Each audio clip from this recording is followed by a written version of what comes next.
Good morning to you wherever you're watching from around the world. Welcome to another big day in European cricket. It is day 6 here in the FanCode European Cricket Series, Belgium. And haven't we been treated to some big hitting so far?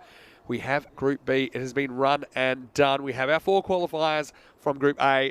But Group B will start today. We'll get to see 4 new teams to the competition out of the 5 that we'll see in Group B. Vinny Sandhu here, Mr. Maximo for ECN with you on a Super Saturday. With me, once again, is Charlie Hunt, who's doing a great job filling in for Rico in this 2 weeks before we start the ECC in just over a week's time. And Charlie, I'm sure you're as excited as anyone to see some new faces out there in Group B. Yeah, well, if Group A is anything to go by, we're going to be seeing some big sixes over the next few days, and I'm very, very excited. Yeah, for sure. And look, conditions today are slightly different. We had a little bit of rain around this morning, but just a little bit. Of course, this ground could probably use it with all the water restrictions in this area as well. Of course, there's not a lot of grass on the ground at all. That's been a bit of a theme throughout our really hot summer in Europe this year. But it has cleared. It looks like we will get started on time. So we've got Royal Brussels versus International CC Brussels first up this morning. I've got some toss news for you, and that's the International CC Brussels. They won the toss. They elected to bat. I think their captain, Sinan Diore, he probably was looking at what happened in Group A during the week and saw that, especially first innings of the day, teams that batted first, they had a lot of success. Yeah, we saw that mostly towards the start of the week, but then as we got towards the latter stages, there was a lot of teams coming back really strong in the second innings, so it's nice to see that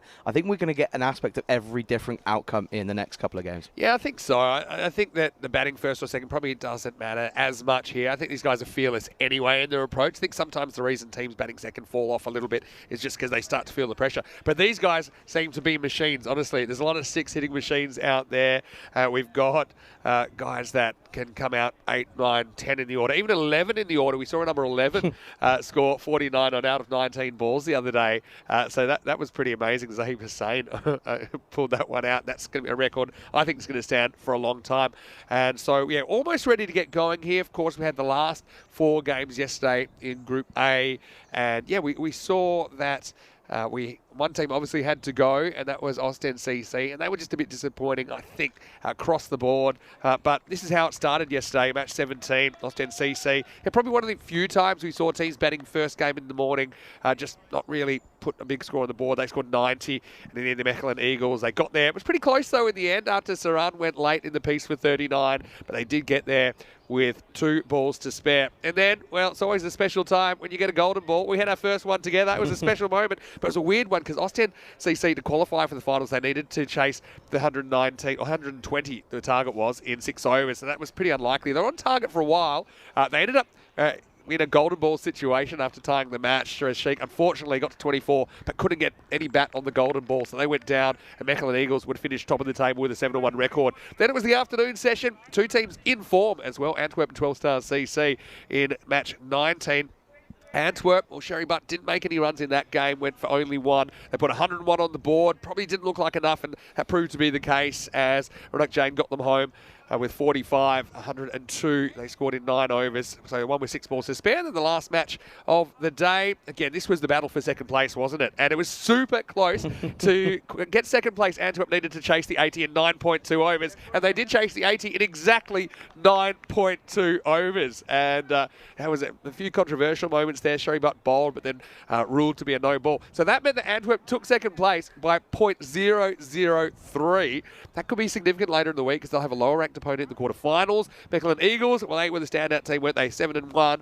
Antwerp 12 Stars tied on 10 points, and then the Exiles, they sneak into the finals with only two wins. And yeah, Ostend CC, unfortunately for them, it just wasn't to be, was it? But what I will say is I'm looking forward to Group B, and the word I'm getting, and probably the whispers you're hearing as well, we're going to see a lot more big hitting this week. Yeah, no, we certainly are. That's what we're being told. And sometimes you don't want to believe everything you hear, but I feel like, because we're in Belgium, 9 times out of 10, it most likely will be correct. Yeah, I agree with that.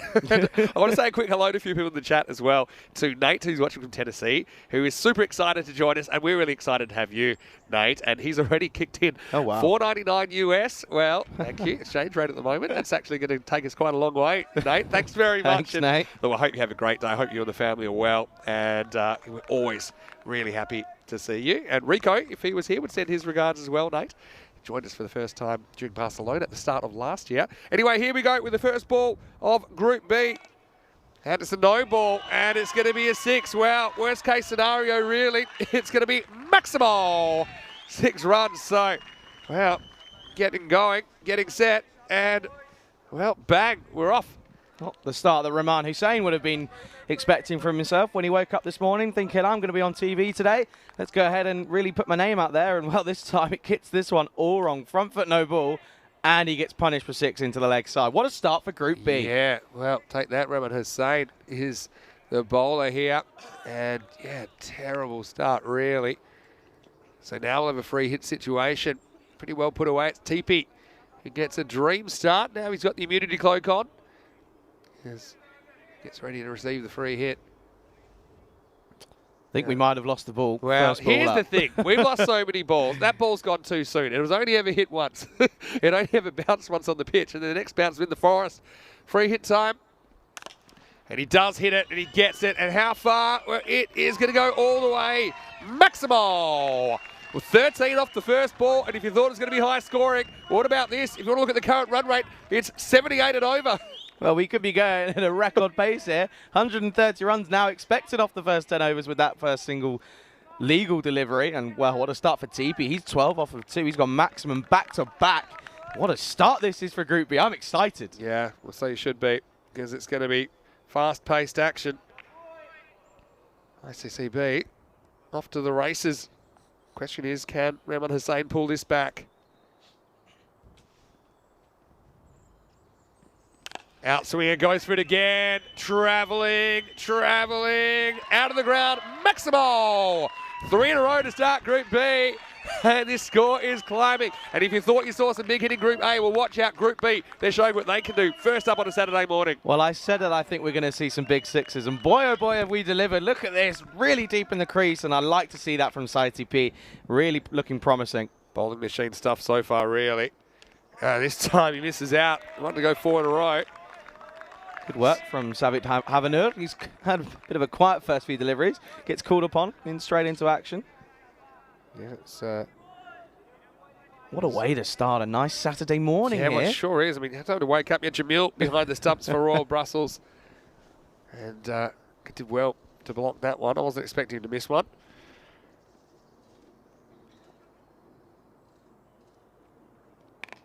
This time just whips it away. This one will probably be 4. Bit of rain. It hasn't slowed it down that much. That's another one into the forest. That's going to take this over. Magical. 23. And geez, we're only just getting started. Yeah, that's a really nice shot. Clipped off the legs. We've seen so many runs down into that region behind square in Group A. And they must have been watching because they're just going to go ahead and carbon copy. And you can see there was a little bit of rain this morning and it's picking up on that pitch. They're obviously artificial pitch here in Belgium. You can see it just in the run-up. But hopefully we get all of the games in. Well, look at those pads for the keeper. Bit of gold on them. I like them. Yeah. Bit of bling. A little bit of bling. I liking it. And it looks like there might be a bit of a field change as square leg has come a little bit squarer. Another outswinger. This one's whipped away. Well, this went so fast I didn't even see it bounce. It's gone for 4. So it takes us up to 27. And there's serious danger. Charlie, this first over could go supersonic 30 plus. Yeah, that's huge. That's a lovely shot. That's right off the middle of the bat, and that's racing away, and that is going to go for another boundary. And I tell you what, I don't know if we've found that exact ball, but we found a ball, and that will do. There's plenty out in those bushes, I would imagine. To be honest, they've all been hit once, haven't they, really, in this first over. Do normally get a new ball if you lose the ball in the first over. So I think we might be onto our 3rd or 4th. Not a great start.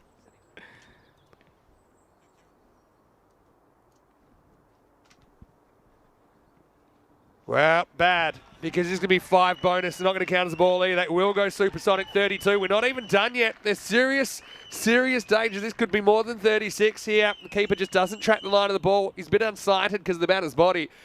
And wow, Charlie, what a start this is for International CC Brussels. What is going on here? This has been the country that forever is giving quality entertainment. This time it's going to be down the leg side, 5 more wides. 32 off the over, single delivery remaining. Boy, oh boy, we could be looking at a total of 38. If this goes big, this is going to be supersonic here in Belgium. Oi. So Hussain, basically he's got out the wrong side of the bed, hasn't he?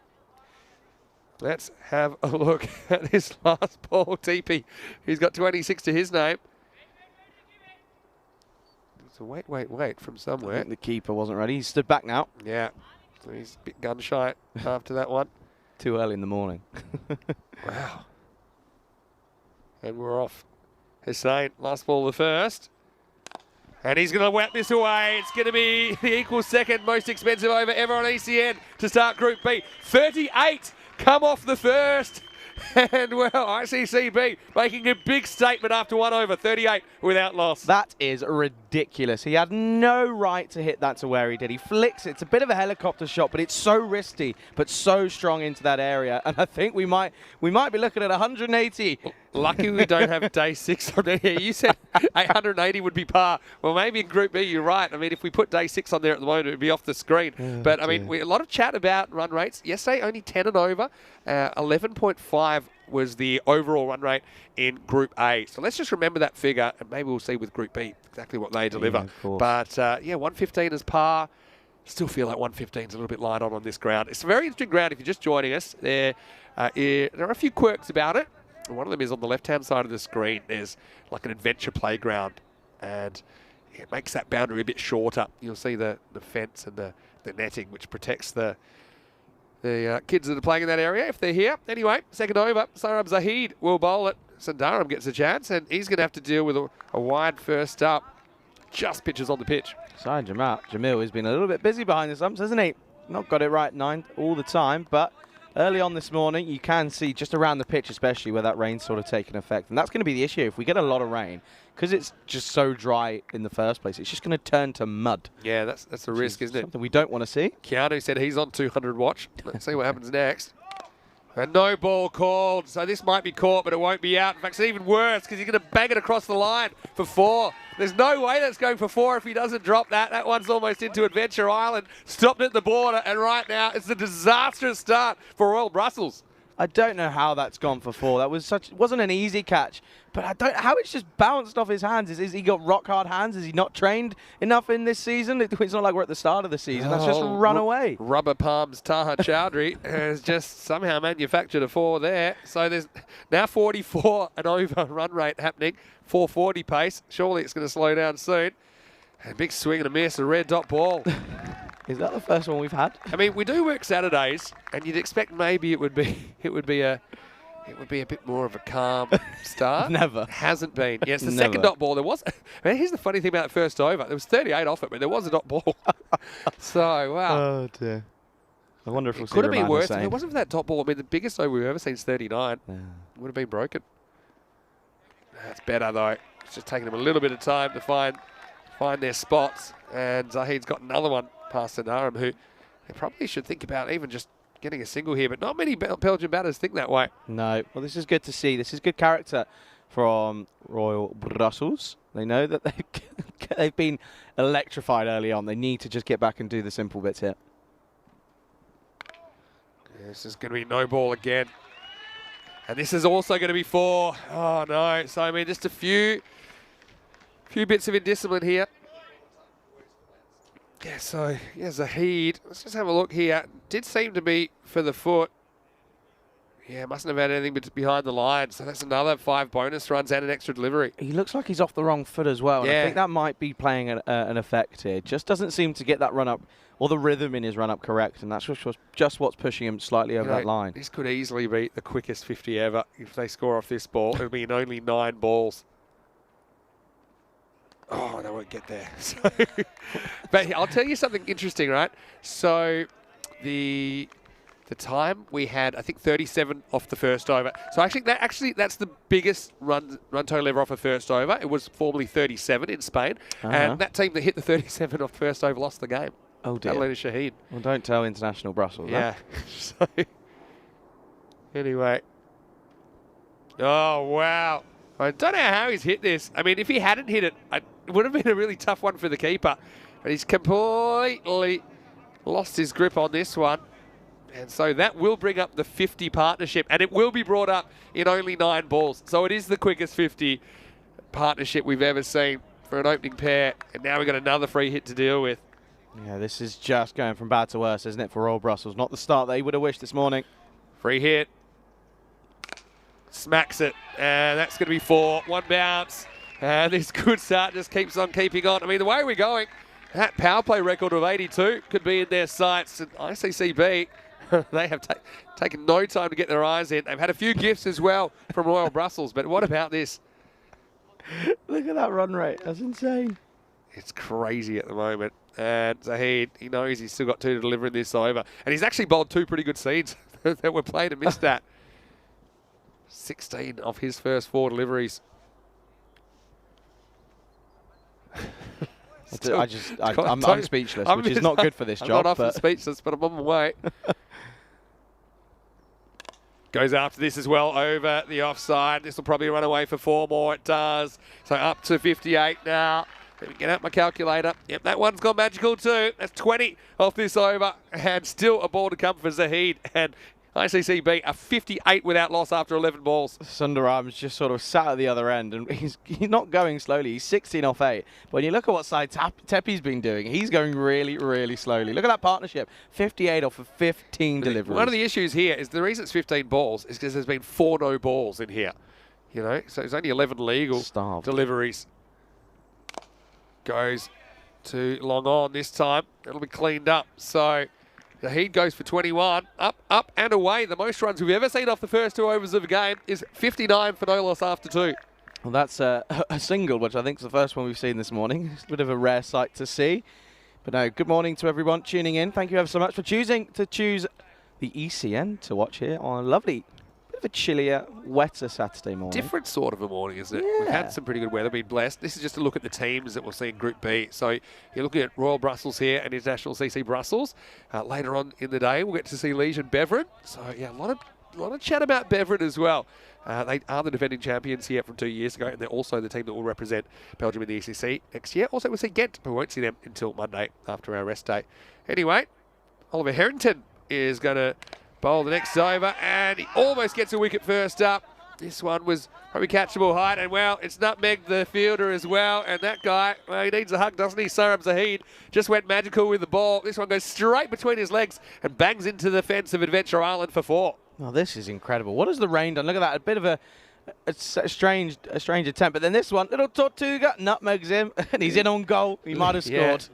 little mini Tortuga. So Ollie, not a bad first ball. Almost created a wicket. Instead, it was another boundary. This is banged down the ground. This will take some stopping as well. In fact, it's well placed. That'll be 4 more.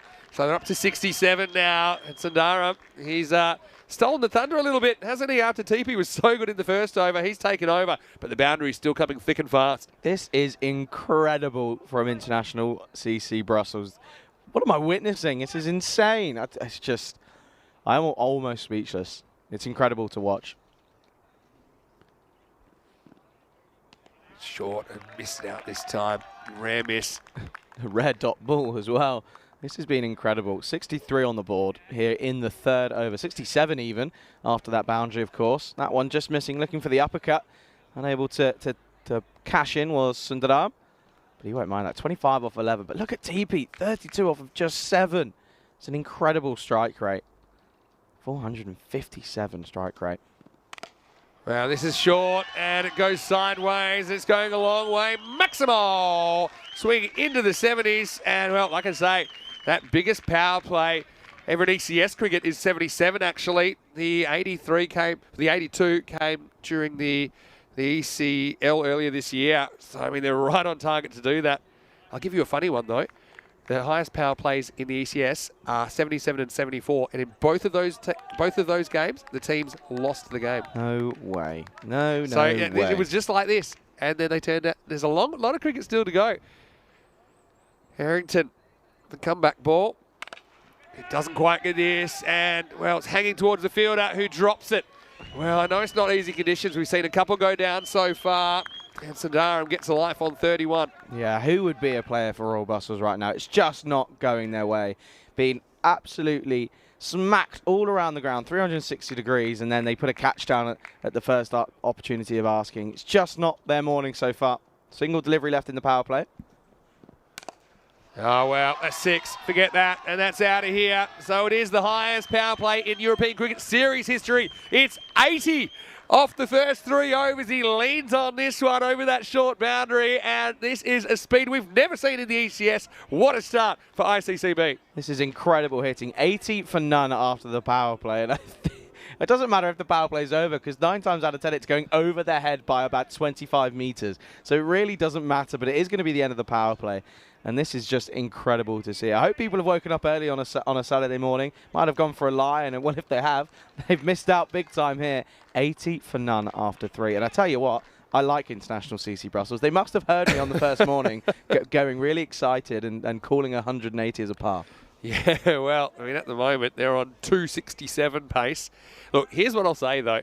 You don't often see 200, right? You don't often see. We've seen it once, I think, only ever in ECS cricket. We did have a 200, I think, in the ECC last year as well. We had a 200 in the ECL, which was 222 in the final in 2019. But it's pretty hard to stay on this pace. If you didn't know that already, look, partly it's been self-inflicted, hasn't it, for Royal Brussels? Not to say that ICCB haven't batted well, but all those no balls, the 5 wides as well, a couple of drop chances, it's been hurting. Here we go with Muneeb, the captain, who's going to take over, and he's going to go for 4 as well. So slight change of pace, and it still will go for 4. So yeah, Muneeb Mohammed, very good player. We saw him opening the batting for Belgium in the ECC last year. I'm sure we'll see him in the squad again this year, but he's not used much as a bowler at the international level, but he's coming on to try and slow things down. Yeah, just trying to see if a change of pace can stem the flow of runs here. But I tell you what, even though this is so early on, when the Royal Brussels team goes home and the family asks, "What did you get up to today?" I just went, "I was just a glorified ball boy." Yeah, that's kind of what we call the fielders early in this tournament, isn't it? Anyway, Muneeb, there's a leg spin. Pretty well pitched delivery that time. We'll go out to Ollie down at long on. So yeah, that 3rd over, what did that go for? Seemed like a bit less, but not a lot less.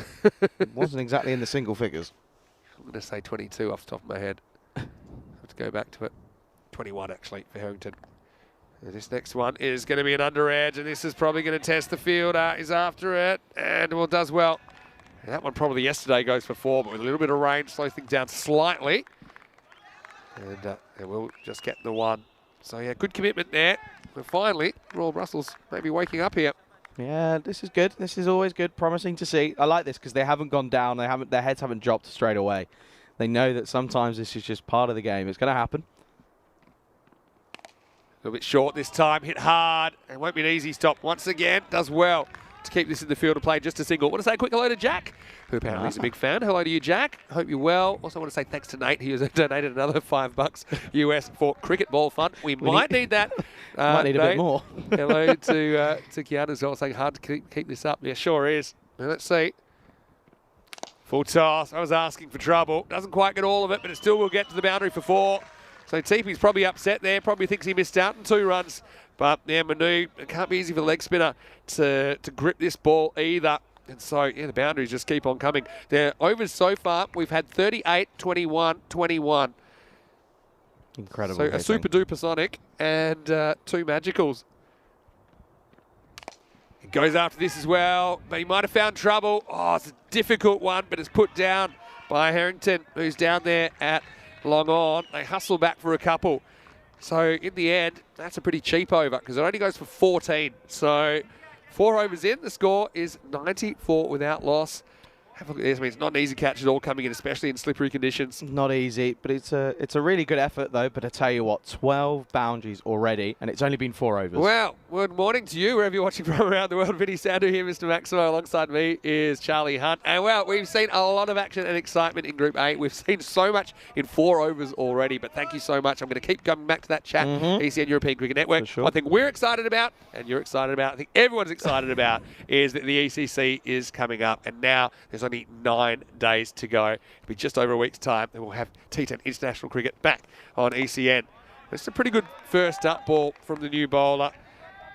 And this looks like Oreo who is bowling. And yeah, it hasn't been enough of that, really. I mean, the bowlers haven't really had a plan. They haven't had the control, have they? Looking like a pretty good toss to win the toss and bat. We actually mentioned, certainly we saw the average come down, but over the first 3 or 4 days, the average score in the first innings of the day was 148, which is really high. And well, right now, they're well ahead of that pace. driven. Should be handled out there. At least now they have got the protection of 5 outfielders, which should protect some of the boundaries a little bit better. And you probably saw that with Manib's over number 4, only going for 14. I love this. These two are racing to see who can get to 50 the fastest. But I think you take a look there. 18 deliveries, 19 now for Sundaram. Only 11 for TB. He's on 42. Incredible. This is driven. I mean, got some questions saying, okay, Royal Brussels, you know, are they a weaker team? I don't think it's so much that. I think they've just come out and they've come out a bit half asleep here, to be honest. I mean, you look at Manib Mohammed. He's a guy who we've seen opening the batting for Belgium. He's a very good player, excellent fielder as well, but they haven't really had a chance to show what they can do yet. Drifts in to the pads. This will be 4. It's a bit of a draw shot here. Not quite off the middle of the bat, but Sundaram, he's winning the race. And right now, that's the 100 up. And it's come up in such quick time. In fact, it's come up in 4.4 overs. Yeah, that's incredible stuff. But I tell you what, that was I think that's the longest wait we've had for about in between boundaries. That's what a total of 5 deliveries that we had to wait. And I was getting a bit cold turkey. I was getting withdrawal symptoms. Yeah, I can understand that. But wow. I mean, we've had over 2,000 matches, of course, in ECN cricket, but occasionally things hit you that are not usual. And you're watching one of them right now. Well, it'll be a wide this time because he gets across. He gets a bit lucky because this could have easily knocked into the leg stump. That's yeah, everything rolling ICCB's way so far. Yeah, it's just not been the morning for the Royal Brussels, I have to say. But I tell you what, though, I am glad to see that they haven't just gone down and their heads dropped. They're still good. 101 off of 32 deliveries. Well, full toss. This is pretty high, you know. And, well, have a look what the umpire thinks. Maybe he's advancing. Let's have a look. Yeah. Lucky that doesn't get called, if I'm honest, there. That could have been even worse. Look at that. The fielder in the background almost losing his footing. Just shows it is a bit slippery out there. So, back to TP. He goes straight down the ground. He goes long. He goes strong. Maximo! Well, a pair of 49s out there as the race to 50 intensifies. This is just a little bit short of the block hole and it disappears. 6 runs. Yeah, right in the slot from the bowler of Noor Orkyal, and this just isn't right, is it? It's just in the slot. And well, when you've got side TP who is striking at an incredible rate, he's up around 360 now. It's just incredible to see. He moves along. Look at that. 2 opening batsmen, 49 apiece. 1 off 13, 1 off 21. Insane hitting here in Belgium. Yeah, it is insane. That's what you're watching right now. So 109 off 5. They're on 218 pace. So will we see the magical 200 breach? Still a lot to do. To give you an idea, they need 91 of 5 overs, which is about 18 and over. So it's, like, yeah, I'm not saying it's not possible. I've just seen a few teams not get this quickly to 109, but often they'll be on that pace. It just takes 1 over of normality to kind of bring it back. Anyway, this is going to be Naihan Khalil, who's going to bowl over number 6, and he's going to get hit down to long on. Ollie does well to get the big hand in the way of that. Big fast bowler, and that will be the 50. Sundaram wins the race, doesn't he? And yeah, just does it with a single. So not really in trademark style, but we could have potentially 2 half centuries and 2 balls. Well batted. TP's turn. And he will also scramble through for a single here. So both batters reach 50, and they don't look like they're done yet. Fantastic opening partnership, one of the best we've ever seen on ECN. Well, this is incredible. But you say that Sundaram won the race, but I think if you're actually going off how many balls they faced, it will be TP. That's true. Wasn't a fair fight, was it? Anyway, this time it's good delivery. And he knows that's just inside the tram line. So welcome Dot. And look, pretty good start this. Only 2 off the first half of the over from Naihan Khalil. Yeah, this is good from Khalil. I like this. He's right on that wide line, wide Yorker length. Goes straight. Just misses the block hole. Manib, very good fielder. Watch out for him, number 11 for Royal Brussels. Again, reminds me a little bit of that famous game, the 50-over game between Australia and South Africa at the Wanderers, where Australia posted 434. Jacques Carlos apparently at the halftime said, I think they're about 15 short.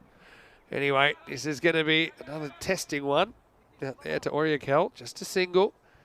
Yeah, so that at the time was a world record score by some distance, and in the end it wasn't enough. Yeah, good work from Oryakel. Kiani saying he doesn't want to talk about Australia's performance. Yeah, did you take a look? I haven't seen, just heard whispers about what happened, but I'll have a look. Hit hard, and Manib doesn't drop too many catches, and he drops this one. Wow, this is how it's rolling. And when you're hot, you're hot, and when you're not, you're not. That'll be 6 overs down. Still, I'd say that was a pretty successful over with just the 5 singles coming off it, stopping the bleeding somewhat. They had a chance to take their first wicket, but they couldn't hold on.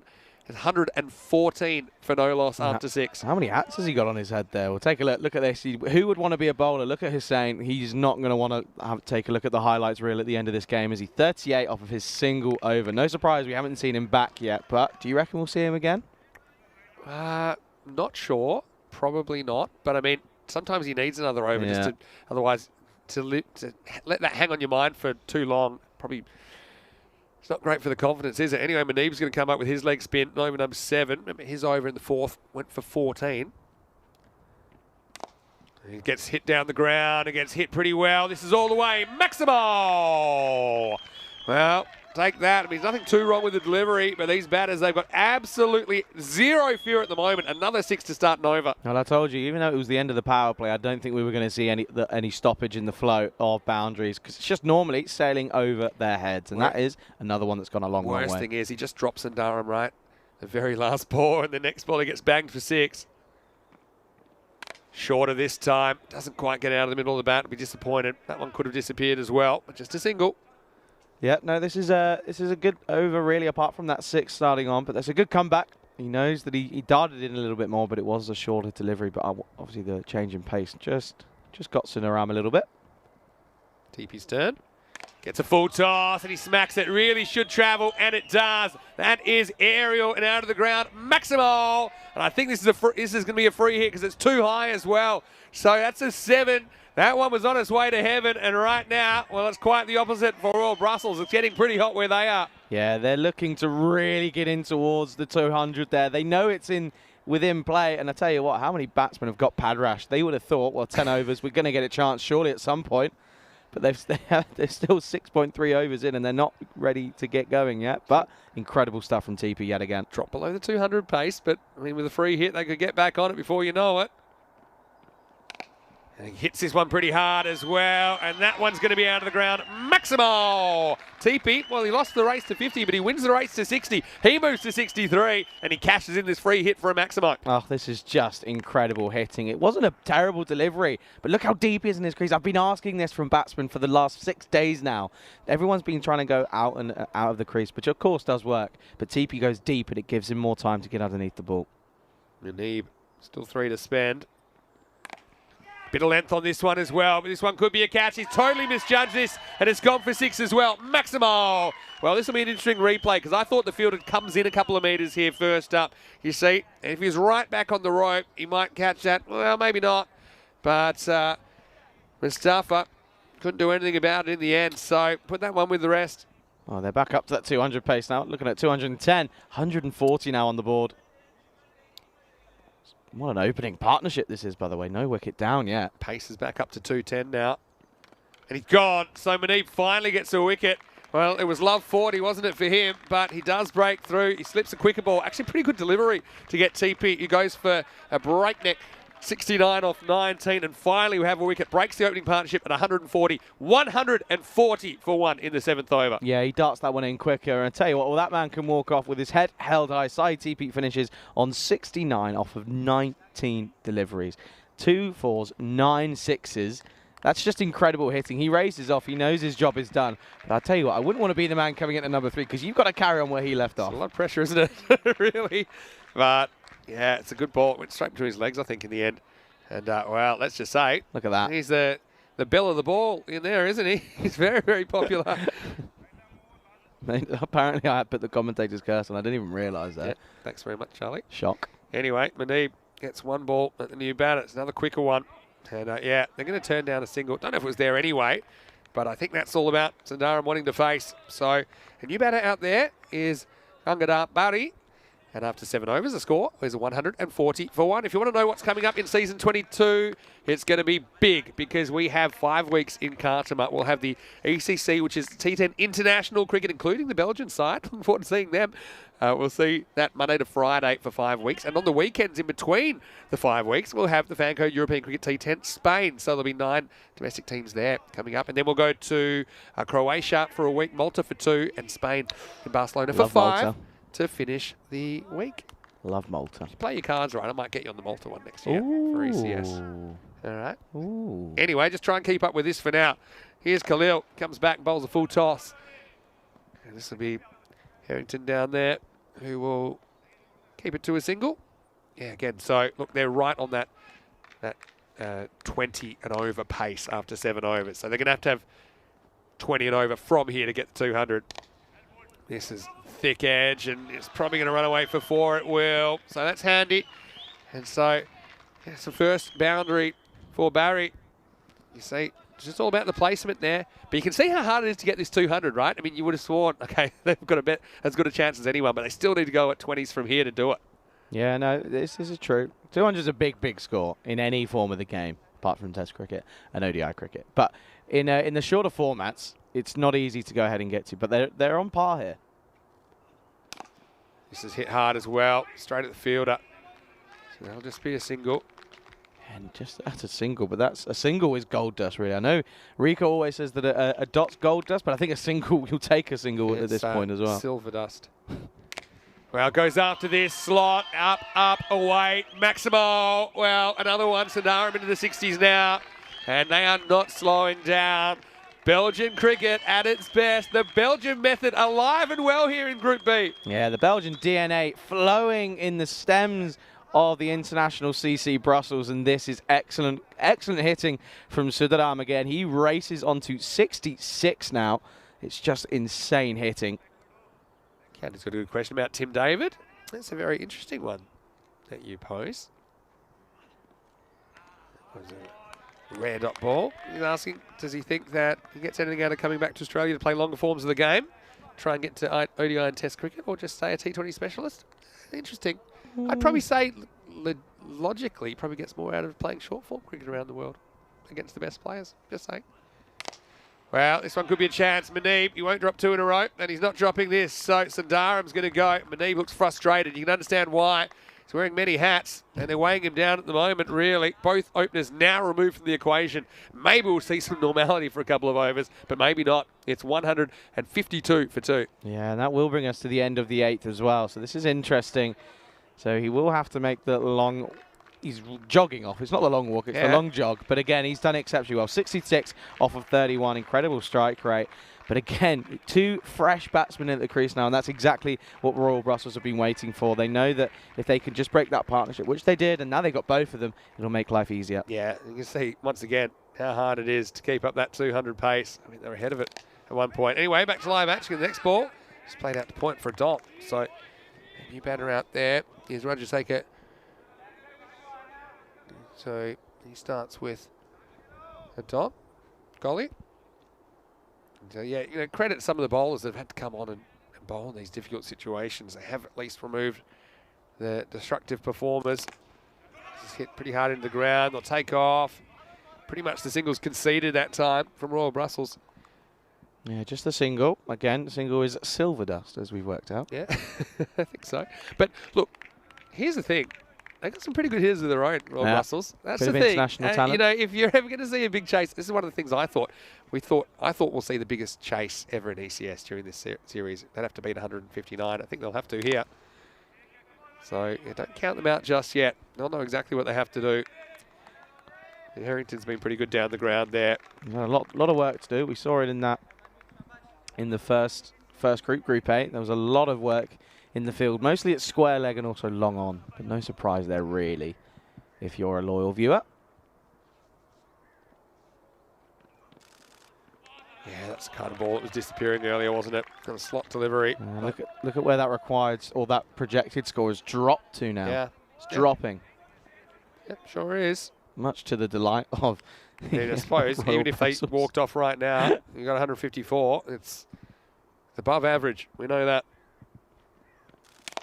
Hits it hard and hits into the gap. This will be 4. So Barry gets into double figures with a pretty good shot. They found the fielder a couple of times in that position. That one just out of his reach. And normal service resumes. Well, he threw the kitchen sink at that one, and it got the treatment, didn't it? It went a long way along the floor. Still about 25, 30 metres away from the boundary. But no, that's good hit from Barry, and he really needs to take over now, doesn't he? He's got 2 boundaries to his name now. And if he can just go big for the next, what is it? What have we got left? Next 7 deliveries? 8 probably. But, yeah, I mean, anything can happen from here as well. This is hit hard as well. Bit of work for the field. It does well to stop it. They think about 2, but they'll only get 1. Now they will take 2. Yeah, why not? I mean, slightly slippery ball. I think it's not going to be easy for the bowler to take that. And so they do get a couple. Yeah, 2 more to the total. That'll help the proceedings here.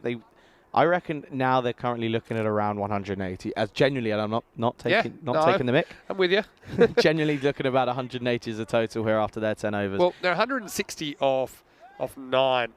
There's 160 for 2 off 9. So they need a magical over to get there, but I would say I wouldn't count it out based on what we've seen so far.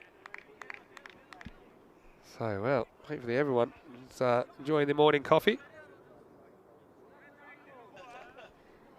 So, here's Saram Zahid. He bowled the second over, went for 21. Bowled a couple of good balls in there.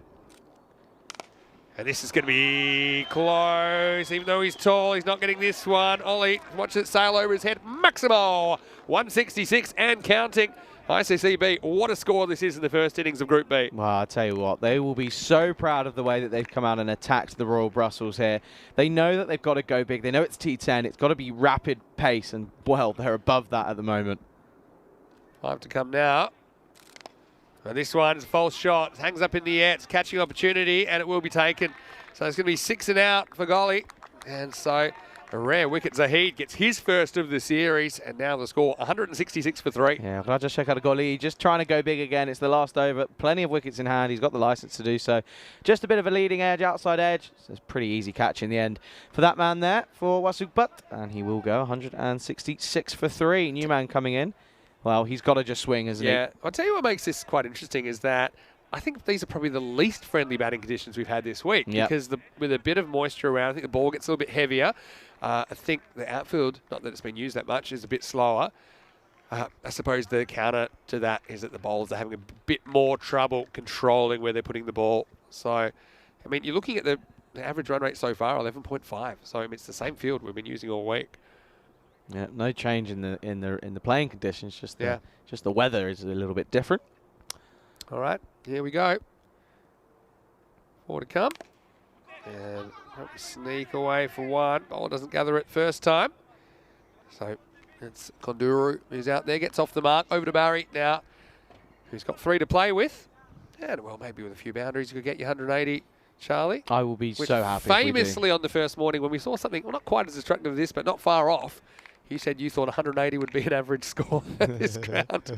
And if even this innings doesn't reach 180, that hasn't aged well. But still, it has been a high-scoring series. This is not quite out of the middle of the bat. They'll get a single up to 167. Well, I'll tell you what, that's commitment there. There was a man at the short, fine leg. There was no one backing up at the non-striker's end, and he was sprinting. That's Ram Hussain. I think he's just trying to put a shift in after being tonked all around the ground this morning.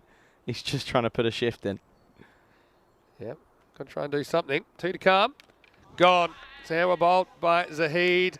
Gets this straight. So he doesn't look very plussed, but I think in the circumstances, he's come back well, hasn't he? He just couldn't find a handle on the ball in the second over. This is just a length delivery. Batter tries to hit across at Konduru. So he goes late in the piece. Has the 4th wicket and 1 ball remaining in this innings, 168 for 4. Credit to Royal Brussels here. I mean, if you look at the last few overs of what the scores have been, I mean, after the 8th over, they were 152 for 2. So it's now only been 168 for 4 with a single delivery remaining. They've really dragged it back. I mean, even at the halfway stage, 109 for no loss. Half split, so 109 in the first half, 59 in the second half. Yeah, it's a good comeback. That's comeback. something a bit more normal. Anyway, last ball. Get 1. Don't know if they'll even try for a 2. They'll think about it. They'll think against it because it's never on. So the foot score will end up 169 for 4. And that's Podamshetty that comes out and faces the last ball. So the chase will be 170. Now, look, we've never seen 170 chase before. If you're ever going to see one, this could be the place to do it. We know that Royal Brussels have some very talented batters in their lineup, but really, it was all about International CC Brussels in the first innings of Group B. They won the toss. They elected to bat. They wanted to have some fun, and wow, they got off to a start like we've never seen before. Yeah, no, it really was. It was electric, wasn't it? 38 off of that first over. An incredible record off the first over in ECS history as well. 38 to go. And well, it was a terrible start, wasn't it? It was a 7-run no ball. Then it went back-to-back sixes. There was a dot ball, kept things quiet for just a moment, but then went 4, 4, 5 wide, and then 6 to finish the over. But it didn't stop there, did it? No. Second over went for almost just as big, 21 off of that over. So it was an 80-run power play in the end, but this was the issue, wasn't it? And some of it was self-inflicted, you got to say, by Royal Brussels, who just had no real control with the bat. So it was kind of a perfect storm of things that were happening. And to exemplify what was going on, there was this one that probably never would have gone to the boundary, but somehow bounced off the palms across the line for 4.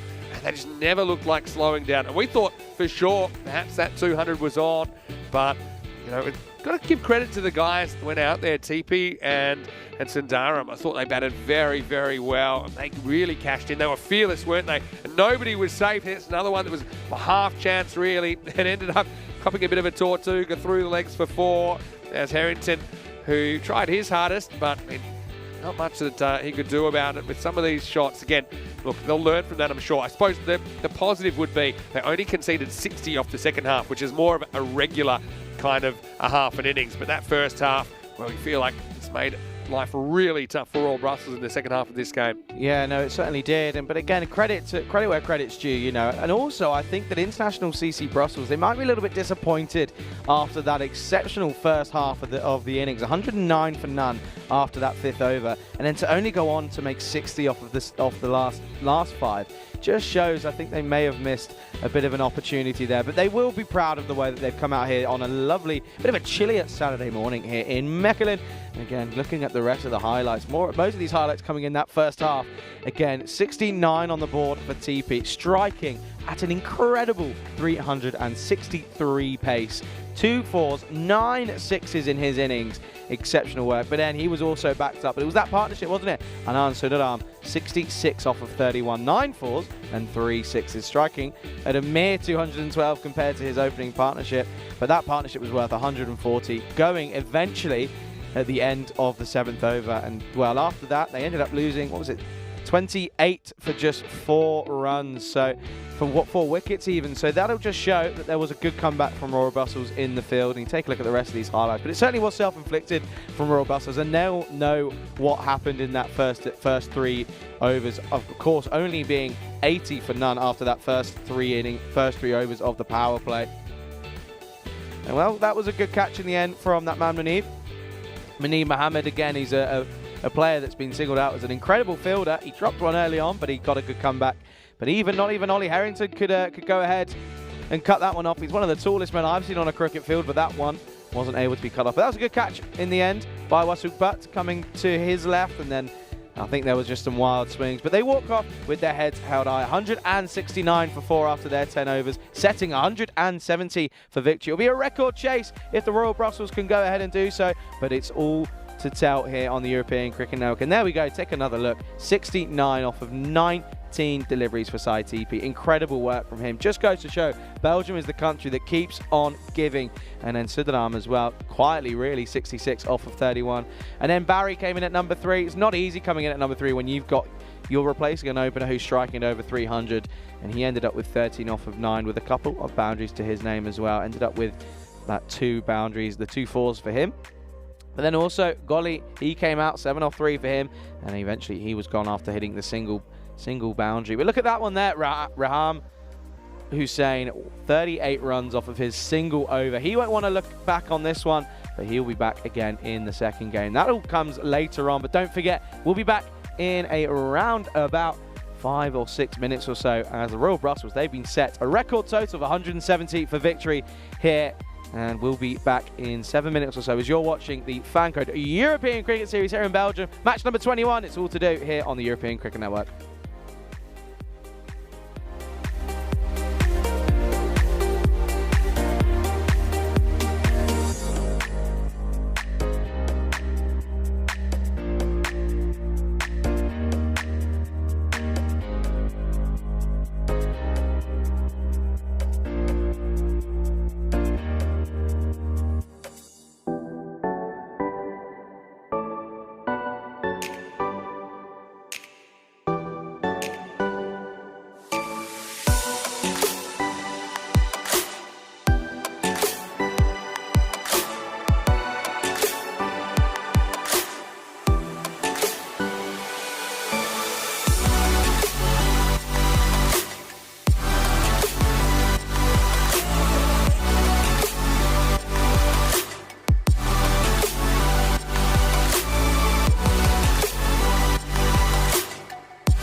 Good morning, welcome back to a chilly Mechelen here in Belgium.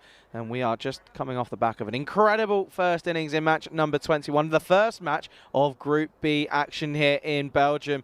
Well, International CC Brussels, they set the world alight, finishing on 169 for 4 off of their 10 overs. So Royal Brussels, they've been set a mere 170 for victory here in the first game of Group B. Match 21 in total of the tournament out here in Belgium. Well, I can tell you that Said Jamil, the keeper, he will be joining Munib Mohammed out in the middle. They will be taking the first deliveries for the Royal Brussels, 170. So already they need to go at 17 and over. That's not an easy task to do. And well, there were questions of whether or not 200 was going to be on the board. But 200, one of those totals, and if you lose a wicket, especially when your openers are going so well, you lose that one wicket, it just slows the rate down so quickly. But however, 169 is still a very good total. It's the highest total we've seen so far here in Belgium.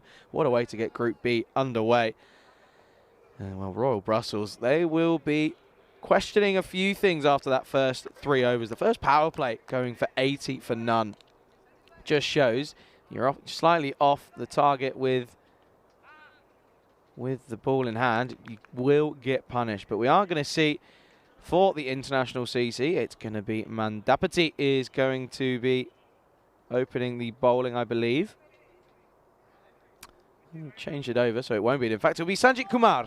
He will be getting us underway for the second innings. Little change there. But we're ready, and it will be Kumar. And this starts with a decent delivery, really. Pushes this through. Bit of nip early on. Take a look at this one. Bit of movement away. Bit late on it was Jamil. Jamil, again, is a player we've seen before. Playing for Belgium. Also for Liege as well. This time tries to go down the ground, but Kumar is equal to it, gets a hand on it. Well, this is a lot different to how we started in the first game. We've got 2 dot balls back to back. That run rate already creeping up to 17.5 and over now. Good morning to everyone tuning in all around the world. And this will be a leg side wide. Only missing the line by a whisker, but it's enough to go down that leg side for the first runs of the chase. Not off the bat this time, only just missing the pad. No, good morning to everyone, whether it's on the European Cricket Network YouTube channel or on FanCode in India. We're set for an electric day's play on a Saturday morning here. Again, good length this, right in the block hole. Just means you can't get under it. And it's good work in the end by Anand Sundaram. Will just be a single off the mark eventually on the third delivery for Said Jamil. Brings Munib on strike. And Munib Mohammed, he really can hit a long ball. He had an interesting time, but did the skipper out in the field. Also had a bit of a bolt, bit of leg spin. Didn't quite go his way, did it? Ended up with interesting figures of 1 for 40 off of his 2 overs. So he'll be looking to replicate what the other 2 openers for the International CC Brussels were able to do. 140 partnership in that first innings. Plenty to play for here. He's on strike now. And he's gone for this one straight away, but it's going to run over the infield. It could race away. The chase is on, and they won't get there. So not even Mandapati can cut this one off, and it'll be the first boundary for the Royal Brussels. This is 4 into the offside. Bit of a toe edge, really, but it's 4 nonetheless. Good work from Munib. He's gone from the off. He knows what's required. They need to get off to an explosive start. Even though there was a bit of moisture, a bit of rain earlier this morning on this outfield, it still races away. But yeah, this is probably the least batting-friendly conditions we've seen so far. This time, flicked into the leg side, and this is going to go a long, long way. It's the first maximum here. 6 runs. What a shot that was. Beautifully timed, flick of the wrists through the line of the ball. Just look how deep he is in the crease, and this is what's worked so far. We saw it in the first innings for Saeed Tipi. He was so deep in the crease, and we can just see Munib taking a leaf out of his book, and this has gone a long way. 6 runs to the total. This is still a quiet over so far, so 12 off it. They need 5 more to be up with the rate. Could do with it with another maximum here, really. Final delivery of the first over. He's gone after this. Could be an opportunity. Oh, and it's been put down. It's a big miscommunication from those 2 there. That's Potham Shetty and Barry getting it all wrong. And that's a big, big moment in the game as Manib was trying to go for one too many, got this one all wrong, and eventually they will come through for what realistically should have been a wicket, but it's a single to end the over. So 13 off the first, and well, there you go, a man who knows quite a bit about the Golden Ball history. It's Vinny Sandhu. Yeah, I do, actually, because it was my idea. But anyway, the two matches without a golden ball up there on the screen is because we had one yesterday, didn't we? SNCC in their last game, but they couldn't quite get over the line against the Mechlin Eagles. And it just shows you, though, that was first versus last in Group A, and they ended up tying in their last game, so pretty even. Look, Manib Mohammed, what goes around comes around. He was a culprit, really. Dropped catch in the first half of this game. Doesn't drop many at all, but then he gets dropped, and it was just a too many cook situation, wasn't there? But you saw from the 60 bang down the ground, he's a class player. And, well, if anyone can get them at 170, maybe he can. Here we go with the second over. Konduru is going to bowl. He's going to go for 4 first ball. So Manib gets a life, and now he gets 4. Yeah, cashing in here. And this is what a good batsman really does, is he knows he's been given an early life. He really should be back in the shed, but he's going to need to try and pounce on this opportunity and make them pay. Got to just try and stay at that 17 and over. I know it sounds crazy. In fact, it is crazy. But we've seen crazy things this morning. We're going to see more crazy things. I've got no doubt about that. So now they're at the 17. So they're only a ball behind where they needed to be, really. Especially this power play is important. When you think that 80 of those runs came in the power play of that 169, you've got to go after the bowlers early. What a start to Group B. Wide. That's okay as well. Yeah, just pushing him off his rhythm there a little bit. First up, gets hit for a boundary, and then this one's a wide. But no, it just shows, doesn't it, Manib? 15 off of 4 now. I say Manib's a really nice young player as well. This one probably would have been a wide. It said it's going to get blasted, and I think that's got all the way. It has. Maximal! Well, carved away. And he said, well, I know I can take the wide, but look at their hands. It takes a lot of hand-eye coordination to be able to do this, and he gets it sideways. 6 more. Yeah, no, it's a really good shot, really. He knows that it's wide. He's given the width. He can throw his hands at it, and any bit of bat on this, it's going to race away. And that one's gone all the way 6 more to the total. He's only 25 years of age, is Manib. So, and he's got plenty of T10 experience. Yeah. He's represented Belgium before. Yeah, and he was trusted to open the batting as well for Belgium for most of that series as well. So, yeah, he's certainly one to watch. We'll probably see him getting Cartman this year, I'd imagine. Goes leg side. Looks very organised at the moment. I think this one's gone for 4. But, yeah, the assault is on at the moment. This 169, well, you'd imagine it's enough, but if Manib's batting like this, I wouldn't put it past him to chase this down, you know. Yeah, 9 times out of 10, if a team's going to go ahead and get anywhere near a total of 170 on the board, you need one batsman to go big. International Brussels, they were lucky. They had 2 of them that went big, 69 and 66 for the 2 openers. But, yeah, they need Manib to stay in now. He's got to start. He needs to kick on. Full toss, no ball called. It's called it square leg. I think it might be for too many fielders outside the circle, and he's just pointing at some fielders in the offside. So that's why the umpire will stand on the circle, and if the fielders haven't gotten into the circle by the time the ball's bowled, it'll be a no ball. So that was also a drop catch, but it wouldn't have been out. Manib will get to cash in a free hit now. Gets another full toss. This time it's going, and it's gone. Maximal! Straight down the ground. And right now, they're up with the rate. Can they stay there? Well, time will tell. But Manib, he's making a fist of this chase. It's another full toss. Luckily, it's below the waist, so it won't be another free hit. But I tell you what, this is big down the ground. It's not easy. Those are some of the harder ones to get away. But look at him. He's unhappy with what he's been served up here. He knows that he can hit these 9 times out of 10 out of the ground. Yeah. And he just needs to keep on going now. It wasn't right out of the middle, but just kind of muscled that one down the ground, up into the 30s now. Let's go again this time. Maybe premeditates, and it's not really his go. But how many times have we seen a batsman get themselves in and gone really quick? They're almost into the 20s and 30s off a single-digit ball's face, yeah, and then eventually just tries to go for one too many. I mean, he did that already, but he got a life. And this one isn't coming back, and that's got a one-way ticket out of the ground as well. Maximal ends the second over, and that one was an expensive one. Well, I'm still counting them up. I've got 28 coming off the second over. It goes magical, almost supersonic, and right now, like I said, they're up with the rate. In fact, they're ahead of the rate required, 41 without loss after 2. I think Manib knows he really is a quality batsman. He knows what he's capable of.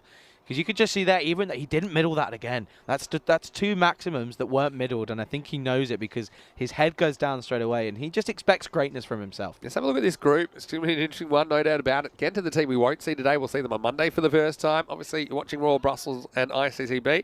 Beveren and Liege, we'll see them later on in the day, and expect some big hitting there as well. A lot of national representatives spread out amongst this Group B. Should be great viewing. We'll be here, of course, today. Tomorrow we're off, but we're back Monday to Saturday for our last week of ECS cricket before we start the internationals. We might need a breather tomorrow. Oh, I think you're right. It's Sanjit Kumar for over number 3. He gets hit down the ground. Mid-off's up in the circle, and so that's a safer shot. Didn't matter if he was back anyway because it crashes into the banner. Maximo! Jamil, was his turn. And he takes this length ball and sends it straight out of the ground. Yeah, he took a few deliveries to get his iron, but this one is punched down the ground. Doesn't follow through, but it gets the punishment. 6 more. This one clocks into the pad, but it's missing. And they'll throw, but they'll get a leg by here. So just one. This is an interesting one. I'm going to put a call in here. I reckon these two have batted a lot together. You know, you just look at a partnership and you think, yeah, I reckon they've played a lot of games together, a lot of overs under their belt in the middle together. There just seems to be an understanding between these two. They know what to expect from each other. Yeah, it's a good point. It's really important you have that understanding, isn't it? 110%. They need more than 110. Question in the chat about what's the highest runs chased in ECS T10. I can tell you. Put it back in the chat as well. To Di Maria. The answer to that question doesn't really get this one. It'll be a rare dot ball. You can afford the occasional dot ball if you are hitting enough boundaries, of course. Yeah, the highest target that has been successfully chased down is 159 by Cluj versus ACCB in Romania. That was in 2021. It was actually on finals day. And not only did they chase it down, I think they chased it down with 9 balls to spare, if I had to go back to that game. Yeah, well bowled. They're going to take on the mid-off. We'll just concede the single here. Yeah, no, that's good. That's good cricket. You don't want to get bogged down. I think if you get consecutive dot balls, then there's a lot of pressure that starts to build, especially when you're chasing 170. So I don't know. Do you know why that is a significant game as well? Why is that? That was the record that just got beaten. ACCB scored 77 in the power play, and they lost the game. They scored 158. It was 8.2 overs. Just checked it. Wow. Cluj chased it down with 10 balls to spare. I imagine Taranjeet Singh would have had yeah, you'd think so. A part to play in that. I'll have a look. Actually, he didn't score that many. He scored only 18 off 5. It was Natagotla that got most of the runs, and Vasu Saini was good as well. Saini, and Sivakumar Perialma. So 3 very good players there getting amongst the runs. Hit pretty hard, and it hit square, and it's hit to the boundary. It's going to be the shot that takes Jamil into double figures, so it takes them past 50. And well, they're not far off, really, what ICCB were doing early. And that 50 coming up in just 2.5 overs. Yeah, well fielded by the 12th man, Richie George. Yeah, so wouldn't that be strange? I mean, if you had another team do a record power play and somehow lose the game. Anyway, we're a long way off that at the moment. Hit pretty hard, but could be trouble this time, and he's dropped. Wow, Potom Shetty, this time he's going solo. It was in, it was out. And Jamil, that's his turn to get a life. He moves to 12, and at the end of the power play, it's 54 without loss. Yeah, this is a bit more of a conservative power play compared to the last one, but that's a big drop. Big drop from Potom Shetty, and only time will tell how costly that will be. Yeah, so Jamil retains the strike. So, yeah, they are at the 17 and over. In fact, they're 18 and over through the first 3. The thing is, as we saw kind of in the first innings, ultimately you will have some overs. You won't be able to replicate it. We saw that there in the first innings where the 6th over started to slow things down, didn't it? I think there were just 5 singles off that one. You can't really afford those. And if you do have those, then you have to make up for it somewhere. That's what's so tough when the run rate starts so high. Going to see the captain now, Sidhant Diore, who will be bowling the 4th over.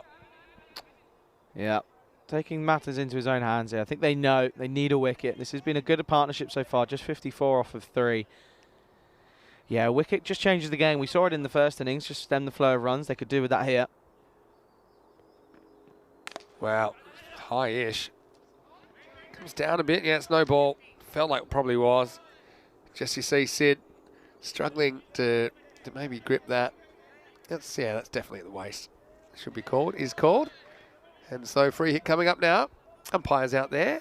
I've got to say, they've had a lot on their plate so far. Mohammad Abdul Rahman and Mohammad Nir. The 2 umpires. Big thank you to them. And all the umpires, actually, have been fantastic so far in this series. So, free hit, and Muneeb's a good man to face it. Yeah, the bottom edge of the bat just kind of clunks this a bit. So just a single, and that's a win for the fielding side. Yeah, they'll take that. They don't mind that. I think that was just a matter of Muneeb trying to overhit that one there. But again, he's got the timing, he's got the talent, he knows what he can do, he knows where his strength areas are.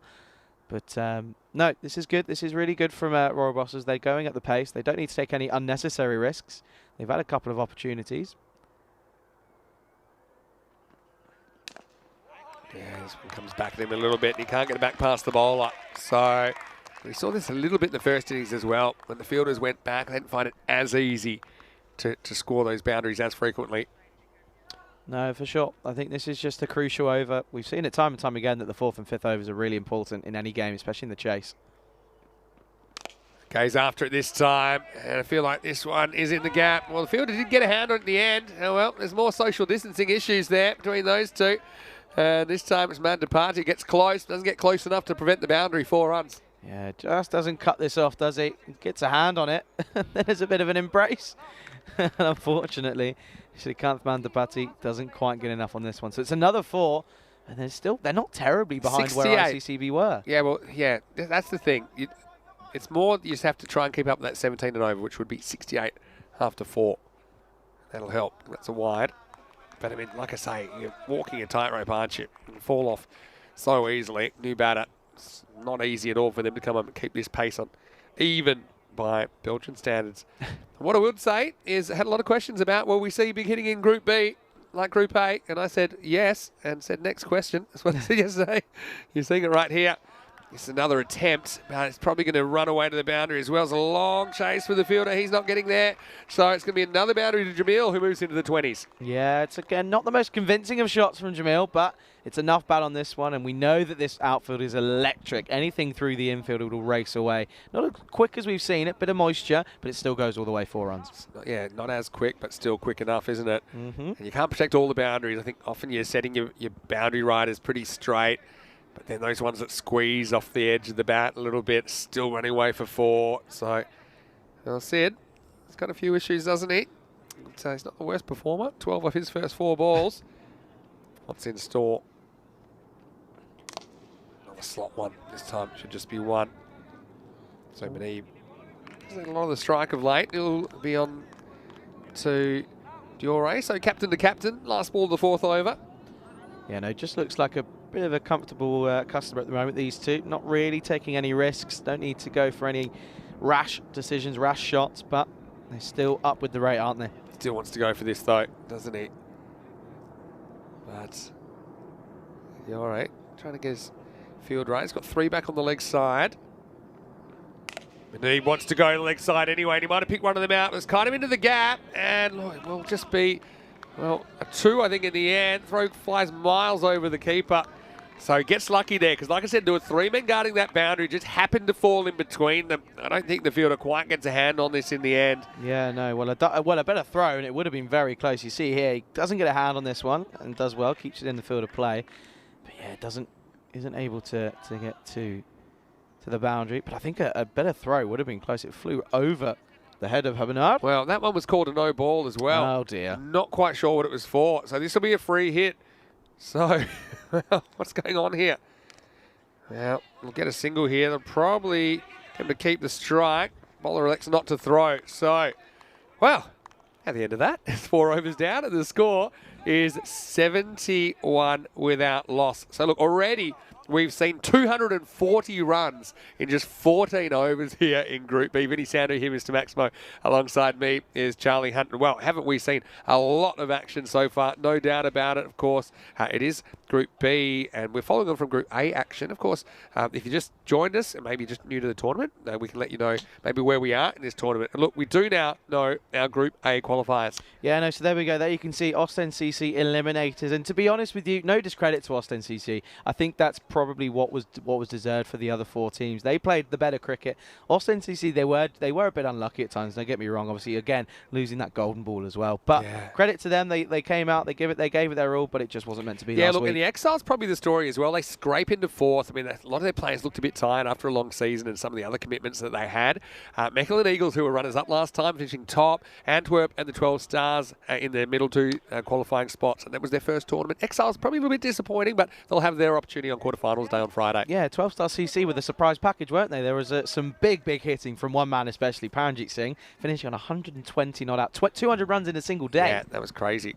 We didn't see him yesterday, but fancy to think we'll see him on Friday. Anyway, it's time for Shreyan Shane to come into the attack. So we're going to see a bit of spin. Let's see how this changes the game. Similar sort of field. You've got 1 in the leg side, 3 out the leg side for Muneeb. Takes him on anyway and finds a gap and finds the fence. It's going to be 4. Takes him to 46. So, yeah, it's good placement, really. Had to thread the needle there between all those fielders, but he did. And a good start to the over. Yeah, not the start that Jane would have wanted, that's for sure. This is dragged into the leg side. We know that's where his stronger areas are. Hasn't really looked to penetrate the offside many times. But again, play to your strengths, and when you're in a situation like this, you need to go ahead and do so. 46 for Muneeb. Goes after this. Was there an edge on this? That's all I can think, because it seemed to be over the wide line. And just from the reaction, yeah, I think there's a little edge, and the keeper couldn't hold on. Yeah, it's an interesting one, but he escapes the wide, luckily so. But there you can see, opportunities are there, just need to take the half chances. 85 to be on target. After 5, well, now it's a stumping chance, and it'll be called a wide. And so, yeah, Muneeb, yeah, he just doesn't get to the pitch. There's some good turn there, I've got to say, but he's trying to hit across the line. So, yeah, the keeper, that's one he probably rushes a bit, probably had more time than he thought, just to gather the ball and get it back to the stumps. This time he does go leg side again. This one will get out of the ground. Maximo! And Muneeb gets his half century. And he gets it off just 18 balls. And he's keeping his team in the game. A great display of power hitting from the youngster. Yeah, that one was just a little bit too full, wasn't it? This time he was able to get to the pitch of the ball. It made it become a bit of a slot delivery, and he got punished, and once again punished into the leg side. What a way to bring up his 50. 52 off of just 18 deliveries. Incredible hitting. I mean, this is what's remarkable about ECN. With this quantity of cricket, you're going to see pretty much everything. We've never seen a 170 chase. Will we see it for the first time here? He goes again but misses out. So, yeah, I mentioned 85. They need to be at the 5 over mark. But I suppose, Charlie, the other thing is if you lose a wicket here, it's really hard to have someone come in and keep going at this pace, to start at this pace. Yeah, that's what we saw in the previous innings, isn't it? They had the 2 openers, but as soon as they took a wicket, it just slowed the stem of runs. Goes after this straight and doesn't quite get it. Fielder's coming around, but it's going to be 4 anyway. Well, perfect precision from Muneeb, who doesn't quite get this off the middle at all. It was down towards the bottom of the bat. Once again, you see, he doesn't really want to go offside. This time he goes straight, and he does thread the needle. 4 more runs. My heart skipped a beat. I thought that was coming right towards us. I only heard the sound off the bat. That was...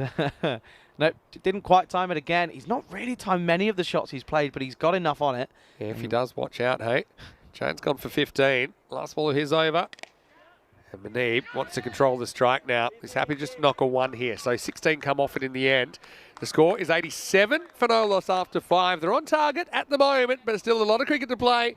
Bat dominating ball here in match 21. Need a wicket, do the ICCB need. Yeah, a wicket here just, you know, gets a new batsman and a fresh batsman who's not seeing it as well as these two are. But again, Jamil, quietly, 22 off of 12. But look at that, 57 off of 21. Incredible hitting. Only the 3 4s and a 6 in the innings, though.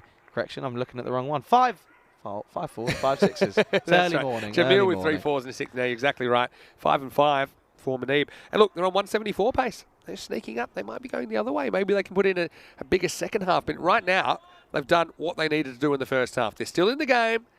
Again, 1 bad over can make it, I won't say impossible, but can get it past that point of no return of probably around 20 and over. It's going to be hard to get it back from there. Muneeb's had a bit of luck, though, with a couple of drop chances and probably missed stumping as well. Big time. Captain to captain, Diore coming back in over number 6.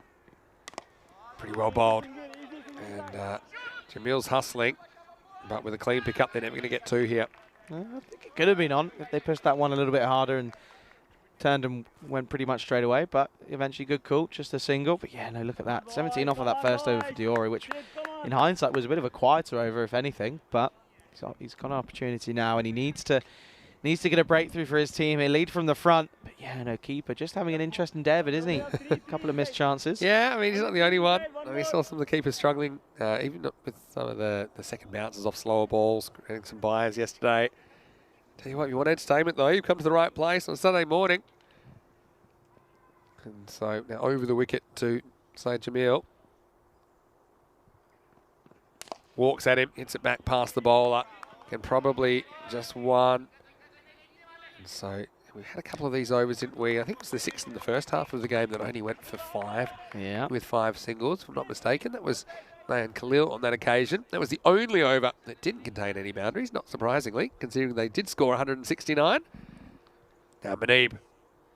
Here we go. Captain to captain again. Hit back. Again, just a single. Frustration. They need to be 102 to be up with the rate after this over. So take a look. We've seen some interesting tape jobs. Yeah. That one's probably not one of the better ones we've seen. Looks like wings, really, doesn't it? Angel wings. Yeah. I can't see that sticking around here. We've had some interesting times lately. We had almost a caught behind where the sound was the tape peeling off somebody's back. That was last week. Yeah, has to go here. He's dragged it. Once again, we'll get just another single. And ICCB very happy with that. Di Maria saying no bale yet in this over. Yep. Been a quieter one. 6 overs been a bogey over for both teams in this game. It has. It has indeed. Only the 3 singles so far. Let's get creative. It doesn't quite get it, does he? So that's going to be yet another single. Picket fence this over. 1-1-1-1-1. And yeah, Jamil, he'll feel like the pressure's on him to really manufacture a boundary off the last ball this over. They need something, don't they? Just need to keep this a boundary in every over. I think if they go boundaryless this over, you look at that rate now, already creeping up towards 19. Just goes, 1 over can change the game. But again, they need to try and manufacture a wicket as well. Full toss, and this is one to hit, and he does. It's out of the ground. Maximal! And so Jamil said the pressure was on him to deliver. That was probably just below the waist, not by much, but it disappears out of the ground. It's on the walk as well. So, yeah, well struck. And so they get something out of the over at least. They take 11 off it. And the score at the end of 6 is 98 without loss. Yeah, there we go. Take a look at that. Some of the stats for the bowlers so far. 25 for no wicket for Sanjit Kumar. But again, look at that 1 over for Slavan Kondulu. Going for 28. Just shows it's not as easy as we first thought out in the middle. Well, we know it's not easy. We know it's been a pretty bat-dominated tournament so far. Average scores of around 120, 130. And again, well, first match for Group B, we saw the highest score yet here in Belgium, 169. Wow, yeah. It's true. 167, I think it was the top score in Group A, if I'm not mistaken. By the Eagles, I believe it was. Yeah, they had a good week. It's been incredible here in Belgium. I know that we've had excellent fun, and we're going to see spin back into the attack. And goes after this and gets it good enough. Maximal! 100's up, 100 partnerships up as well. And Royal Brussels breathe again. They need to be 119 to be up with the rate after this over. That takes them to 104. Still 5 to go in the over. And just, this game's staying alive. Yeah, it's again another slot delivery. We've seen this a few times from Jain, is that even though he's bowling the bit of spin around the wicket to the left-hander, he's still just dropping it in the arc, and it's getting punished 9 times out of 10. Probably wants to double down on that. Gets a wide. This is one thing they haven't had. Probably remember they had 5 wides early on. They had a few bonus ones. Okay, we've seen the odd no ball, haven't we? Let's have a look. Some of them were fielding ones. We had 3 no balls and 4 wides in the innings, but probably not as many self-inflicted extras as we saw in the first innings. A couple of dot crunches though. Oh, this one probably will be a no ball. In fact, it will be. And even though he's caught, it won't be out. And so now they'll get a single. Muneeb won't get back for a second.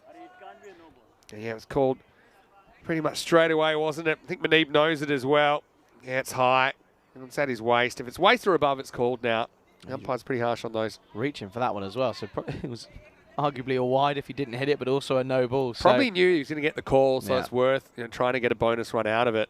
Yeah, for sure. But Giant, he's just struggling with his rhythm here. Hasn't been able to put it on a spot on a regular occasions. But this is going to be a free hit, and it will be Jamil, 30 off 15. He's going to look to cash in here. He's not a bad guy to face. I mean, they both need to be on, I think, if they're going to get them home. Yeah, well bowled. It's wider and slightly fuller. Manib wants the run. Jamil's not in position to go for it. Yeah, no, again, I do think these two have batted a lot together. I'm not too sure, but just from what I'm seeing, they look like they've played a lot of cricket together. How about when the one catch is taken, it's off a no ball as well? The one that sticks.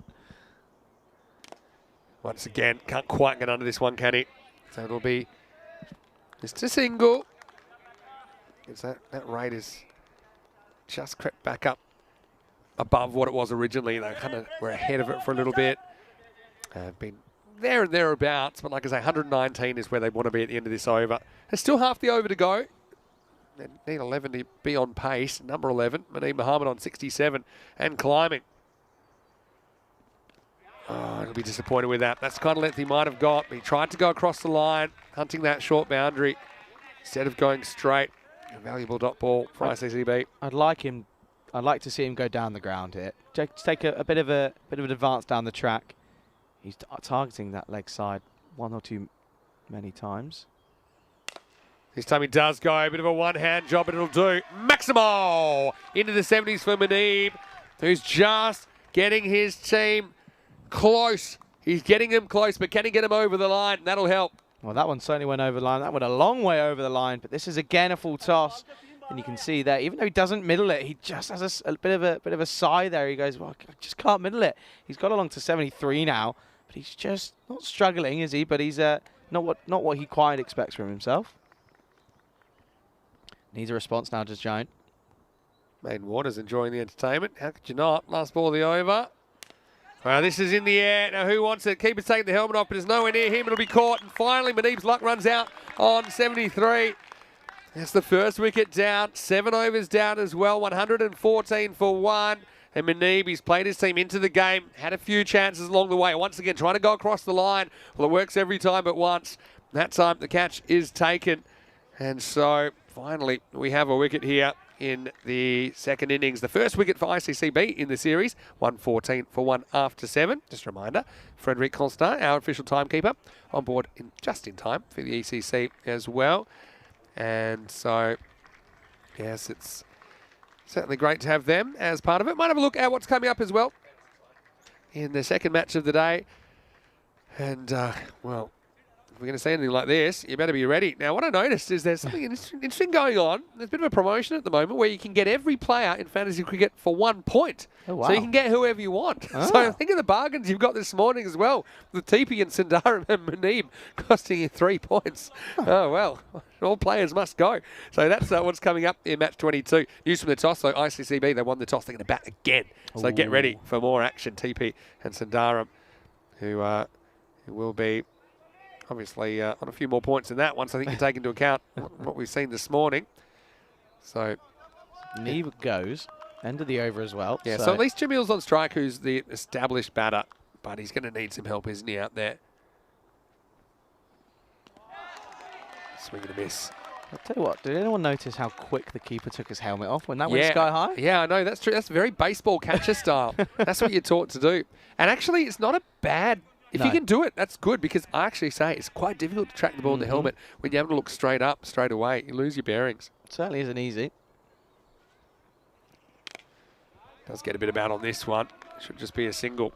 So they're going to try it too, and they'll get there with the throw. You see that being joined out there now by Mustafa Mahmood.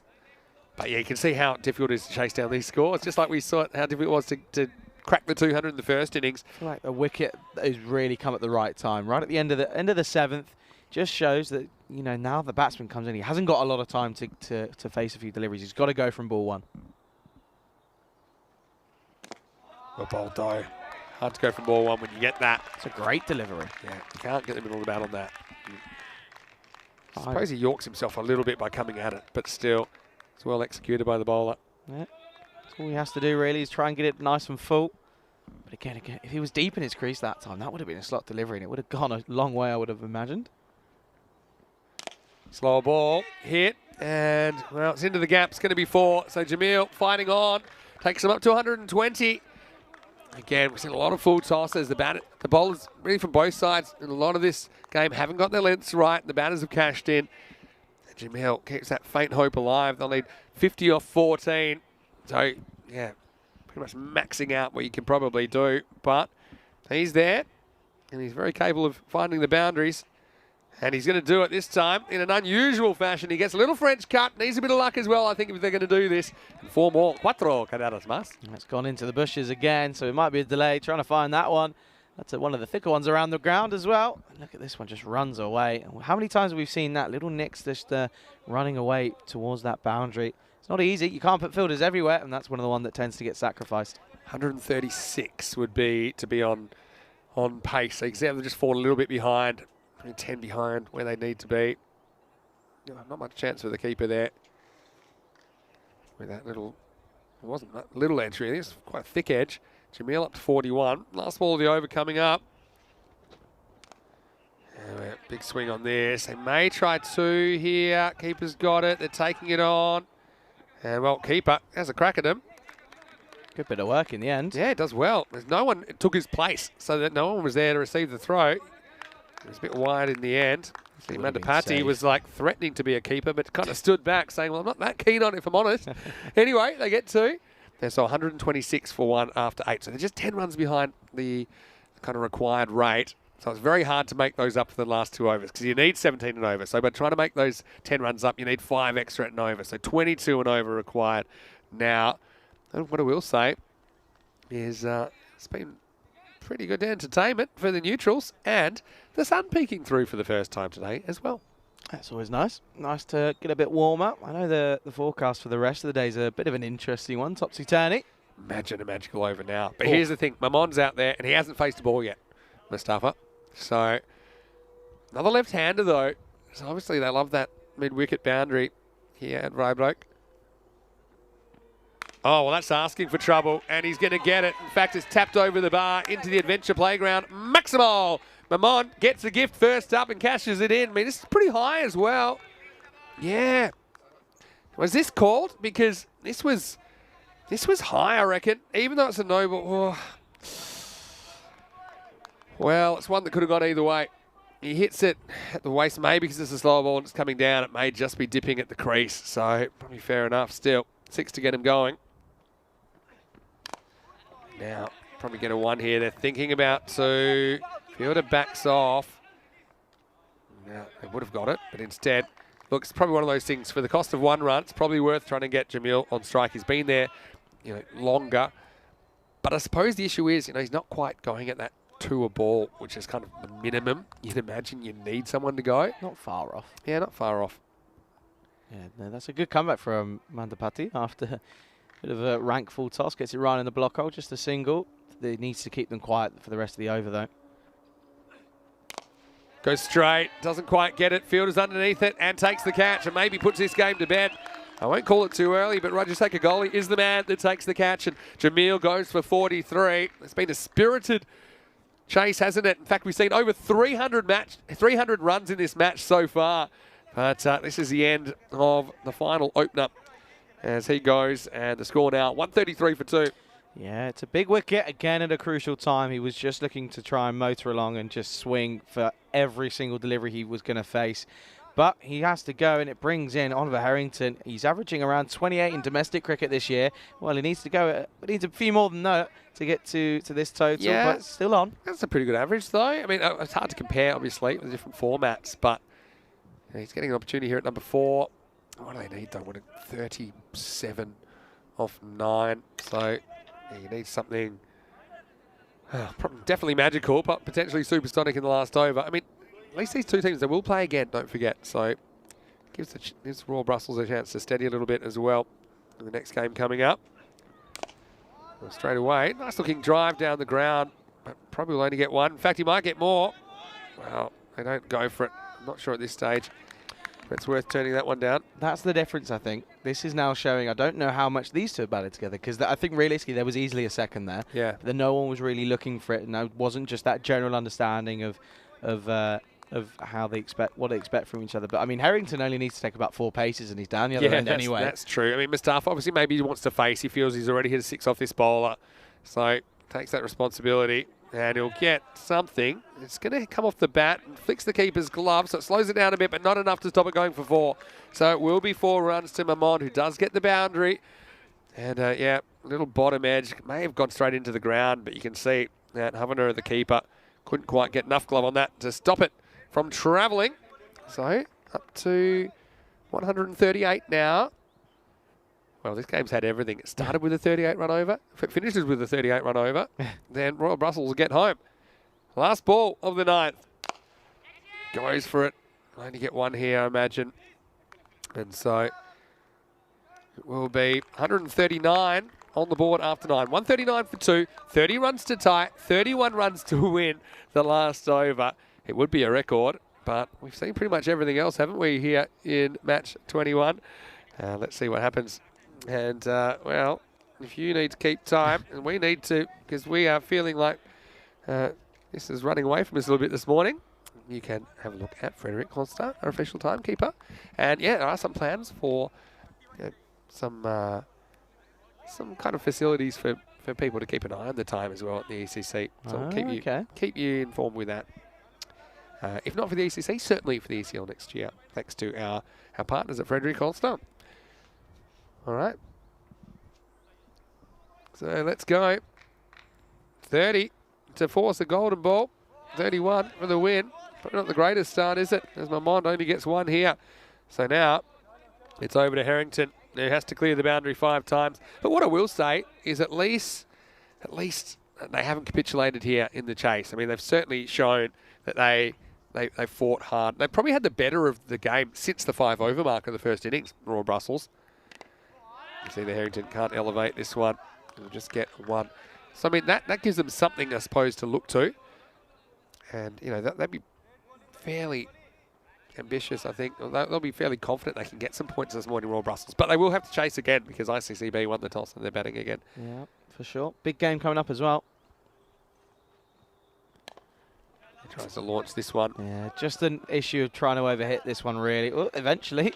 I mean, I'm looking at the openers in this game. So the openers in this innings, they scored 116 runs. So that's 256. Yeah, 135 plus 116. I got 251 scored by openers in this game. Yeah, I thought it was 140 in that first game. 69 and 66. Oh, okay. Off the bat. Okay. No. Yeah, I was just saying. Yeah, just look at how many runs have been scored by those 4 batters. Sense. Yeah, no, it makes sense what you're saying as well. Opening partnerships. Yeah. Yeah, no, you're right though. But apart from that, it hasn't been as easy for anyone else. No. So I think the huge price on the openers, I think for both teams. Wickets at the right time as well have been crucial. Yeah, so I'll just get 1 here. It's been pretty good over as well from goalie, I think. He's taken the pace off a bit. He's made the batters reach for it. So just making sure this game is put to bed. So we'll have to wait longer to see that largest chase record broken. I still think Group B could be the place that it is. Anyway, here we go. This one will do it, and it will be the end of match 21. The first match of Group B, one that we'll remember as we see, well, a whole bunch of runs. 314 runs, in fact, were scored in 1 match in 20 overs of cricket. But in the end, it will be ICCB that get their first points of the series. The final score, 169 to 145. Yeah, incredible work from them. And I think what we're being told is that might be their first win of the season in general, not only in the ECS this year, but also in domestic cricket. They've struggled. I'm not sure if it's their first win at all, but I know that they've had a few issues. But, well, what I will tell you is that if you want some bargains, have a look at that fantasy chart because everything is 1 point for all these players, and it will be ICCB who will be batting first in the next game after winning the toss. Let's go to some of the highlights. And Manib was out there early on, and look, along with Jamil, they built a pretty good base to really attack this total, but I suppose they couldn't quite go all the way despite that. A lot of big hits early on in this innings. Yeah, no, once again, the two openers really proving there. Well, that was a big moment, wasn't it? You just questioned whether that could have been the game straight away. A big miscommunication by those two out in the field, but it eventually wasn't going to be enough because they will fall short by 24 runs. But again, not much thanks to the likes of the openers. 23 off of 29 for Mohammad Muneeb. Incredible stuff from him. 5 fours and 2 and 7 sixes, in fact, striking at 251, but not also due to Syed Jamil. He had a really good go of it, 43 off of 24. Just wasn't able to get going at a quicker rate, really, wasn't he? Striking at 179. Did get 2 sixes in there with a couple of fours as well. But again, then, really, the thing for me was the wickets coming at the right moment. That wicket falling, or the first wicket falling, really, in that 7th over, just showing to bring a fresh batsman to the crease, and he's not got much time to do anything, really. He's got to go from ball one. It just proved that it was too much, really, wasn't it? Yeah, I mean, yeah, it was always going to be tough. I mean, the highest score we've ever seen chase 159. There's a reason for that, I think. You know, a bit like it was hard for the first team to get 200. You've been going so quick. It's just anything can disrupt that. And Muneeb, I mean, yeah, he wasn't completely convincing either, was he? I mean, I think he may want to look at his placement sometimes. I think somebody's trying to go a bit too leg side, because when he hits them well straight, he clears the boundary anyway, and I think he's just opening up a little bit of risk. Then when he hits them like that, I mean, they go a long way, and it looks good. You look like a millionaire. This was a funny one. It was a no ball too high, was caught, but obviously didn't count. But you can see, even though he gets this one away one-handed, I think that especially when the ball bounces, it adds another variable, and that was his dismissal as he was caught behind the wicket. Nice catch as well by Konduru. And that left it to Jamil, who tried his hardest to keep things going.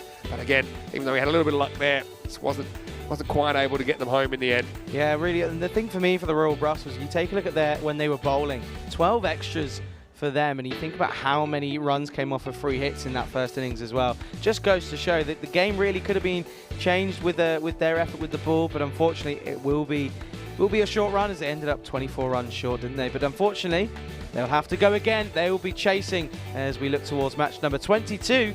International CC Brussels, they will be batting once again. But in match 21, the Royal Brussels, they've been defeated by International CC Brussels by 24 runs, and we can take a look at the scorecard there. And there you go again. The opener's getting a big start, but unfortunately wickets at the right time, meaning that the incoming batsmen don't have enough time to get going. Yeah, that's kind of a more regular thing, strike rate you see from Amon and Harrington. He didn't do too much wrong. It's just there's a lot to do, wasn't it? They needed something like 25 to 30 and over when they came in. But, it was good fist of it by Muneeb and Jamil. And so, pretty disciplined, I'd say, in a way. Five wides and 4 no balls in the innings. So, yeah, a bit hit and miss. Probably a few avoidables for both teams they could work on. But in the end, look, 145, not a bad total. Winning most cricket games, it won't win you this one. Looking at the bowlers, got to say, Goli was pretty good. I think particularly at the end, he didn't take a wicket but only conceded 18. The wickets went to Jain and Mandapati. I think, as you said, kind of came at the right time for International CC Brussels, I should say, who were defending their total of 169. We'll take a quick break. We're going to take a breath as well, because we'll be back in 15 minutes, and when we do, it'll be the second match of the day, match 22, the rematch. Let's see if the sequel can live up to the original, because it will be ICCB batting, and their openers, I'm sure, will be hoping to do something like what we saw this morning. TP and Sundaram ready for some fireworks. Vinny Sandhu here, Mr. Maximo, Charlie Hunt with me. Hope you're having a great weekend so far. We'll keep the action coming after the break, right here on ECN. You're watching the FanCode European Cricket Series.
Hello and welcome back to Belgium. It is Super Saturday action right here, and Group B, or maybe B is for bang, because we've seen plenty of that this morning, haven't we? And now it's time for the second leg of the Brussels Derby. It is Royal Brussels and International CC Brussels who are going to take part in match 22. The coin toss is on the way. Stephen Gooch is with the two captains.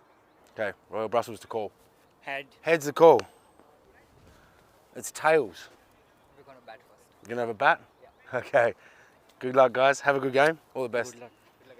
So it is ICCB that win the toss, and once again they have elected to bat. Well, no surprises there, especially since their openers, TP and Sundaram, put on the biggest power play we've ever seen in ECS cricket. They had 80 off 3 overs, ended up getting their team to 169. And so look, we thought it's going to be high scoring and would continue that way after what we saw in Group A, but no one was quite prepared for that. But what I will say is that Royal Brussels is a pretty good cricket team. They've got some good players. We know that as well. And let's see if they can maybe hold the openers a little bit closer to their chest this time, because they just got away. And also a lot of those in the power play were a bit self-inflicted. When they did get through the openers, they had some more success in the second half of the innings, where only 60 runs coming off the second half. So it should be an interesting game. Charlie Hunt, I know that you're pretty excited to see what we saw this morning. I know you're excited for more as we get ready for the start of match 22. The news from the toss, ICCB, they're really happy to win the toss, I think, and bat again. Over to you, Charlie. Let's get it started. Yeah, thank you very much for that. I certainly am. Boy, oh boy, what a morning we've had here on the European Cricket Network, as we got matches 21 and 22 underway now on the FanCode European Cricket Series here in Belgium. And yeah, there we go. What a picturesque ground we are playing at here for the next week. What a first week we've had. It's coming to a very, very loud end. And there you go. What a place to play cricket, surrounded by 3 kilometres of greenery. And well, there you go. That's the story so far. And this is what we've got coming up. Match 22, as International CC will be going ahead to bat first. And there you go. Look at that. 1 point apiece for all of the players on the fantasy at the moment. A little bit of a deal. Go ahead, get involved in that one. But again, I'll be looking forward to seeing TP at later on in this game as well. But I'll tell you what, looking back at that game we just had this morning, Sai TP, 69 off of just 19 deliveries. That was an astonishing innings, striking at 363.15. He was also joined by Anand Sundaram. Again, he ended up with 66 off of 31, going with 9 fours and 3 sixes to his name, striking at a pretty slow comparison, 212.9. But again, excellent batting, and they managed to pick up their first victory here in Group B here in Belgium. And there you go. That's where we are here in Mechelen. It's an excellent cricket ground. It's provided plenty of exciting cricket, a lot of runs, a lot of catches, some interesting fielding as well. A couple of Tortugas. Obviously, with the drought here in Europe, we've seen it throughout this summer. Some dry outfields. This one got a little bit of moisture this morning, bit of rain certainly helped the ground. But it's going to be Oliver Harrington. There he is, Ollie on the back of his shirt. He is going to be taking the first over here in match 22. And this is going to be an interesting battle. Obviously, Royal Brussels, they'll be looking to make an improvement, especially with ball in hand. It just didn't go their way, with plenty of extras in that first innings in match 21. What's over an hour ago now.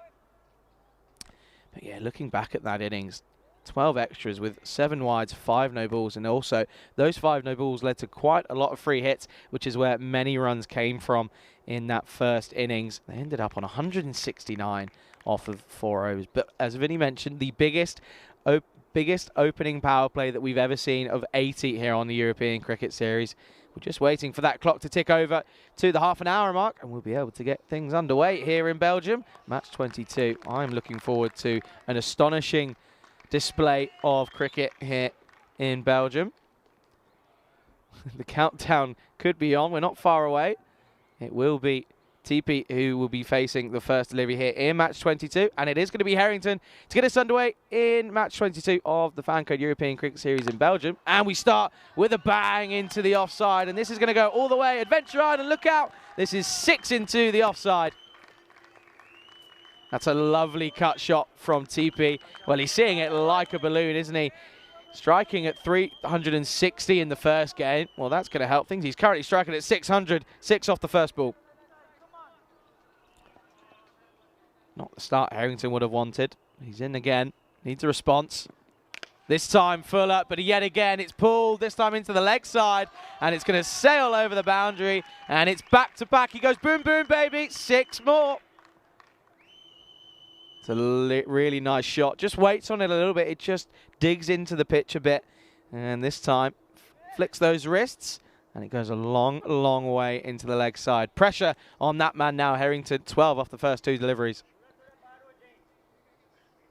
Conversation with the skipper, Munib Mohammed, for Royal Brussels. Just questioning what the plan is here.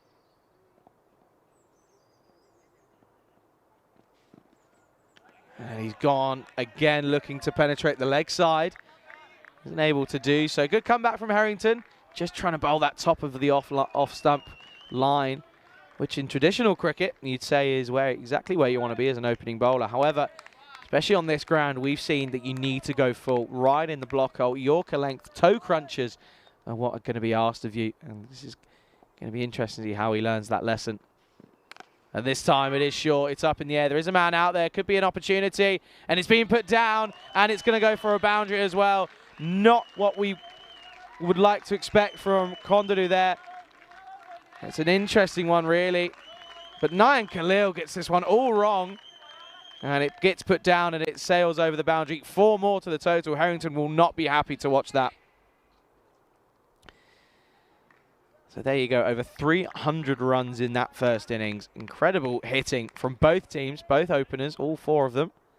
Harrington needs a response. It's not the response he would have wanted. And again, it's into the leg side. This is even bigger. It's out of the ground, only just into the bushes. TP, he moves into the 20s in quick fashion. He's now on to 22, and this is a big shot. 6 more. And that one has gone a long, long way. Look how deep in the crease he is. I've been asking this for 5 days on the trot. TP must have been watching because he's turned around. He's gone, well, Charlie, this is what I'm going to do. I'm going to sit deep in the crease. And look at me go, 22 off of 5. This has gone super so far. 1 single delivery remaining. 1 and over so far. If you're an international CC Brussels fan, just 1 dot ball. Final delivery. It's Fuller. Could be an opportunity, and it is taken. What a catch from that man. And, well, he had an interesting time in the field last time around, but this time Munib Mohammed, he's straight on the money. This is coming at a rate of knots. Just gets his hands up in time, and it's the first wicket to go. What a way to end the over. A stinger for Munib Mohammed, and it's 22 for 1 after the first over. And that looked like it was going to hurt. It's a bit chilly here, just around 17, 18 degrees. It's not the warmest. And, well, there you go. 9 days to go. But I'm going to say, I think we're going to have such an exciting time here that's going to fly by. 9 days to go until T10 International Cricket returns to your screens. That gets underway on the 12th of September, all the way through to the 14th of October. So the wicket falls. That's the earliest first wicket to fall in Group B action so far. Normally we've had to wait until the 7th over in both games, in fact. Both innings, I should say. But there you go. 22 for 1, and I can tell you, Munib Mohammed is still struggling. That certainly had a bit of a sting to it there. So, Raham Hussain starts the second over. Wow, this could be an opportunity. There's a man out there, and it will be taken. So, this is a great start for that man, Raham Hussain. He went massive in the first game, 38 off of his single over. This time, he starts off positively. Good catch in the end by Odiakel. And it's the second wicket to go, 22 for 2. And it is a golden duck. Well, such is the game of cricket. Anand Sudaram, facing his first delivery, went for the big shot down the ground. And he didn't get enough on this one. Doesn't get the legs, and he has to go for a golden quacker. And it's now 22 for 2 here in the second. So technically, this is going to be a team hat-trick opportunity. It won't be an actual hat-trick. Unless he takes one now, then we would get an actual hat-trick opportunity. But 2 quick wickets in succession. And it's a no ball and a wide ball. So this will be called a no ball. Gets this one all wrong. And it's not really the delivery you want to follow up after taking a nice wicket. Look at this one here. Called for front foot. He's a long way in front. And this is going to be a no ball free hit. So a big opportunity for Golly to cash in here.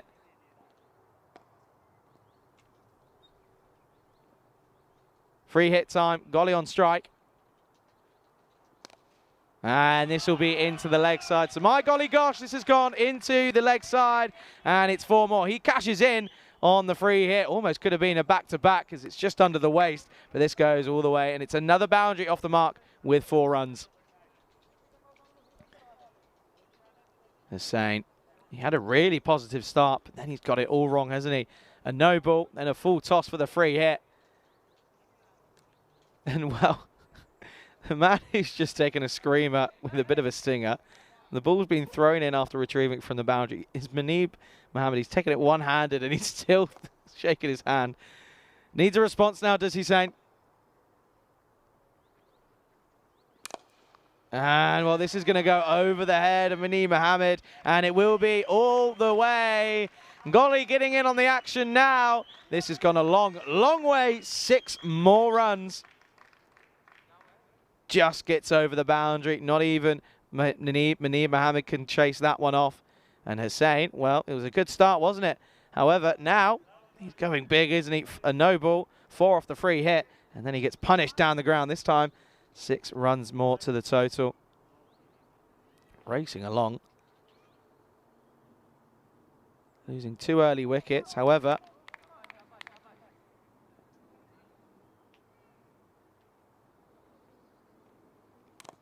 This is an inside edge onto the pads, and they will come through for a single. Good running from these two. Barry was pretty quick to pounce on the opportunity. He was through, and they do come through for a single.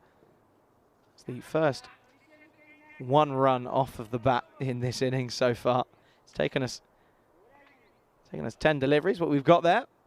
Only 1 dot ball as well. Of course, not really counting the 2 wickets as dot balls. Maiden saying, keep practicing the duck. Don't think Rico is listening. You never know. He likes a lurk. I know he does. Back of the hand, slow ball, well bowled. Could be a missed run-out opportunity, and they don't go for it. Wow, that's interesting from Butt in the covers there. There was no one at the non-strikers end, but it was being backed up. He doesn't pull the trigger, and it's a dot ball. A huge thank you for everyone for choosing to tune in here on this Saturday morning, only the 3rd day of the September month.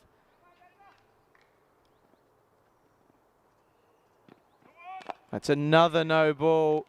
And again, this looks like it might be for the front foot. And it's going to have to be another free hit. Take a look at this one. And this is going to be another free hit here. So it's this time, Barry is going to be on strike for the free hit. So, unnecessary runs being given away here.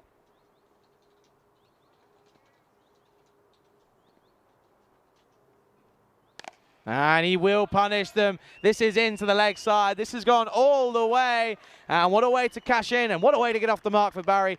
Gets the license off the free hit, and it's 6 into the leg side. And it's, again, a full toss on the free hit. And he gets punished all the way. 6 more runs. And that 6 will bring us to the end of the 2nd over. 41 for 2. Look at that run rate. Currently going 200 pace. We take a look at the standings. So there you go. International CC Brussels, they are top of the standings with 2 points after that first game. Royal Brussels, they will be looking to come back strong here.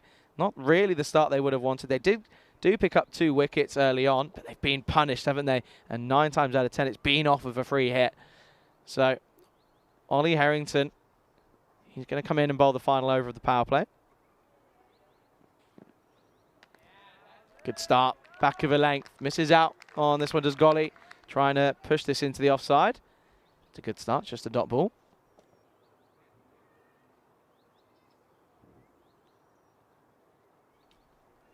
No, it has been an interesting start to this game, match number 22 for both teams.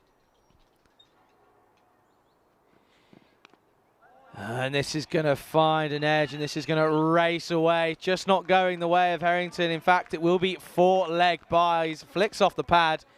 And Harrington just says, well, there's not much more I can do. This was a good delivery. Flicks off the pad. Wrong foots the keeper, and it sails away. Hands on head stuff for Royal Brussels at the moment. It's another boundary. So that obviously won't go towards Golly's total, but it's for International CC Brussels. Obviously the Brussels derby here in the first 2 matches of Group B action. Huge thanks for everyone tuning in. And if you are watching on YouTube, go ahead, get involved in the live chat. Let us know your thoughts, your queries. This time it's Fuller, wild swipe across the line. You know, go ahead, get involved. Nice to see everyone in there. Maiden Waters in there as well. ILMF. I know Luke's in there as well. Luke Belgium. Keanu as well. Keanu was talking about the Australian game. There was a fifer in, I think, just 3 overs for one of the Zimbabwe bowlers. And this is Fuller on the wider crease, but this could be squeezed through. He'll give chase, but he overruns it. And, well, we saw him do so in the first game. And this time, he just overruns it, gets done by the longer grass. It's a good delivery, really, from Harrington. Not much wrong with it, but it gets squeezed by Golly. And it's going to be another boundary, 4 more. Let's see if we can take a look at this one again, possibly. Just ran after it, but just ran over it. Couldn't put the brakes on in time, but anyway, needs a response. And they push this into the onside, and it will just be a single.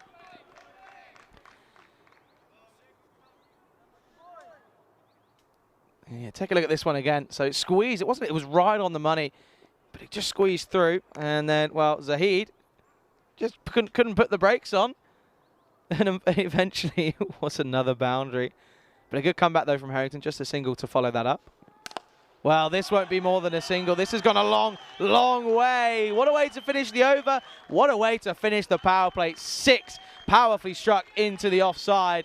And that means that the International CC Brussels will finish on 56 for 2 after 3. Again, it's a slot delivery. It gets the punishment. Just shows the margin for error here is not great. Look at that. 2 wickets falling. However, overs in and around that 20 mark. So that first over went for 22, 19 off the second. That was 15 off the third. So they're slowly pulling them back, Royal Brussels, but they're going to need to do it quickly. Otherwise, this game could almost be batting themselves out of it already. Could International CC Brussels. We're going to see Wasik Butt is going to come into the attack here for the 4th over. These are 2 massive overs in the context of this game. The fielding side, the bowling side needs to apply the pressure, really put the squeeze on, try and limit the flow of runs. It will be Butt to take us into the 4th. Off the pads, straight to the keeper. And Harrington's just stood there saying, well, I want to do that. That was going to be mine, but they come through eventually for the 1 leg bye.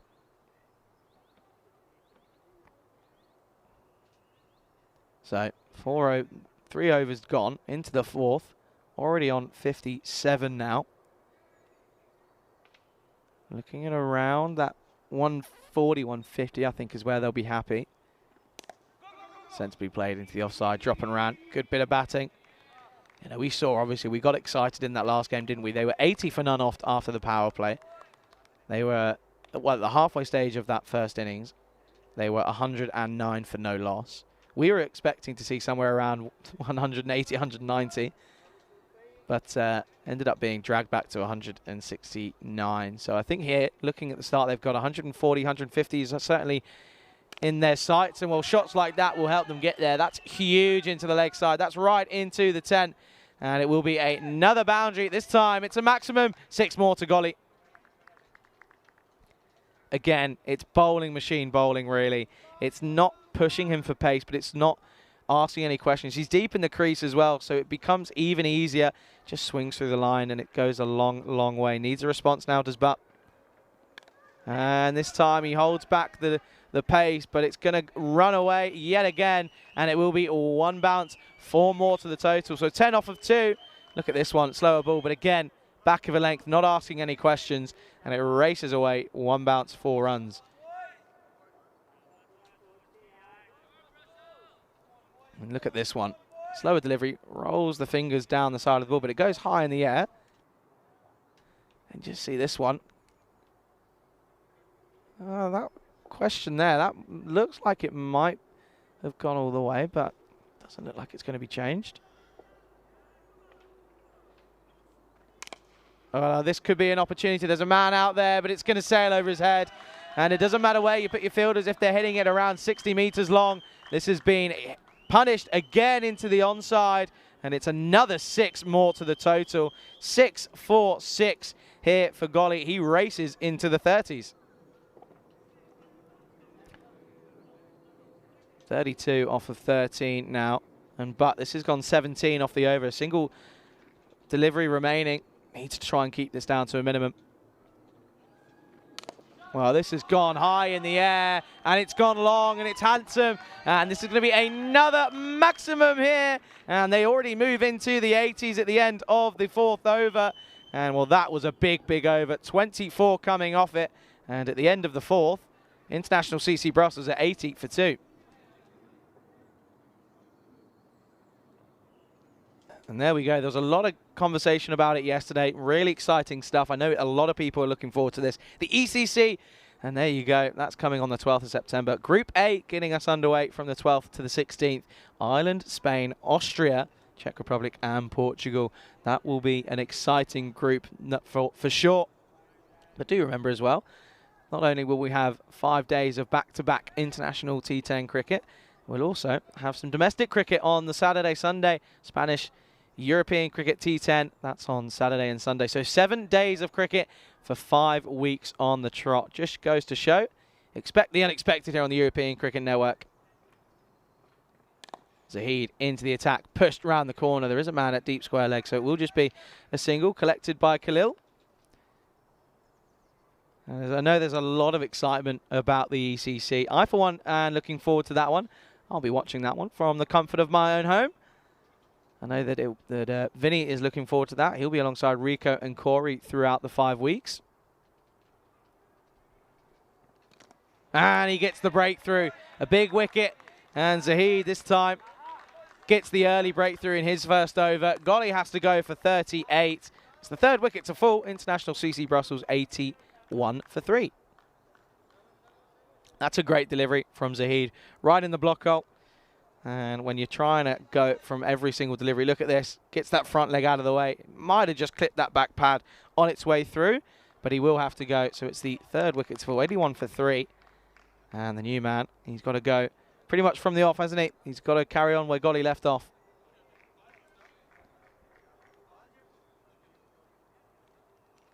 So he makes his way to the crease. Does Slavan Kondaru. Again, interesting time of it in the field, didn't he? We've seen, this is probably the most mistakes in the field I think we've seen so far in this tournament. Not due to a lack of trying. It's just been a bit of a change in the conditions today. He starts with a flick into the leg side. Could be another opportunity. And it is taken. He holds on eventually. Does Taha Chowdhury. And we will have a hat-trick opportunity. 2 in 2 for Zahid. It's the 4th wicket to go. 81 for 4. Just trying to flick this into the leg side. And gets this one all wrong. Picks him out. And on the 3rd time of trying, he manages to cling on. So 2 in 2.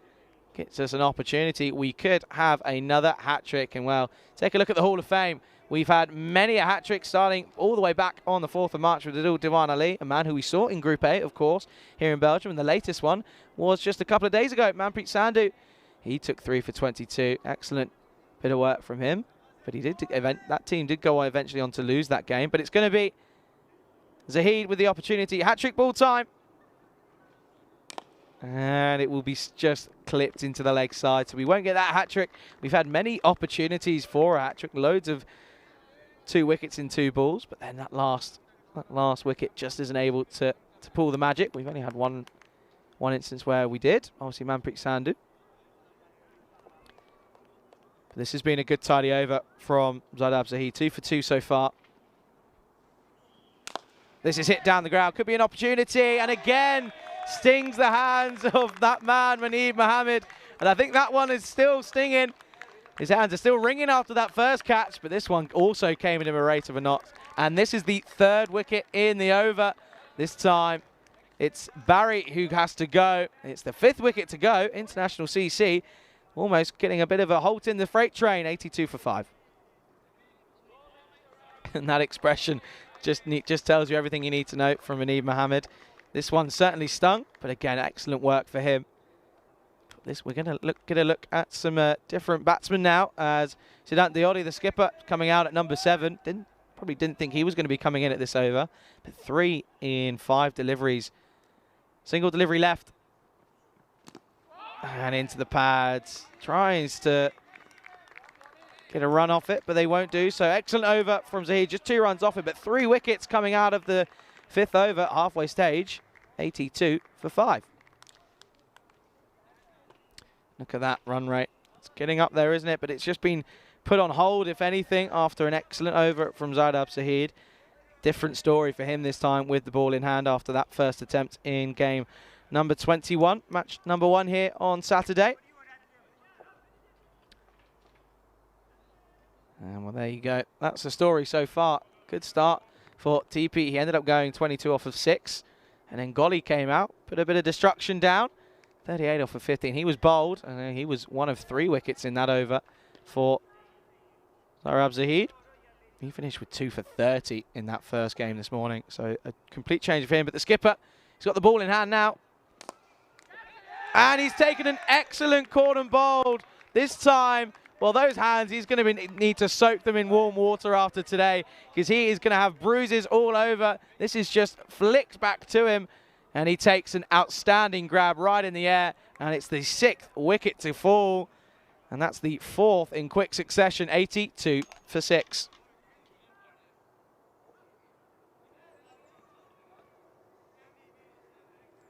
So 1 run for Potham Shetty. He goes 1 off of 3. And the new man comes in to the crease. And he's got a big, big job to do here. Still plenty of cricket left out there. He's got 4.5 overs remaining in this innings. The last thing they want to do is get bowled out cheaply, as Shailan Jain comes into the crease. And take a look at this one again. That was not coming slowly at him. He did really well to adjust himself and take the reaction catch. And well, 82 for 6 now. Jain, he's going to be on strike. Well, this is a horrible delivery, but he's going to get a wicket. And look at that. Look at the little grin on the man at point's face. He knows that they've snuck a wicket there. It was a pretty comfortable catch for that man.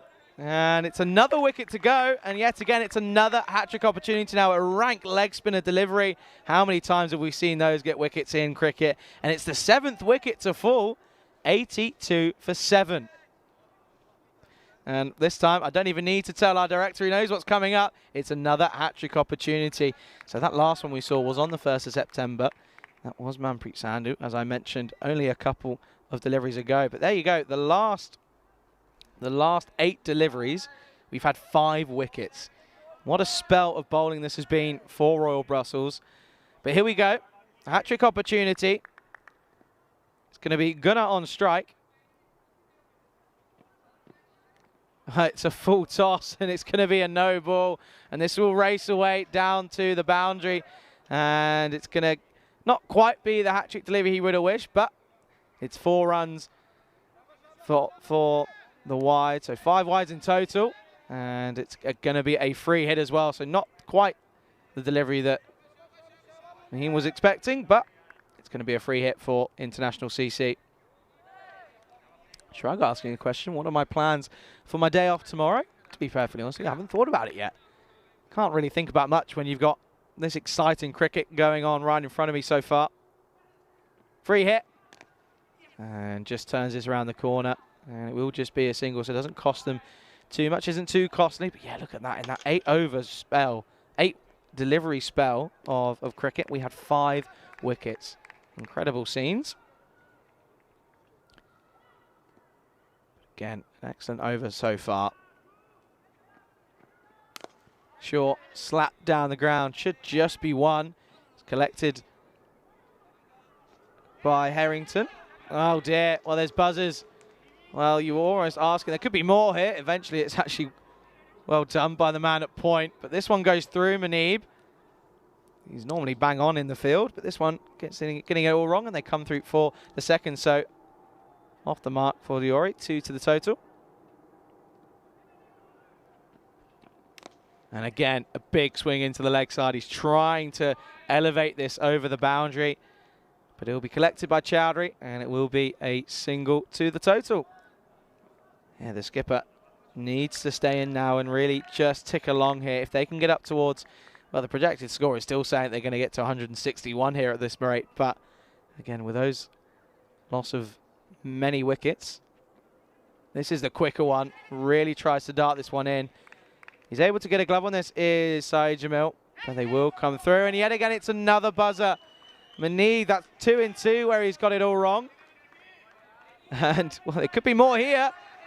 It's all happening here. Royal Brussels just turning on. Turning off, in fact. And it's a wide as well. So it's a wide plus, I think, 2 runs as Gunner will remain on strike. So 2 runs to the total plus a wide. Manee just trying to get out of this over now. It was a great start, but not really the finish he was wanting from himself.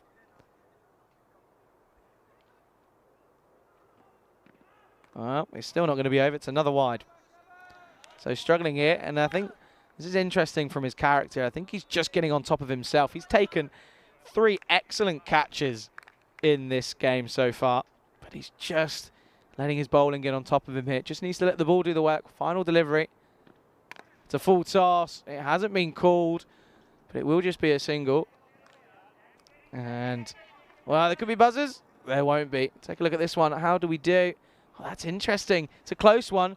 But again, obviously, as the spinner, bit of leg spin on it, and it dips, and it will just be a single to the total. So we finish off a very interesting over. It's a long one with 13 off it in the end. And at the end of the 6th, 96 for 7 on the board.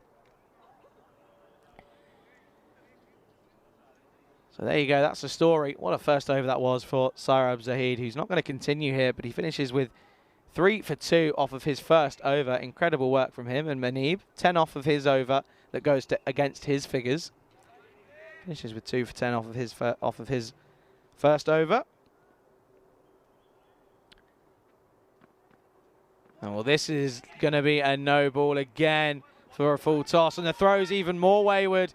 And this time, it won't cost them any extra, but not the start, really, for Audiakel that he was expecting. Look at this one. Gets this one all wrong. Right above the waistline. Take a look at this. Look. Shoulder height. It's a dangerous, dangerous delivery. Free hit. The skipper tries to overhit this, and they will come through for a single. Shrug just saying the bowler gets 3 for 2 and doesn't come straight back in for a second over. It's a good question. And the only person we can really ask the question of what's going on is the skipper. He's the only one that can answer that question. Good comeback from Audiakel. And that's not the best of comebacks. That'll be a wide down the leg side. So again, extras are just playing on the mind of Royal Brussels. It's now 19 extras that have come off. They're one of the highest scorers. In fact, they're the 3rd highest scorer so far in this innings.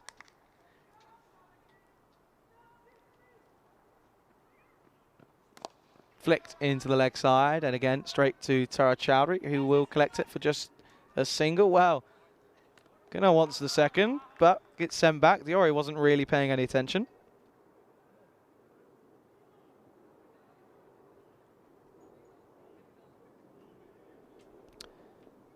So yet again, this has been interesting, hasn't it? 100 on the board now, 101 for 7 in the 7th. Wow, well, there you go. Well, this is interesting here. Does he have control of the ball? The batsman's walking. He did well to get a hand onto this one. I think he's going to be okay. But look at this one here. Takes it one-handed. Yeah, he's got control of the ball. That's really good work. Excellent catch from Saeed Jamil. He gets the big breakthrough, and it's going to be the skipper, Diori. He has to go.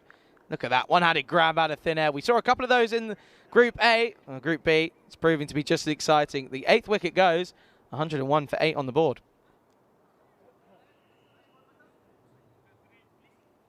And well, Shujit Yadav is saying that he still can't forget the 43 extras that they had in Italy. Well, that's It's a big, big shout, but I don't think we're going to quite get to that level. It's 19 at the moment. New man in. And it's a dot ball to start for Mandapati.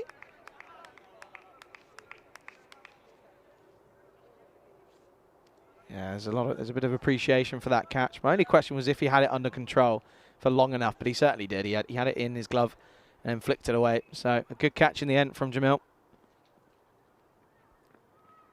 Gets this one all wrong. You could just see his run up wasn't quite there.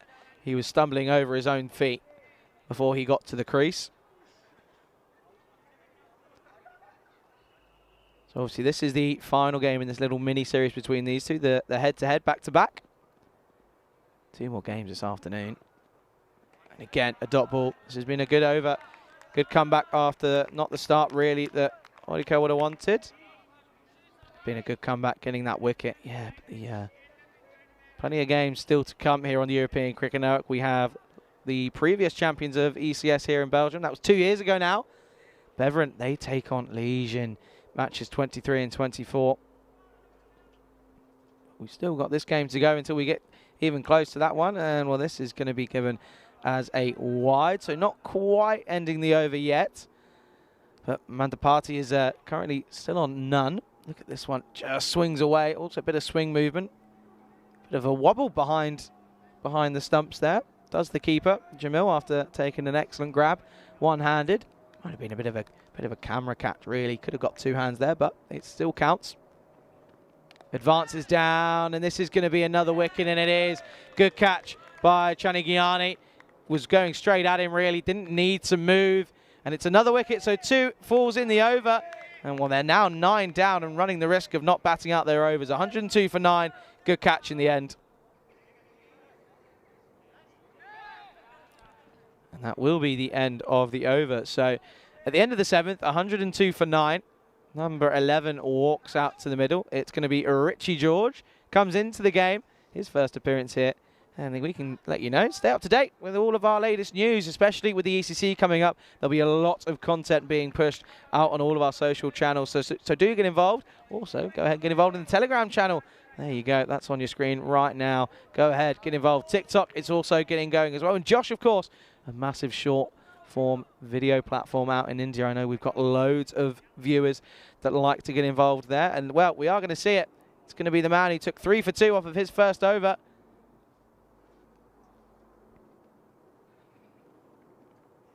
Well, this one beats him all ends up. Goes through the gap between bat and pad.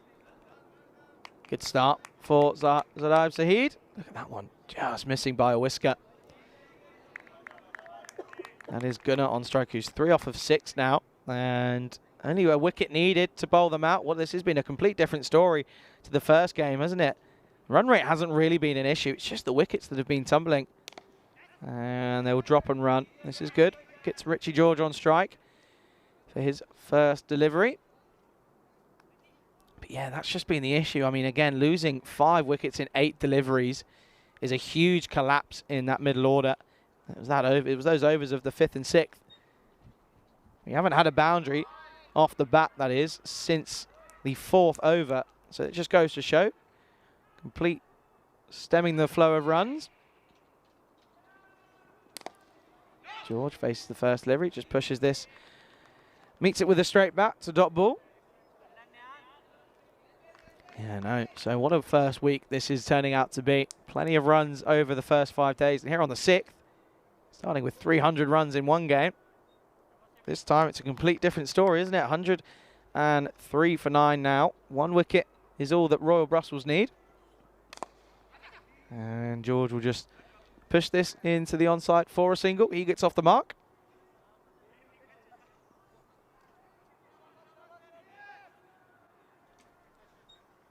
There you go. That's a good number. 707 for Richie George. I like that. We've had a few interesting ones. 7881, the zip code, earlier on in the week as well. Zahid continuing here. He's looking for his 4th. He won't do it that time. It's again kept out by Shashidar Gunnar. And again, I think this is interesting, isn't it? Do they go swinging, which is what we've often seen in the Belgian DNA of cricket, or do they just try and bat out their overs? They are only a wicket away from getting bowled out here, our international CC. And this one just fishing, really. But it brings an end to a really good over. Just 2 singles off it in the 8th. And after 8 overs, 104 for 9 on the board. And this is just proving to be a complete different game, isn't it? Just goes to show. This is why we love the game we call cricket. You can have one incredible day with the bat, but then very next time you can just struggle, really. And there you go. Look at those wickets in the 5th, 6th and 7th. Incredible scenes, really. Just goes to show. Just keep sticking in what you're doing and you'll get those breakthroughs. 5 wickets in 8 deliveries. Incredible stuff. This could be another opportunity, but it's going to sail past Gianni and it'll be a welcome boundary. First one for George. He gets his account open. Probably not in the most convincing of ways, but it's 4 in the book and 4 to the total. 4 more. So, Audiacal this time. Not getting this one bang on the money. Got enough bat on this, dear George. Races away. So 2 for 9 now off of his 1.1 overs.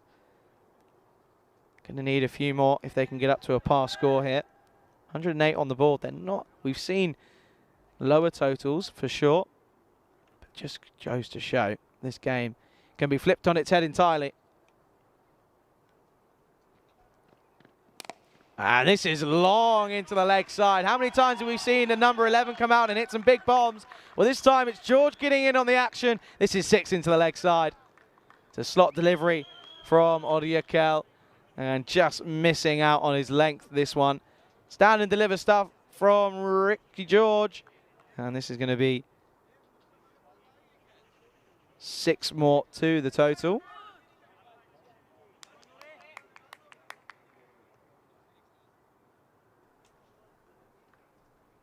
So needs a response now, does Audiacal. Flat batted, isn't middled. Should just be the one. It will be collected in the end by the skipper Manib. It is a single. Brings Gunnar back on strike.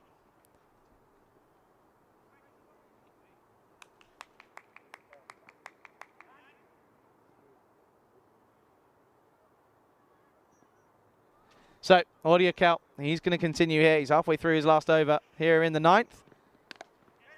And, well, a bit of hesitation. Could be close to the direct hit. And it will eventually be a top ball. I think, really, that George ran a single himself. He got halfway down, had to put the brakes on, get the turning circle out. So, Gunnar's just faced a handful of dot balls. He's now 4 off 10. And I think what he wants to do is ensure that they bat their 10 overs here.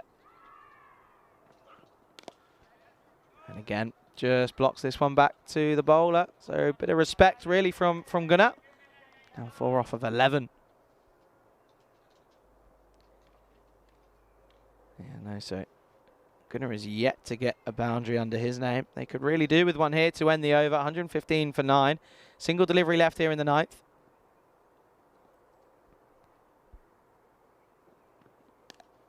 And I think he will do it. This is a lovely shot from that man there. Bit of touch and bit of class there. Pierces through the infield, finds the gap, runs away. 4 more to the total. It's a really lovely shot, in fact. He knows where the gap is there. He's looked at it a couple of times, and a nice way to end the 9th over. 119 for 9. So they're looking around a par total, in fact, going off of the daily average. But there you go. That's where we are now. So the first part of this 2-week tournament has come to an end. We're now into Group B. Obviously, we said goodbye to Ostend CCE yesterday. We know what they needed to do. They needed to chase a big total in 6 overs to even be in with a chance of qualifying. But it's the Ostend Exiles. They take that 4th spot, and we'll be seeing them in quarterfinals Friday next week. But it's going to be Nayan Khalil here for Royal Brussels. This is in the air. Could be an opportunity. Has he got the legs? He does. It evades the jumping Taha Chowdhury, and it's 6 more to the total, and it's that man again. It's George, and this is a big shot into the leg side. 6 more to the total. So that will bring them into the 120s now. Look at this. Doesn't quite find the middle of the bat, but he gets enough on it. Very bottom hand. He needs a response now, Khalil. And he does. It's a good comeback. It's a dot ball. Stays a little bit low from Khalil. But George, look at that. 18 off of 7. How many times have we seen this? Zahid Hussain obviously came out and hit 49 as a number 11. It was a bit of a dead rubber, but he's still got to do it. George can looking to go again. And this time, tries to penetrate the offside, isn't able to do so. It's again another dot ball. Khalil just in a sort of box standard position now on the crease, half in, half out. Down the ground, he's hit this quite well. I think he might split the field. In fact, he does. Excellent hitting from the number 11. This is really helping the ICCB here. Down the ground. Gonna get out of the way, and it races away 4 more to the total. It's a lovely shot from the number 11. It just goes to show that the Belgian DNA is racing through every batsman here in Belgium. There you go. Don't tie those together. You're not going to miss those laces. Look at them. There's some serious colour. He's going to need to get his skates on those, Gunnar. 2 deliveries remaining. Full toss into the leg side, and this will go all the way again. It takes the flag out, and this is going to be another maximum. Look at them there. Celebrations all around, high fives. Maybe not quite what they come to expect normally from George when he has bat in hand, but that's going to be all the way. 6 more to the total. George has moved on to 28 now.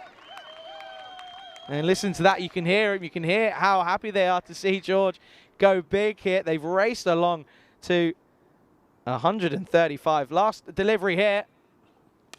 And he's gone again into the leg side, and it will be again another maximum. Look at them there. The ICCB are exhilarating with happiness there. Pure elation flies off the bat of Richie George, and it goes a long, long way. So a big, big final over with 22 coming off it. The ICCB will finish on 141 for 9 after their 10 overs.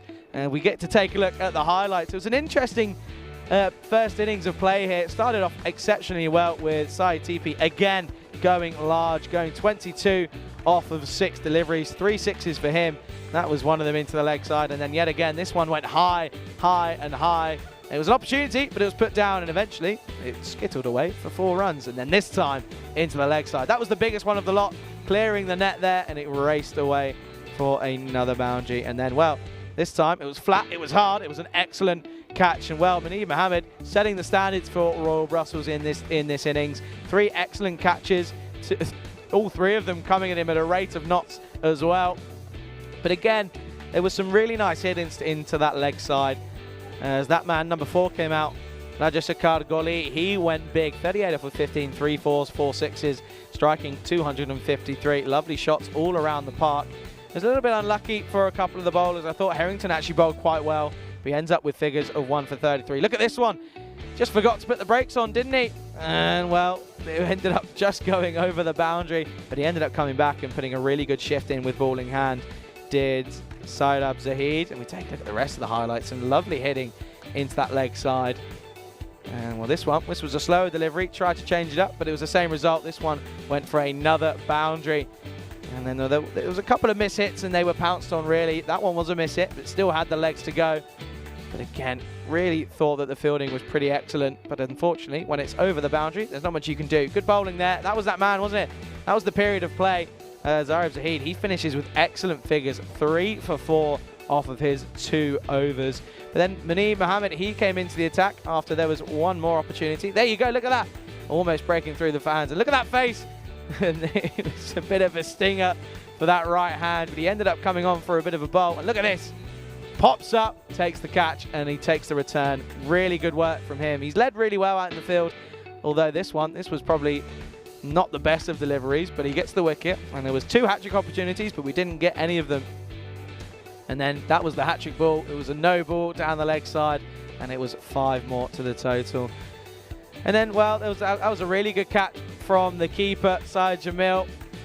One-handed grab to the offside. And then, very next up, Really good catch for Gianni Gianni. Well, that brought the number 11 to the crease, and boy, oh boy, did he have a bit of fun. Richie George, we've seen it time and time again. He finishes 34 not out off of only 11 deliveries. There was a really nice shot from Gunnar into the offside, bit of touch showing his class.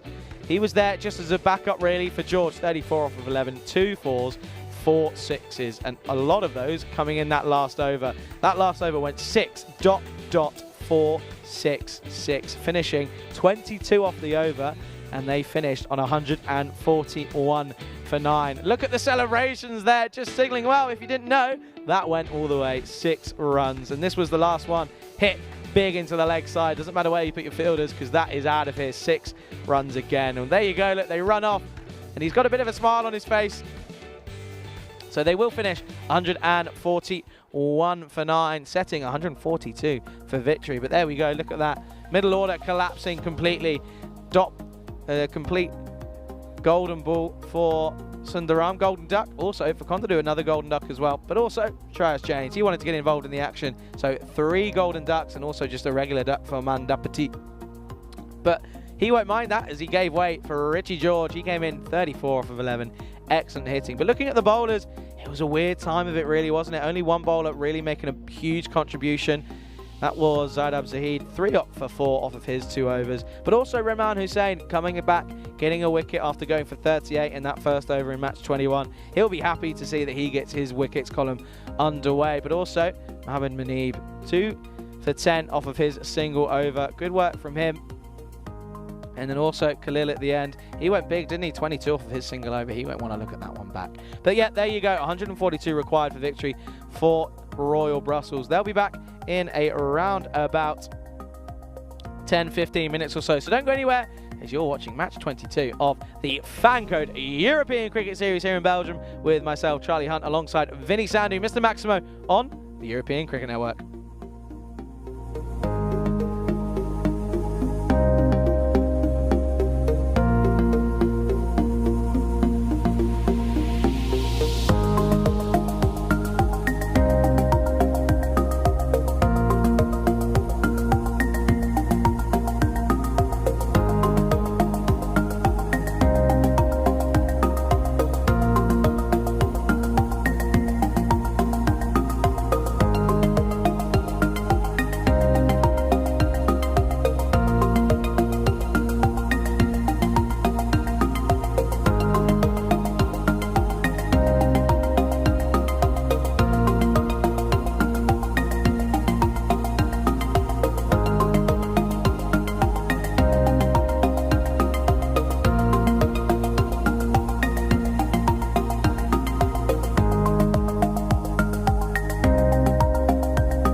welcome back to Mechelen here in Belgium for the second half of match number 22 here in the FanCode European Cricket Series here in Belgium. Well, the scene is set. 142 runs required for victory for Royal Brussels. And, well, they need to get a good start, don't they? Otherwise, they're running the risk of going 0 for 2 early on in Group B action. And, well, there you go. Bit of a change at the top of the order, as we're going to see Mustafa Mamon. He is going to be opening alongside Munib Mohammed, who's coming off the back of a very well-made 73 off of just 29. But he needs a little bit more support, doesn't he, if they're going to get up towards that 142. Well, they finished on 145 for 2 after their 10 overs in the last game. So they know that they're more than capable of getting to this target. But you just never know what a bit of scoreboard pressure can do to a team. I think the key for the ICCB is that they make sure they take wickets at crucial times. Don't let anyone get comfortable. And this could be an interesting chase. But thank you for choosing to connect with us here as we're ready to get underway. It will be Mandapati, and this is a good start for Munib Mohammed. He gets down on one knee. This is going to be 4 runs. This is racing away into the bushes, 4 to the total. Leg side start for Mandapati, this one. This departs down to the bushes. It could be a bit of a wait. It's a long way. Could probably fit about two grounds in considering how far it is from here to the bushes down that leg side for the left-hander. So 142 runs for victory. Need to go at 14s and over, which isn't really a big ask considering what's around par. I think 140 is probably just slightly above par. We know that the average run rate is around 120, so a couple of runs extra certainly won't harm ICCB's chances. Need a response though. And this is going to be a dot ball, so good comeback from Mandapati. Munib, this one, swinging away. Just flicks the wrist at it, tries to get something on it. Yeah, no, I'm excited. Group B, if it's anything like what we've seen early on this morning, it's going to be a very fun time here in Belgium. Oh, and this is going to be a wide down the leg side. They come through for a single. It's eventually a good bit of keeping, but only because he made a bit of a mistake. You can see that umpire just saying, please make sure you get out of my way, otherwise I can't see anything. But it brings Mamond on strike. Bit of a promotion here. Came in at number 3 last time, this time opening the batting. Slower ball, slapped down the ground, and he'll get off the mark with a single. Yeah, no, really looking forward to seeing Beveren. They take on Liège in matches 23 and 24 this afternoon. Looking forward to seeing there's a few more international representatives in both in those squads. So Beveren, they will be looking to build on their championship 2 years ago. Full toss, and again dragged down the ground will be another single. 2 left-handers at the top of the order. Don't know if we've seen that yet here in Belgium. One thing I like to see is the right-hand, left-hand combination. Just adds an extra element or of an issue for the fielding team. Just means they've got to think of a few more things. Put Mamond on strike. 1 off 1 for him. Tidy over, really, from Mandapati. This has gone aerial. Don't know if he's quite got all of this. He hasn't, and he will have to go. So the move to put him at the top of the order doesn't pay off. And it's a wicket to fall. It's the first one goes. It goes in the first over, 8 for 1.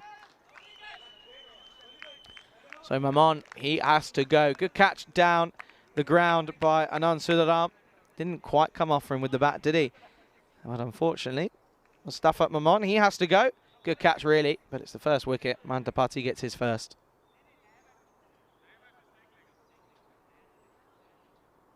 So the man, he makes his way out to the crease.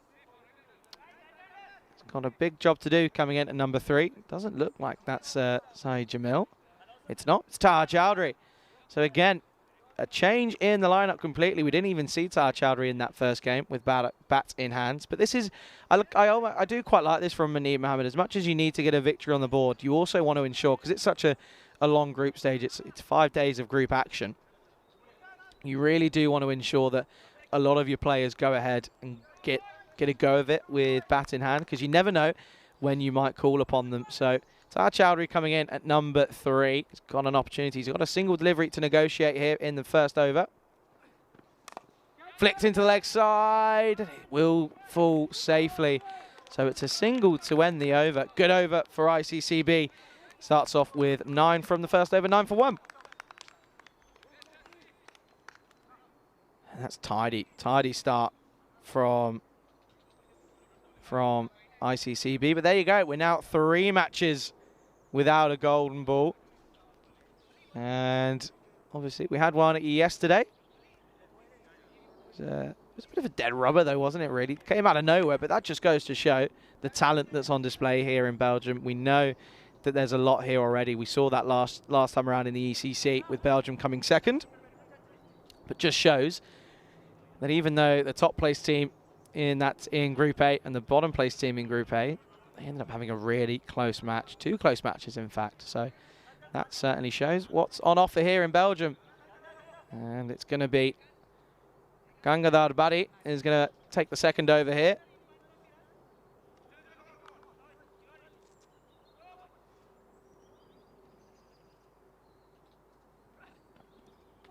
And he's going to start with a wide ball. Chowdhury asking the question here. Take another look at this one. It's actually a really good delivery first up from Barry. A wide Yorker length. Spot on. That's what we've been asking. Haven't we, that Yorker length? That's bang on. Good start from Barry. Starts with a dot.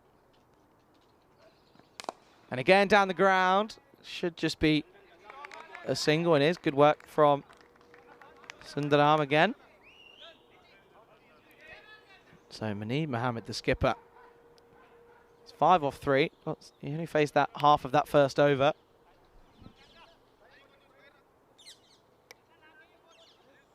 Interesting to see. He still sits deep in his crease. And that's why, because he wants to pounce on any length that's offered. And this is going to be a huge 6. And it's the first maximum here in this innings. And it goes to that man, the skipper, Munib Mohammed. It's a good shot from Munib. I mentioned literally just before that ball was bowled, he's deep in his crease, so he's going to want to pounce, and he knows he's going to have to go big now. He's already lost his opening partner. He needs to be the one that takes on the bowlers here. So much so, he might already be in Barry's head as he gets this one all wrong. Has to try for that one again. But thank you everyone for tuning in here on the European Cricket Network, whether it be on the YouTube channel or on FanCode in India. Always appreciate your company, and I tell you what, there's going to be a bit of company for the wildlife in the bushes as the ball has sailed a long, long way. 6 more, and this is flicked off the pads. Lovely shot from that man again, Mohammed. It's a lovely shot. Picks this up really well. You can see that he just knows where it's going. He doesn't even watch it. He knows it's gone a long way. He knows he's got the strength and the talent to clear the ropes, even if it's not out of the middle. No, good start from Munib here. You know, huge thanks for everyone for tuning in. If you are watching on YouTube, first of all, go ahead and subscribe to the ECN European Cricket Network YouTube channel and get involved in the live chat. I know that there's plenty of discussions. I know there's a lot of talk about the ECC that's coming up. Obviously, that's in 9 days' time now. This time, it's high in the air. Could be an opportunity. Could be a big wicket. And is taken. So the skipper goes for 1 too many. He went back to back, but unfortunately he wasn't able to make it a hat-trick, and he has to fall for 17. It's a second wicket to fall. ICCB on top, 22 for 2. Excellent catch in the end from Ngoli, who had a good time of it with the bat as well. Obviously went 38 for off of 15 in his innings not too long ago. But no, Munib, he has to go. He got 73 in that first game, and now he goes for 17. So the new man to the crease, he's going to have a big job to do here. Boy, oh boy, a lot of pressure on the middle order already of Royal Brussels. A team with plenty of talent in there, in and amongst the ranks. But Mustafa Mamon alongside Munib Mohammed, both openers gone. New man in the crease, going to have a big job to do as he joins Tar Chowdhury. He's only 2 off of 3. Umpire drops his clicker. New man faces up for his first delivery. Last ball here in the second. No foot movement. He just tries to get a swing of the bat, and it will be the end of the second over. Well, 2's all round, 22 for 2. Vinny Sandy joins me back in the commentary box. This has been an interesting start for the Royal Brussels. Yeah, sure has. I mean, we know how capable these guys are of banging it. And, yeah, just a couple of key wickets. Have a look at the table, of course. International CC Brussels. Only 2.4 ahead on the net run rate. Could have been more once you saw them bang 169 on the board. So, I mean, Royal Brussels worked their way back into that one. But, yeah, it's not looking to be much better this time around. Given this start, although they have got 22 on the board, a bit behind on the rate. Also, they've lost their openers. Yeah, interesting that side Jamil got the hook, even despite making some runs last game. Maybe they just thought he wasn't going quick enough. Anyway, let's get cracking here in the third over. Mandapati starts with a wide. I think it looks a little bit close. I think he grabs a little bit of the line. Just look at this one on the replay. Just, the whole ball's got to be inside the line. I don't think that quite was. See, if in tennis, if it would have been in, then in cricket, it'll be out. In our cricket anyway. Different game, different sports entirely. I've got some questions for you. Get to those in a second. Tar Chowdhury, he's looking for 2. He's called it early. He's come through quickly for the first, but he won't get it, so it will just be a single. I lied. It's not so much a question, it's just 2 words. Richie George. Oh, wow, wow, wow. Richie Number George. 11. Power of somebody with 2 first names as a name. How about that innings? He's incredible, wasn't it? 34th of 11. Second best score ever by number 11. This time into the onside by Oryakel. Good work I from Golly. I just loved his teammates' reactions to it as well. And there were so many high fives going on. I felt like we needed the dugout cam on all the time because there were so many high fives going around. That was Richie time, wasn't it? Certainly was. Someone book a 707. He was up and away. Mandapati continuing again and swinging from the hip. Bit of an appeal from a few angles in the ground. Love that keeper's reaction. You know what? I reckon this is pretty tight as well. Similar kind of a ball. I reckon it's probably a wide as well. Maybe the 50-50s, one going one way, one going the other. Yeah, don't mind that. Consistency, though, is what we ask. I better tell you what, the umpires have been incredible the last few days. Had a lot to deal with, haven't they? That's for sure.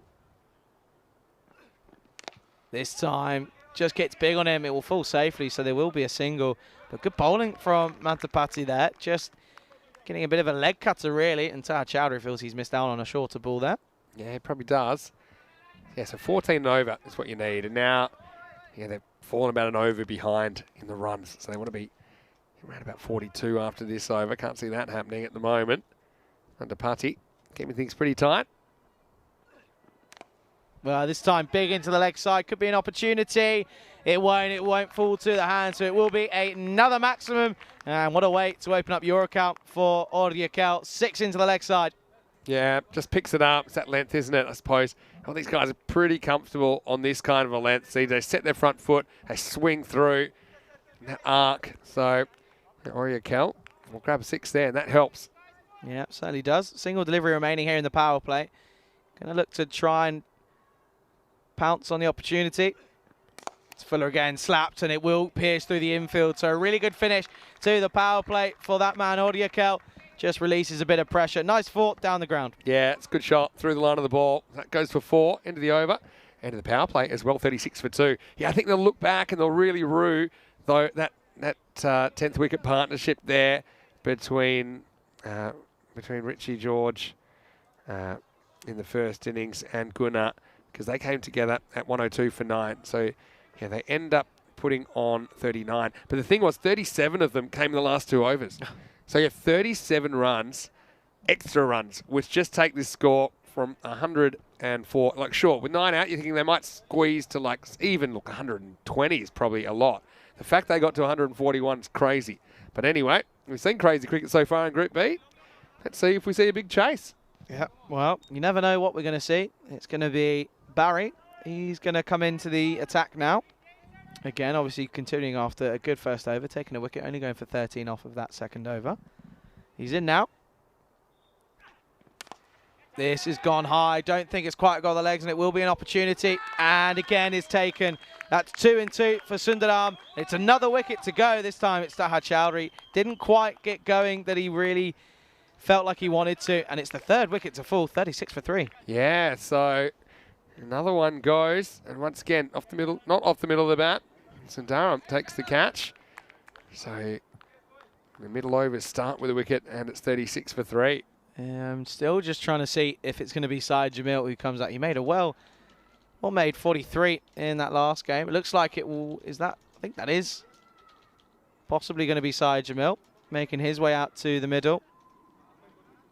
I tell you what, he's got a job to do here. They now require 106 off of just 41. So that run rate already creeping up to 15.5 and over. Nayan Khalil making his way out. He's got a big job to do now as comes in at number 5. Again, still no sign of Jamil. Yeah, interesting. Or maybe he's a little bit hurt or something. That's Maybe all I there's can something think. we don't know. Perhaps, yeah. Well, maybe just giving some more opportunities right now. I mean, they're not that far behind the rate, but those 3 wickets are a big concern. This is a wild swing. No foot movement whatsoever. He's saying he was trying to loft it over the offside. I don't really think that's where that would have gone if he made contact. But he starts with the dot ball. But this is interesting, isn't it? Again, early wickets causing an issue. Completely different to what we saw in that first game. Yeah, so true. Continuing here is Barry. 2 for 13 so far.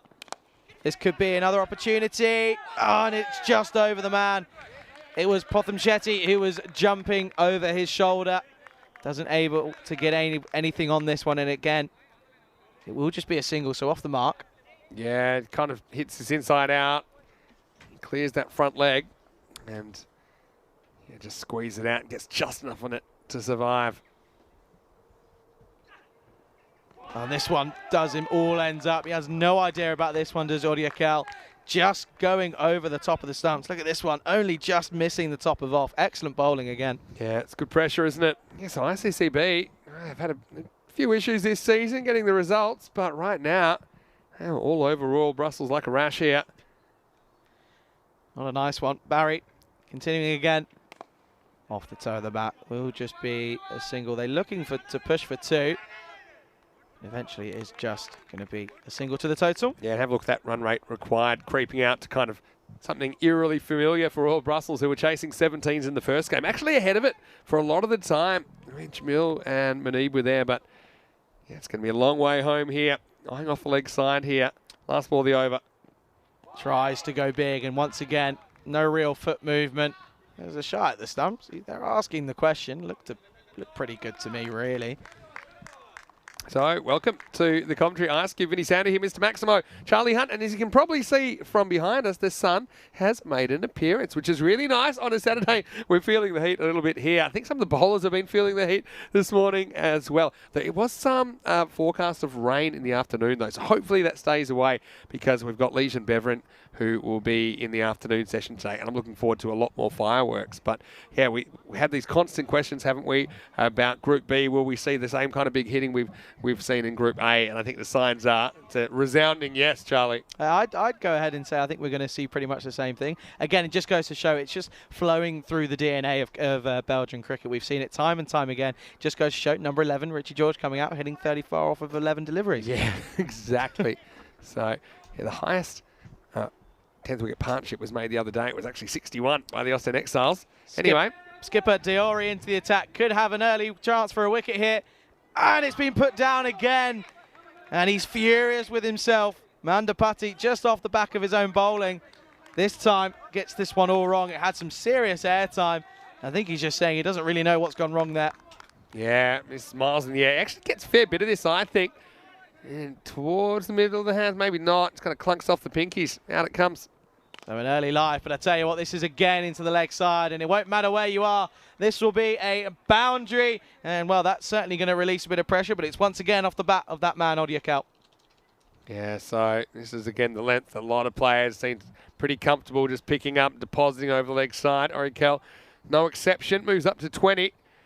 Again, after 5 overs, they'd want to be about 70. Don't think they're going to get there, but they start trying to creep up on that, on those I suppose, expected scores at the end of the over. Of course, it was the 5th and 6th overs that really brought them back into the game.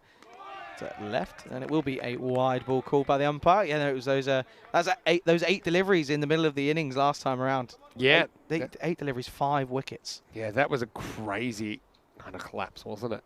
But then to think that then your number 11 can come back and just say, all right, and yeah, that's cricket, isn't it? Diore again. This time, this has gone high, and this could be long, and it is. It's going to go all the way. 6 more. Saves Mass to the total. Well, take that. Big Maximo. And he goes straight through the line of ball. That's why I think it's a better shot. It's a much better shot to this length. There's that kind of, I call it a challenge length that bowlers will bowl, because if you miss-hit this, a good chance it's going to be caught. But, I mean, these Belgian batters, most of them are up for the challenge, aren't they? Most of them have got enough power in them to certainly sail it over the boundary. Needs a response now. Diore's got a bit of tap early on. It's a similar delivery this time.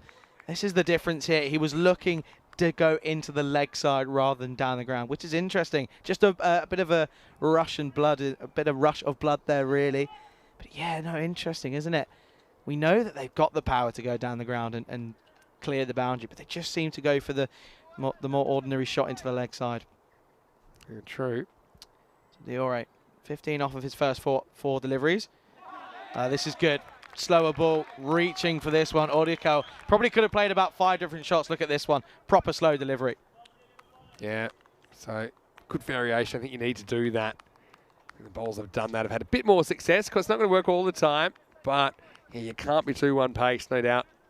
Yeah, we saw that many a times in Group A, that if batsmen get comfortable facing your pace, then they will just sit up. And it sits up like taking candy from a baby. Well, this could be an opportunity. And it is. It's 3 for 3 for that man, Sundaram. Another wicket goes, and it's now the 4th one to fall. What a way to end the over. 53 for 4. Yeah, and this is what I'm talking about again. Similar kind of length, maybe a bit fuller. Kind of lures him into that lofted drive. But if you don't get it right, it's going to spell trouble, and it does. I think Sundaram has shown that he's got a pretty good pair of hands as well. So the first half of this chase ends with a wicket, and it's the end of Uriakel for 26. The score now is 53 for 4. Yeah, big wicket gets the in batsman. He has to go. And again, there you go. That's the tale of the story so far. But batsman getting starts. Obviously, Munir Mohammed, 17 off of 6, but a good catch, really, by Golly in the end. Just went sky high. Wasn't able to really pounce on anything there. But I can tell you as well, still no sign of the in batsman of Jamil. Yeah.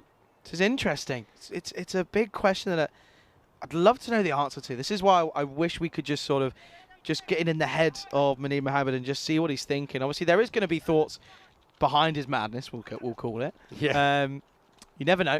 He'd probably come out at number 11 and hit 50 odd. Yeah, who knows? It might be a physical issue. Never know. Golly into the attack. And, well, direct hit could be close here. Doesn't even need a direct hit. Well, this will be close here. My only question is whether he's got the ball in hand. Well, but he's looking like he's going for a diamond. Take a look at this one. Yeah, let's have a look. His ball does kind of come out strangely. Oh, that's a difficult one because, well, it's George, the man who we've been talking about. He's in the way. This might be a better angle. Take a look here. So this is going to be... Here, does the ball escape his gloves before it hits the stumps? I think maybe he has it when he hits the stumps, the ball is knocked out. He's been told to wait, so he's got to wait for a second. This is going to be interesting. So they are looking at this one. Yeah, so what can happen sometimes, you can have a really loose grip on the ball, and you'll feel like maybe you've dropped it before it hit the stumps. So there's 2 batters, one will be in, one will be out. But yeah, so let's see if we can get another look at this, because yeah, it might be the impact of the stumps that knocks the ball out, in which case that's fine. Yeah, for the sure. ball was in your gloves, you were holding the ball when the stumps were broken. So again, was this one here? See, is it the ball? It does seem to have it for quite a long time, and I know the arm. It's there. You can just see it. It just pops out, doesn't it? I'm but not is that too sure. after the stump's broken? Yeah, we'll have another look here and see what we can tell. Yeah, so let's go frame by frame here. Now, where's the ball? There. The ball doesn't seem out there. For me, it's really tough, and I don't think we can really get anything conclusive off that, which means if the on-field call was out, I think it'll probably stand. But it's a really strange one. I have a suspicion, but the thing is, I think even the stumps are fairly well broken by the time we see the ball loose, which tells me the most likely thing is the stumps is what knocked the ball out of the gloves, and it didn't come out on its own. So... yeah, no, this is going to be interesting. I'm watching the umpires with eagle eyes. Yeah. Yeah, so there's probably 2 frames here. There's just before the stumps are broken and just after the stumps are broken. Where is the ball in both of these shots? See, there's this one here. It's in, and then, see, you can't really tell there. So... was a soft signal out? Yeah, I will assume so. Okay. This is one at square leg that I would have been hesitant to maybe give it out if I'd seen that. If I saw that live and I saw exactly that, I probably would have given it not out and waited for the technology to tell me something otherwise. Again, here, it just looks like the ball's got to the bottom of the stumps pretty quickly, right? Yeah. That's I know what you're thinking. But yeah, they're taking a bit of time over this. Obviously, you want to try and it's a big get as much wicket. They right need as to you get can. it right. That could be an interesting angle there, actually. That This might is be the one one to that slow we've been down. waiting for, actually, which might actually give us an answer. No, we don't normally take this long, but obviously somebody's... This is it. This is the big one. All right. Again. It releases, doesn't it? I don't know. The ball seems very low. After seeing that, I'm leaning towards not out, because how could the ball... But we don't have anything conclusive. That's my issue. The ball seems to... Yeah. So he's gone with not out. My instinct tells me that's the right decision. Yeah, I think it was that one angle, wasn't it? That one bit of work. I got to say, let's start paying Andrus and the team at Spring Productions a bit of overtime for that, because that was tough. They had to go get everything, had a look at everything, and this is what I will say as well.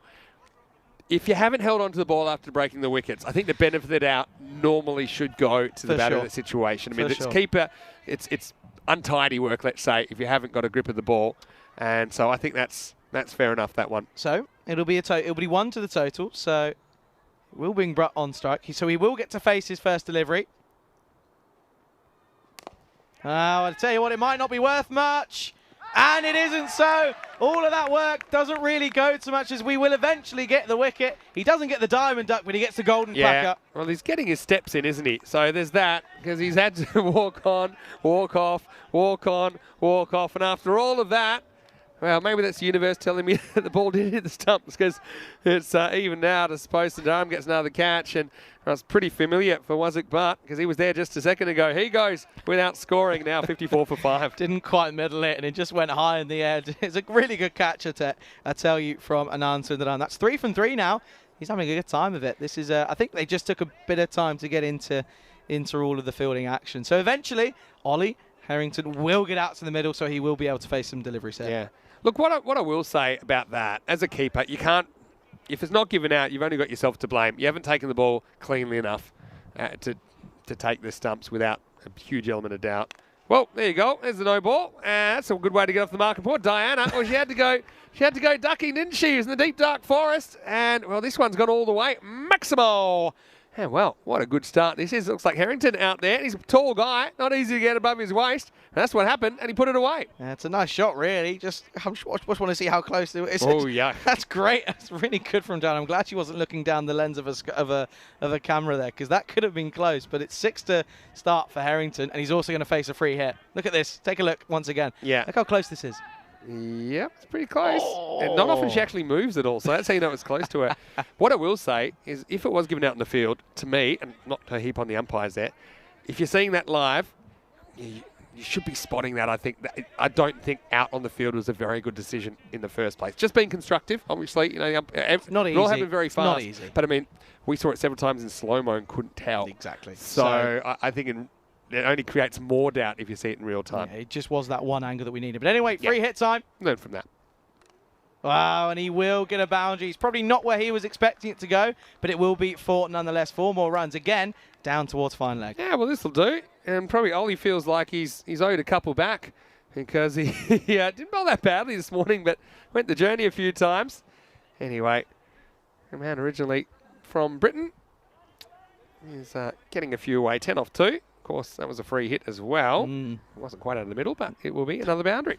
It's a very, very interesting over this has been, isn't it? We've had about 5 minutes waiting on a run out, which eventually wasn't given. Again, excellent work by all the crew at Spring Productions for getting us to make the right decision, I think, for sure. And then, well, the very next ball, just clothed it down the ground. Yeah. Good catch by Sundaram. And then we got 6 off a no ball and 4 off a free hit. And Ollie's only 18, by the way. Okay. Big boy, but he's been enjoying the experience. Whoa. That's another one. It's another no ball this time. I don't know what Harrington did to Golly, but he's top 2. Fairly comfortable, though.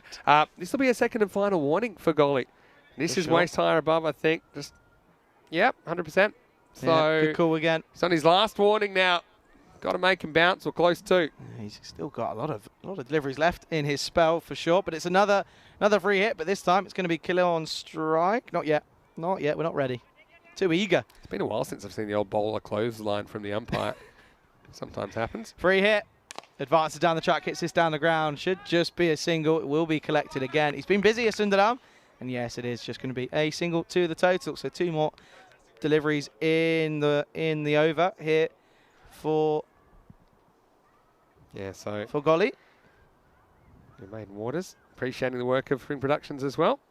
Gets the scoop out. Oh, that's excellent. That's quality from Harrington. You said he's only 18, but it tends to be the younger lads who are really able to pull this off. This is brilliant. Well, the young'uns, they've been reading all the magazines, haven't they, about what's in vogue, and this is very in vogue. And this isn't an easy one because he actually gives it a bit of a swing on it. Gives it a little bit of a helps it over. Yeah, you get a bit of a helping hand. So, wow, that's a Hollywood type shot from Ollie. That's quality. That is class. Well, needs a response as Golly. Right off the toe of the bat. Should just be a single. So Harrington will keep the strike. He enjoyed that. It will be 73 for 5 after 6. Yeah, so a bit of entertainment. Looks like it's spiralling out of control, but, well, still, we've seen a lot of entertainment. It's blue skies. Hopefully they stick around for the afternoon as well. So, yeah, 4 overs to go. Well, who knows, though, what's happened, what will happen in this after we saw the big finish to the first innings. Maybe Harrington can do something special. Regardless, I think it's a good hit out for these two teams on a Saturday morning. Of course, they'll have the day off tomorrow. Group B will continue on Monday.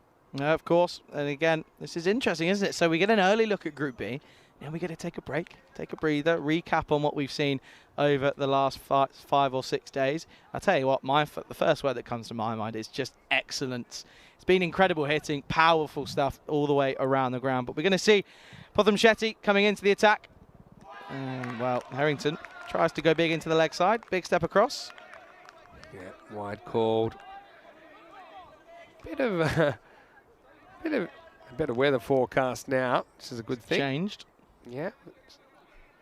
And then, yeah, look at that. That's a proper teapot, isn't it?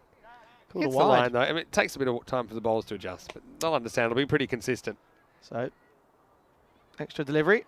Well, and he will just leave this one through. Good leave eventually from Harrington. He looks as if he was going to go for a big Solid shot. teapot game again from Potham Shetty. It feels like Harrington gets a bit across the stumps here, and he does, but it's just very wide. I mean, your responsibility as a bowler is to bowl it within the line. Okay, sometimes it moves a bit if there's a big pre-movement, but yeah. I think it's a good rule to be harsh on it because you don't want to encourage bowling that's too defensive. You've got to bowl at the batter and at least try it. Well, he went for it again this time. Doesn't quite get the right sort of balance here. Look at this one, trying to sort of help it a little bit more than last time. I think, I guess that big back foot. But the point is he goes left-handed, but the tram line's still the tram line. Maybe he does just get across enough to move it. Potham Shetty. Yeah, well, this time he goes and drives, hangs in there a long time. Fielder won't quite get there. Harrington is going to come back for 2. He's going to test him because he's got those long legs and does get back for a couple. So I would say he's enjoying a bit of time out there in the middle. Young player, it looks like. Didn't quite get this one, of course, but gets a bit lucky.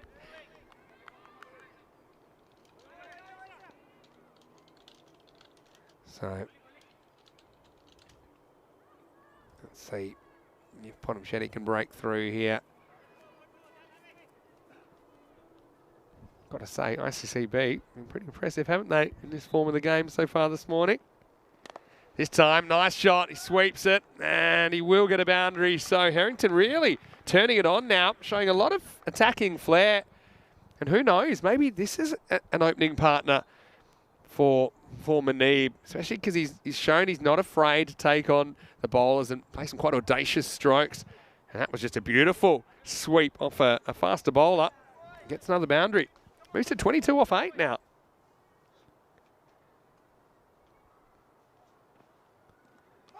Steps across a little bit. Still copper wide, though. And I know, look, and Charlie, this is a debate. I mean, I'm in the minority of this, but see, okay, yeah, it does move across a bit, but it's so unclear. It's so difficult for the umpire to know how much to move the line. So some umpires won't call that a wide because they think the line moves, but for me, it's just so fuzzy. And I don't know, for the sake of consistency, I would like to see the line being solid. And okay, then if the guy wants to take a stance out there, if the profile moves, it's the question, isn't it? Yeah, but then you've always got the option of bowling behind them and actually bowling at the wickets, which just sounds a bit radical. Wow, now he's going to try something pretty audacious as well. And I think that he ramps this into himself. I think this is right off the cue end of the bat. Now, Look at this one. It's the third time he's tried this now. I think it just is. Oh, Yeah. dear. Oh. Well, that was good fielding by Ollie off his own shot, because otherwise almost- that probably was going to go for 4. Almost spun back into the wickets as well. Anyway, continuing again, Potham Chetty. This time he gets it right, and that's better than the last one. That is pure brilliance from the young man, and this sails away. There's a smile on his face. He got out of the way of this one, 4 more. Yeah, getting out of the way of it is the key. And he was pretty conscious of what happened. I mean, what about trying it again? Oh. So, I mean, that's a brilliant shot. You can't put a fielder there. You can't do anything. Yeah. That's brilliant. And the thing is as well, he's not a small man. No. He's very, very tall. So to get low and to get out of the way to get that contact is Shrug's brilliant. comment didn't age well. Said Harrington should put the ramp away. We got it Anyway. back out. Last one, gives himself a bit of room, tries to squeeze this through. Could be an opportunity here. And they do come back safely. So Harrington will keep the strike, and that is crucial for Royal Brussels. So they're going to get near this target at the end of the 7th, 87 for 5. Yeah. So in the block hole, Harrington will retain the strike. Is he really only 18? Only 18. I God, know. that makes me feel so small. Yeah. Well, he's definitely not struggling on the "you must be this tall to ride." Is he? He'll get on all the rides. This one's coming up this afternoon. Liege versus Beverin. I mean, Liege, a team we know well in ECS cricket, of course. We even saw them playing in the Netherlands series last year when we went in Belgium. We saw them in the ECS Belgium before. Speaking of the ECS Belgium, the champions currently are Beverin, who won 2 years ago. It was just a 10-match series over a weekend back then. But Beverin have got star-studded lineup, a lot of kind of buzz about them. Join us for that one after a bit of a break. Starts in an hour. Now he does go the proper kind of switch hit and misses out. Yep, Golly back into...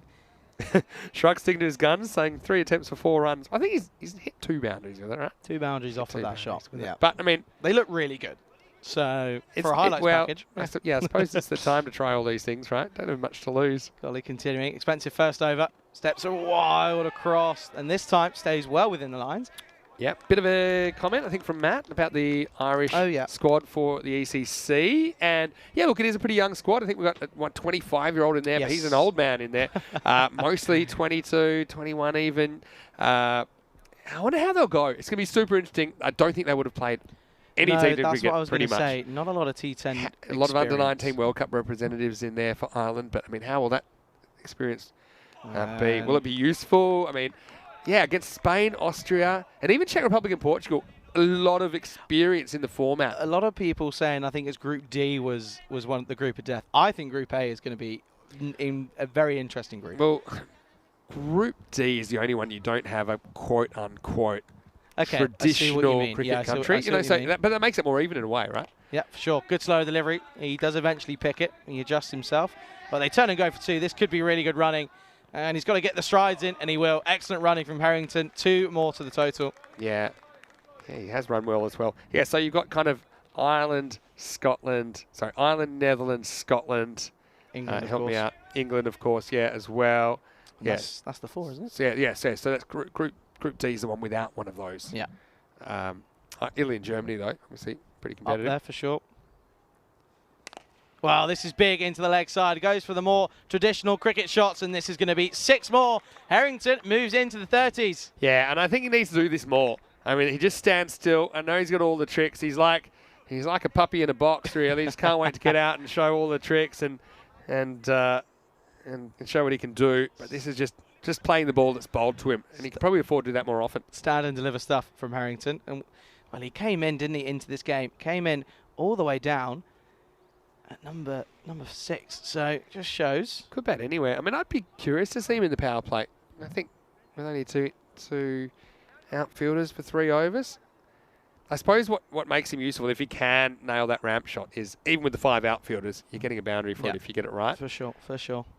Needs a comeback though, Golly. Full toss. And, well, it could be a mix-up here. And I think he's gone. So Khalil was looking to get on strike. Interestingly so, considering his strike rate isn't where Harrington's is, but trying to rotate the strike. They need to get a move on, but unfortunately it gets this one wrong. It's going to be another wicket. The 6th wicket to go. Royal Brussels struggling, 96 for 6. Yeah, and so it's well done by the bowler. Let's see if Harrington sells him up the river here. Does he take a step? Does he start running? Really, takes a couple, and then it takes 2, and he's pretty quick to get that on strike and to turn around. Look, can't really blame him too much. He's backing up. He's trying to hustle through for a single. Just one of those things. Well-executed play from ICCB. And that will be the 6th wicket now, 96 for 6. I guess to be fair as well to Khalil, wasn't trying to get himself on strike mostly for him to have a go, but also to get Harrington on strike for the next over as well. But sacrificial cricket, unfortunately. So, again, no sign. So I reckon there must be an injury we don't know about. Could be. For Jamil. Matthew Hodgson. And there's some good comments there. Was just accidentally timed out by Maiden Waters, I noticed in the chat. Hopefully you can see that she apologised for that. And this is an appeal. And again, they will eventually come through for the leg bye. It's interesting to take another look at this one. Yeah, well, if there's no bat in this, it's pretty close. I don't think there is bat in it. No, it doesn't look like it to me. Let's have a look at it from straight on if we can. Outside the line. Good call. Very good call. Easy. It's hard to do that with so many moving parts there. But end of the 8th over, it'll be 97 for 6. And Royal Brussels look to be coming up empty-handed. Have had some good moments, of course. I've got to say, the catching of Mohammed Manib was pretty good in the first innings. He had a couple of real stingers, didn't he? But missed out with about in this game. And the way things are looking, a lot does rely on him, I think, for them to put really competitive scores on the board. Yeah, considering competitive here isn't really 100, it's more like 130, 140. For sure. It just shows, I think, you can't always rely on one player, because if that one player doesn't come off, then you're in trouble. But it's going to be the skipper, Diore, for International CC. Hits this well down the ground, and will just be a single. So we will get to take a look at Saidab Zahid. Do you think we'll see just at least one group, ABC, one of the big fish? Not making it? Not making it? Say big fish. Well, Ireland, Netherlands, yeah, and Scotland. We'll come on to that after this one. This is full. And again, just punched down the ground. Should just be a single. I think, especially due to Ireland's inexperienced squad in T10 cricket format, and when you've got Spain in there. Now, Spain have got an interesting squad. We've spoken about it a few times over the week, but they've gone with a very T10 experience-heavy team. No surprises with Corey in charge as well. Yeah, for sure. A good slower delivery from Diode. Misses out this time. Yeah, I mean, you know, you've got the likes of Babad and Isan and obviously Mohammed Kamran as well. And then you also got a few other names in there for sure. I think Spain are favourites for Group A. Yeah. And I also think, you know, Austria. You got an Austria feeling? I've got an Austria feeling as well. For sure. I'm missing a couple. There you go. Come back to that in a second. Well, this is big down the ground. Well, that could be one of the biggest straight shots we see throughout the day's play. That's big. That's levers from Harrington. 6 runs. Oh, the puppy can hit. Look at that. I mean, you need to do more of that, because that's very low risk compared to some of the other stuff he's trying. And that was smacked maximal. 6 runs. So there you go. Yeah, this is what we're looking at in Group A. Iron 11 announced young squad. We knew it probably would be as well. For sure. No surprise. For sure. But I also think I've got a little inkling at a little old Hungary in Group B. Hungary? Well, I've got the whispers. Yes. About what Hungary are up to.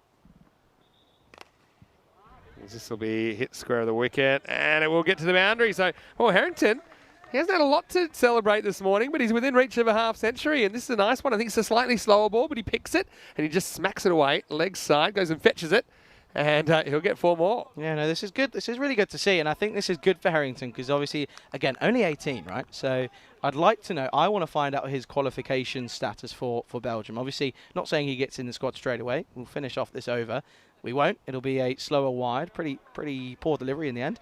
But again, as a young talent for Belgium, this could be someone to really nurture. He's a tall man, so with ball in hand, it can make life a lot harder for batsmen if they're just hitting the slice of the bat, but also with bat in hand as well. Yeah, and the thing is, probably just hasn't bowled on this format. No. It's probably didn't bowl full enough, I think, for me. Just pulls slot length a bit of the time. He's smart enough to know when it's the last ball of the over. And he count to just 6. knocks this away for a single. He went to 47. And after 9 overs, Royal Brussels are 111 for 6. But you see how much that last 2 overs hurt them, because we thought at most they would get maybe 115 to 120. And they ended up with 141. But yeah, so little inkling about Hungary. Yeah, well, Little inkling Hungary, about I heard, they are just going the Belgium approach. Yeah. They're going the Belgium That's method. what I've been told. That's what they're going to do. They're stacking the hitters. I think one good pickup, from a player playing in the UK system, pretty high level player, who I guess we'll know more about when the squads are released. But yeah, let's see. Of course, Stefan Gooch. I think he's actually flying back to Hungary tomorrow for some preparations. No, tonight. Tonight, Yeah, himself tomorrow, yeah. and Mina. Yep. So they're having some warm-up matches, some T10 warm-up games tomorrow. I know that's their plans. I don't want to give too much away. Yeah, I don't want to give too much away. We'll know it when we see it, yeah, right? exactly. But No, for sure. yeah, Group A, very interesting. Of course, whoever does win Group A, they'll have a bit of time to think about finals week. Anyway, here's Harrington on 47. Down the ground, and he's hit this well and well enough, and he will bring up his half century. It's an excellent innings from Harrington, and well, I'll tell you what, that 6 still keeps him in the game here. This game isn't over. Yeah, this is why I think I like him maybe higher, and I mean really high. Like, why not open him with Manib and have a right-hand, left-hand combination? It looks like they're searching a little bit, especially with Jamil, obviously not featuring this game. But yeah, what a good innings that is. And he brings up his 50 in style with a big 6 over long on. Yeah, no, really good shot. Again, I think Shrug does have a point. I think the ramp is something you can bring out every now and then, but not too often. Yeah. It's a very valid point, especially when you can hit bombs Yeah. like that down the ground. Kids these days, hey? I wouldn't know. Well, you're 25 off 5. You're one of them. And it misses out this time. He's furious. He feels as if this was right in his arc into that leg side. But again, the dot ball just changing the game there. This game isn't over. It's not quite over I yet. suppose. But, well, you better hit 4 6s and we'll have a golden ball. And, well, he won't do it. So that pretty much will seal the deal for ICCB, unless anything crazy happens. You know me, I'm a positive kind of person. I look for positives, and I think the innings of Harrington is a big positive. Yeah, for sure. He brings up his 50 with 4 maximos and 5 fours. Big hitting. Continuing here. Well, I'll tell you what, might be adding another one here. And it splits the 2. So add another one to the list there, Vinny. Harrington getting back in on the action. A little bit too late, but he'll take it. It's another 6. Yeah, again, it's just a stand and deliver job. And he's shown he's comfortable fetching balls that are kind of off stump or just outside and getting away over the leg side if required. So, I mean, this is good. He'll be feeling good about himself. Of course, they've got the day off, and we'll see them, of course, with 6 more matches before they finish their group campaign. But he's certainly built for power, isn't he? Here's the next delivery. 2 more. Well, this isn't going to be a boundary. It should just be a single. And it will be. So Zahid will face that final delivery. But Harrington, he'll be happy. There's a bit of a smile there. He will finish on 60 not out. So again, unless he gets run out, of course. Unless he gets run out here. But pretty much scored half their runs now, hasn't he? Yeah, Harrington? that's true. You know? It's a lot of pressure on an 18-year-old as well. Yeah, but I mean, I think he looks confident. He looks organised out there. Doesn't look too intimidated. I'd love to know where he's played all of his cricket. I think that'll be interesting. I don't know to how long find he's out. been around here. Maybe we'll find that out. Anyway, last ball coming up of match number 22. Yeah, Potham Shetty finishes off here. And this is dragged down the ground and will just be a single. So that will be the end of the game. And Royal Brussels, they will lose here by a total of 16 runs. They got close, but not close enough. And again, credit where credit's due. International CC Brussels, even though they lost wickets in quick succession, much to the thanks of Archie George, they ended up finishing with a victory here in match 22. Yeah, well, I mean, he's probably the man of the match, isn't he, the number 11, Richie George, because I think he's the difference between them winning and losing this game. He dragged them to 140. In the end, Royal Brussels get 125. We'll see what the officials decide, but this is what's coming up. Match 23 in around about 45 minutes. Leisure versus Beverin, 2 new sides to this tournament. But of course, we have seen them a little bit before, and we've seen quite a few of those players. So stay tuned. That's 11 a.m. GMT, which is 1 p.m. in Central Europe and 4:30 p.m. in India, as we look forward to the afternoon session here on a Saturday afternoon. The last 2 matches for week 1 in this FanCode European Cricket Series. Let's have a look at what happened then in pursuit of this target of 142. It was always going to be tough, wasn't it? And especially when you lose someone like Manib early. He ends up going 17 off 6. Mustafa was the first man to go, though, that you can see That's a lot of pressure, I suppose, on the young man who's leading his side. This one went a long way. Needed to keep on keeping on, but unfortunately couldn't. And this was the moment that he went for just 17. The 2 Maximos and the 4 in there. And then middle order couldn't quite get too much going as ICCB, they had runs on the board. They weren't afraid to kind of show that, I think, in some of their bowling. And just have a look at the catching as well. And I think that Sundaram, he caught pretty well this morning. And Barry almost had a wicket there. It was just out of the grasp of the fielder. And Nor Uriakal, I've got to say, I liked his innings as well. 26 off 12 from him. And a few lucky ones along the way. That was a rare one that just kind of slipped out of their hands. But I think for the most part, ICCB did enough with their catching, especially their key guys down the ground. And speaking of down the ground, this is one that sailed high and all the way. But again, it's just a matter of it works every time but once, isn't it? And you see once again, you saw Anand Sadaran taking a pretty good catch there down at long off. And then there was this one, which is a tough one. I think it was probably a right decision in the end when I saw how far the ball had gotten them. Maybe a bit of a guess, but probably a good guess, I think. I think it's the keeper's responsibility to hold on to that ball as well and remove all doubt. Meanwhile, Sundaram was just keeping on. Another catch then. Harrington came out and got a couple of gifts, although they were slightly dangerous gifts, I suppose, with them high full tosses that he had to deal with. Had 2 of them, but catched that first one in for a boundary on the free hit. And then he got a little bit funky, and don't we love to see that? As it doesn't work all the time, but when it does, it looks pretty good. He looks like a millionaire. But got to say, I liked him as well when he played a few more traditional shots with a traditional batting shape, but at least showing a bit of invention. And yeah, it's definitely not an easy shot at all. And then there's some standard deliver stuff. I think one of my favourite shots he played were the ones over long on, like the one that he brought his 50 up. We'll see that in a minute. There's a bit of collateral damage at the other end.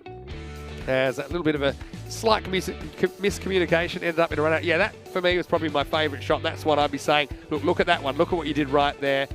And then it just seemed like he was in charge of the bowling rather than the other way around. So I think, yeah, he'll be very, very happy to finish with a 60 not out. His first half century in ECN cricket. He wasn't done just yet, was he? This is one that just got over the outfield. And look, when it came down to it, they got close, but not close enough. And we had 16 runs the difference. So 2 pretty close matches, 2 pretty high scoring matches. So plenty of runs. I'd love to see, to add up how many runs we've had in the morning so far, because we might be on world record pace here at the moment. Harrington top scores from number 7 at 60 not out. I'd be surprised if he stays there, to be honest, after that innings. Maybe he's an option to up the top if Jamil is not up to opening with Mohamed Muneeb for Royal Brussels. Apart from that, Uriakel with 26, and then it was Muneeb, the captain, with 17. The only other players to reach double figures. And we'll say the catching was pretty good from Sundaram. He picked up 4 catches in the innings. He was a very key man in that mid-off or long-off position. As far as the bowling went, well, one standout there, Barry, for me. 2 for 15, and did the job early as well, didn't he? As he was able to remove the key man, Muneeb Mohammed, who went for 17 off just 6. But also were wickets for Mandapati as well as Diore, the captain, and Rajaseka Goli. And Potem Shetty, not so much luck, but I'm sure we'll see a bit more of him before the week is up. So let's take a bit of a break. We'll be back in about 40 minutes, and then it'll be strap yourselves in time. Once again, match 23 on the way. Liege versus Beverin in the afternoon session. Group B is in the tournament, and they are swinging it so far. Hopefully you're swinging into your Saturday. We'll be back with more action the other side of this slightly longer break. Vinny Sandu here, Mr. Maximo, alongside Charlie Hunt. Hope you're having a great day. We'll see you shortly for more action and excitement right here on ECN. You're watching the FanCode European Cricket Series.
Hello and welcome back to Belgium. Vinny Sandu here, Mr. Maximo for the European Cricket Network as we head into the afternoon session right here on day 6. And we will get to see 2 new teams to this competition, although we have seen them before on ECN. It's going to be Liège versus Beveren, starting with match 23. And I can tell you some news from the toss a little bit earlier. Liège, they won the toss and elected to bat. So no surprises there.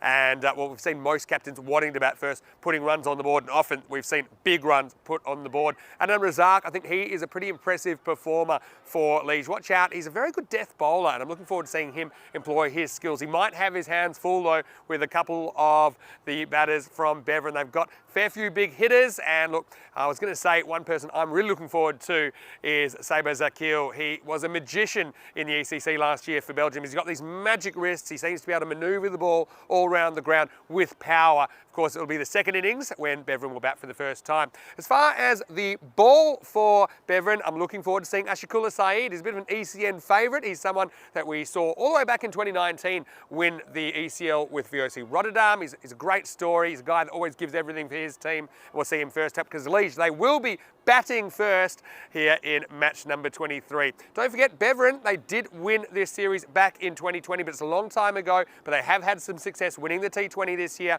We'll see them in the ECL next year, but first they're going to have to deal with Liège in match 23. Charlie Hunt is in the commentary box as we get ready for you, and well, I'm looking forward to seeing this afternoon of cricket. Should be some more big hits. Over to you. Let's get it started. Thank you very much, Vinny. Welcome back to a warm, sunny Mechelen here in Belgium.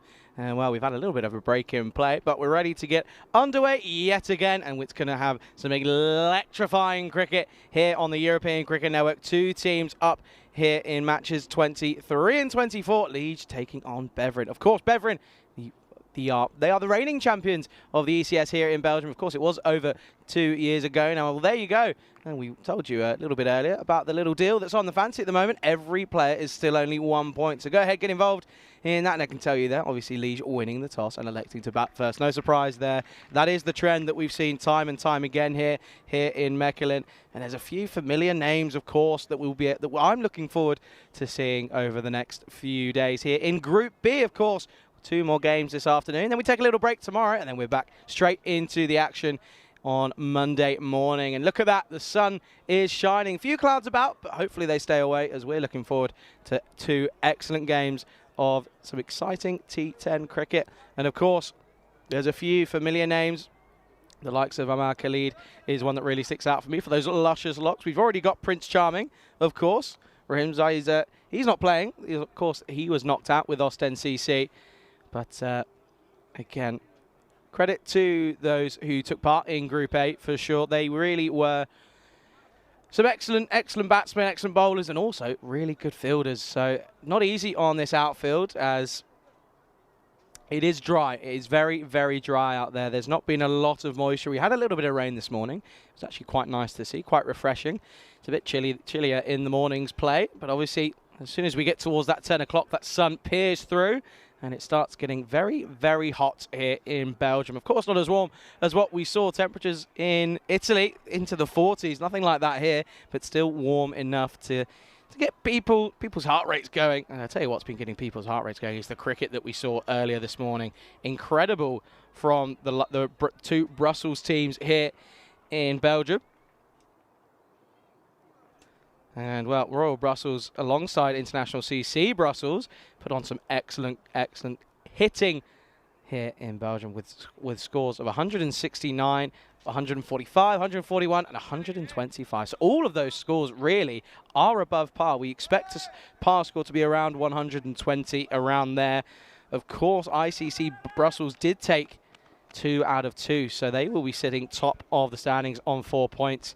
But again, there will be a break tomorrow. No games tomorrow. But then we'll be getting back underway. Well, there he is. Man with number 10, number 10 on his shirt. Ashikula Saeed. He'll be getting us underway for match number 23 here in Belgium on the European Cricket Network. Saeed to get us underway. Starts with a wide. So, does start with a wide on the offside. Good bit of pace. It's only a couple of steps, isn't it, for the Beveren CC man, but he is able to get a lot of pace. He's a tall man as well.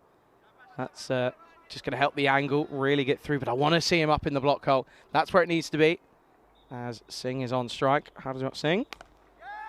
Pushed into the offside. They come through for a quick single. They don't release. Doesn't pull the trigger. So this will be a single and off the mark on the bat straight away.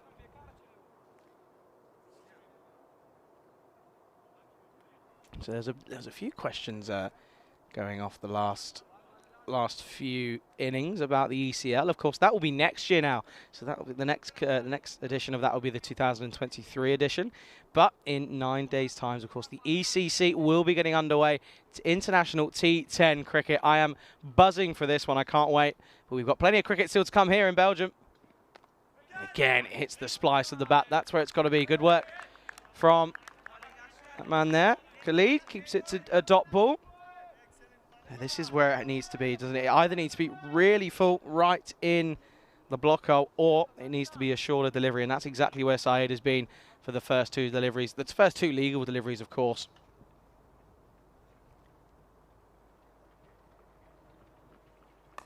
This is fuller this time, and squeezed into the leg side. Excellent bit of work from Mohamed Naman. Again, many of these Beveren players are players we've seen before. Obviously, Beveren will be the representatives next year in the ECL for Belgium, having won the T20 domestic tournament. And credit where credit's due. Not easy to do that over a sustained period. They've done well.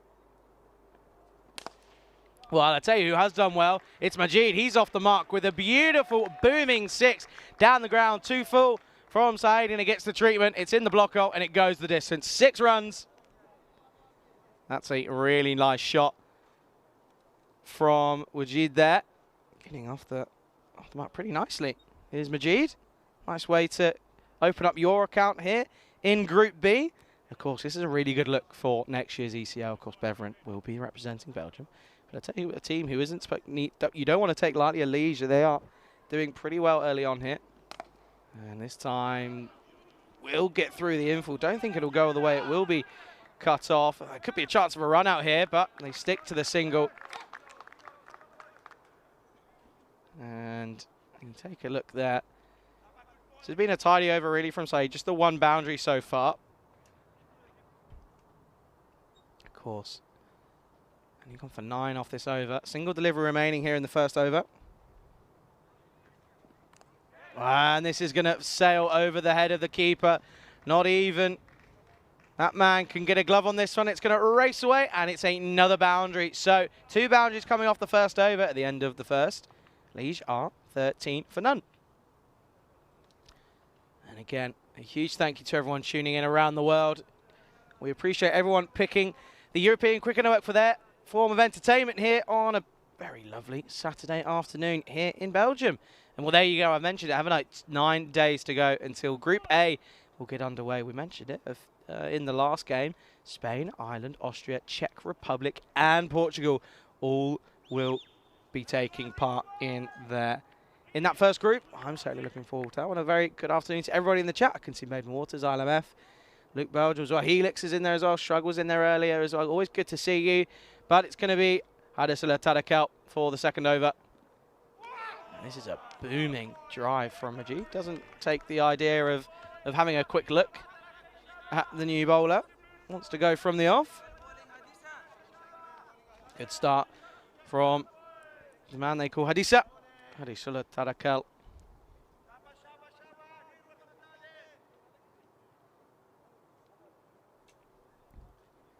Starts with the dot. I'll make that 2 in a row. This is a good start. Again, on that corridor of uncertainty that we've seen many a time. This time it's just back of a length. Isn't really able to get any bat on this one, Majid. Just struggling early on. Hit a nice boundary to start with. Has that 6 to his name.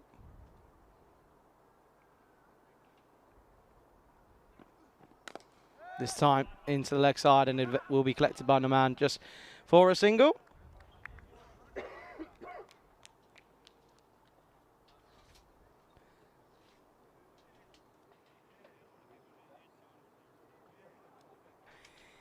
So, change of angle here.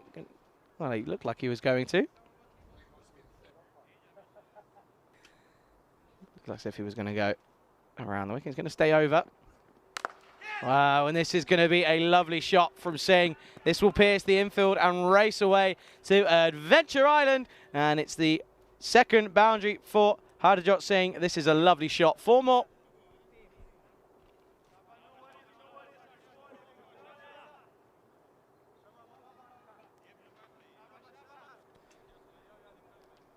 Good start this for Leeds. Just quietly going about their business, looking around that 10 and over so far.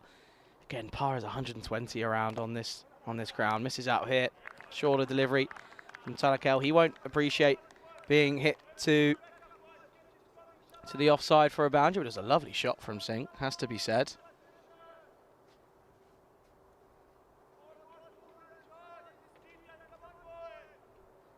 I do appreciate there everyone tuning in. Go ahead, get involved in the live chat. Plenty of conversations throughout the day, which I always love to take a look at. This is beautiful down the ground. This will be 1 bounce, 4 runs, and well, a bit of overcompensation from Tadakel. Gets this one all wrong, and Harjot Singh, he's quick to pounce on this one. It'll be another boundary to end the over. This has been a good start for Leeds. They finished 22 for none after their 2 overs. Really nice start from him. And it's Singh who has been doing most of the destruction. He moves on to 13 now. And there you go. That's the updated standings, isn't it? 4 points for International CC Brussels. They take 2-0 from their series against Royal Brussels. Again, obviously, there will be a break tomorrow, so no games tomorrow. We'll be back on Monday. But look at that net run rate already at +2. So that's a really strong start for ICCB. And it is going to be Ashiqullah Saeed is going to continue here into his second over.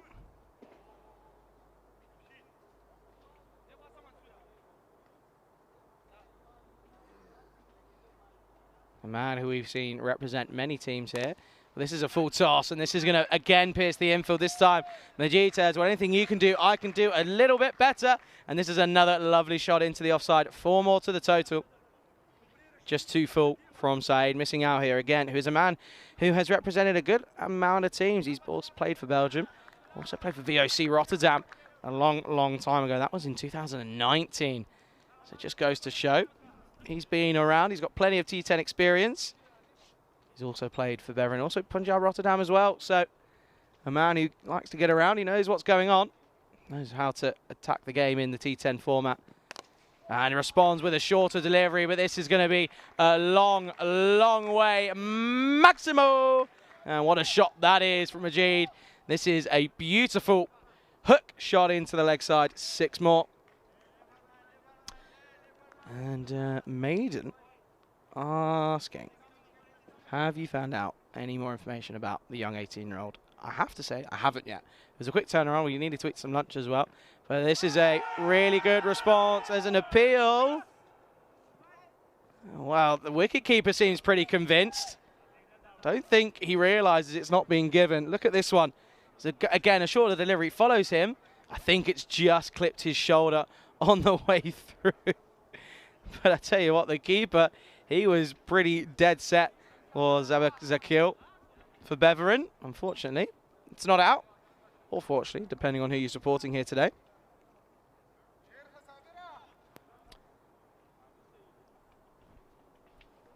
So Majid survives. I think that was a good call from the umpires, and the umpires in this game, I can inform you, after this delivery.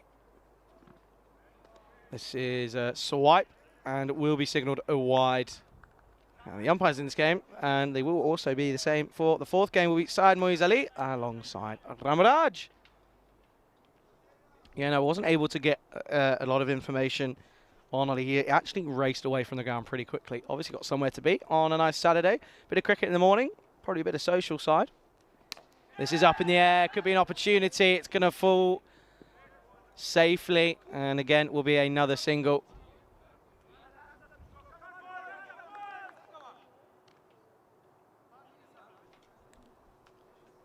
So this has been a good start from Leeds. 34 for none so far. Needs a response, Saeed. Wow, this isn't what he wanted. This is down the ground. This is a lovely shot from Singh, and it's going to be 6 more runs, and that's a beautiful, elegant cricket shot. Opens up the shoulders, and this goes down the ground. 6 more to the total. Beautiful shot, just outside of his crease.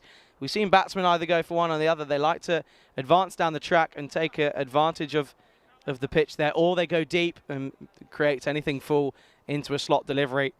But Singh, he's raced along to 19 off of just 6 deliveries. One more delivery here in the over to finish the power play. Short, and this is going to go away for yet again another boundary. It'll be 1 bounce, 4 more to the total. What a way to end the power play for Liege. They race along to 44 for none after 3.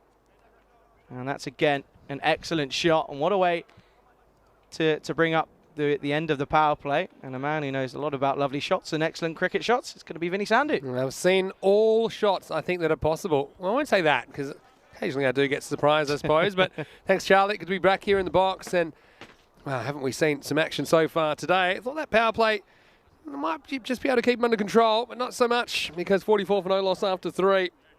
And things looking ominous for Beveren. But, I mean, they've got a fair bit of power in their lineup as well. Looking forward to seeing them in the second half of this game with the bat. Yeah, nice to see some ECN favourites like Ashikula Saeed, who's a really, really good story in ECN cricket, of course. He came to the continent on foot after leaving his native Afghanistan. Player we did see win an ECL championship for VOC Rotterdam 3 years ago. Opening the bowling. Doesn't get a wicket though. Ends up going 35 off his 2, so probably not the start that he wanted. A guy that I don't think had played really any hardball cricket before he came to Europe either. I think famously his parents said, we didn't escape a war-torn country to go to Europe just to get killed by a hard ball. But anyway, he's pushed on with it, which is good. Anyway, right now, let's have a look at Shokrullah Shirzad, who will bowl over number 4. Bowling to Majid. Let's have a look at him. Turns him around the corner. Now, well, just the one here, I think. Whoa. All right. This could be close here. I don't think this is... They're going to take an overthrow. Now they're going to go to the same end. Probably should have gone the other end. I mean, it was a surprise direct hit, wasn't it? Let's just see, because he had to dive back. Let's see if the dive's clean. Again, everyone wants to block the camera today. Oh, well, I mean, Rashid hasn't done his team any favours there. Well, Cuxar it is. It's not an easy one. It's an interesting angle, isn't it, to see if that bat was in the air at that point. No one seems that enthused. It's way closer than anyone realises, I think. But I think there's a pause in play. They're going to take a look. Yeah, so you can't see the line here. But for me, oh, there we go. Does it?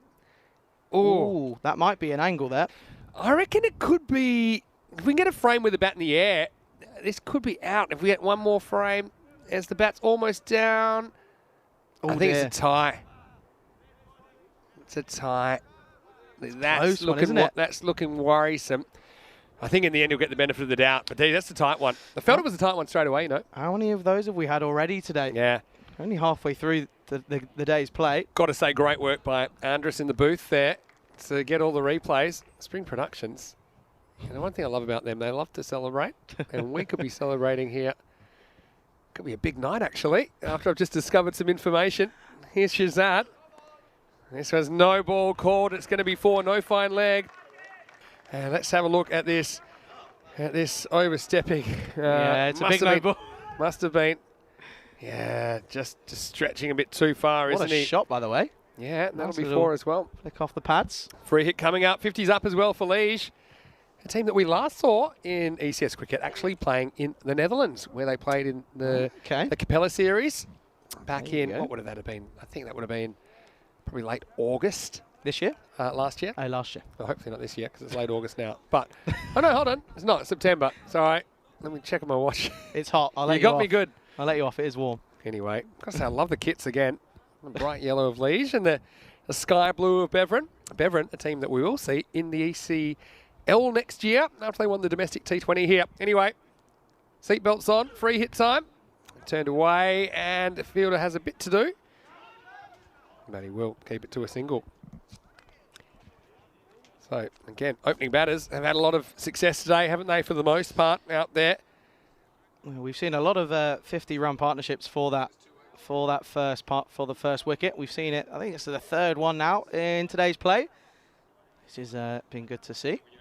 But I have to say, there's a good comeback for that free hit. Wasn't easy, but he did well. Yeah. Shazad has got to be careful this over doesn't get out of hand as well. Yeah, good delivery. pretty well located. And Harjot is not able to catch up with that one.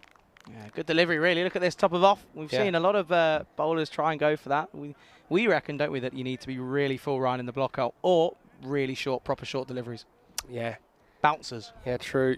It's very lengthy. Like I say, you don't want to get too bowling machine. Shrug saying a lot of front foot no balls in Belgium. Yeah, I think just sometimes the fast bowlers, they're not too conscious of it. Maybe they're not getting called normally domestically, but yeah, the umpires right on top of it.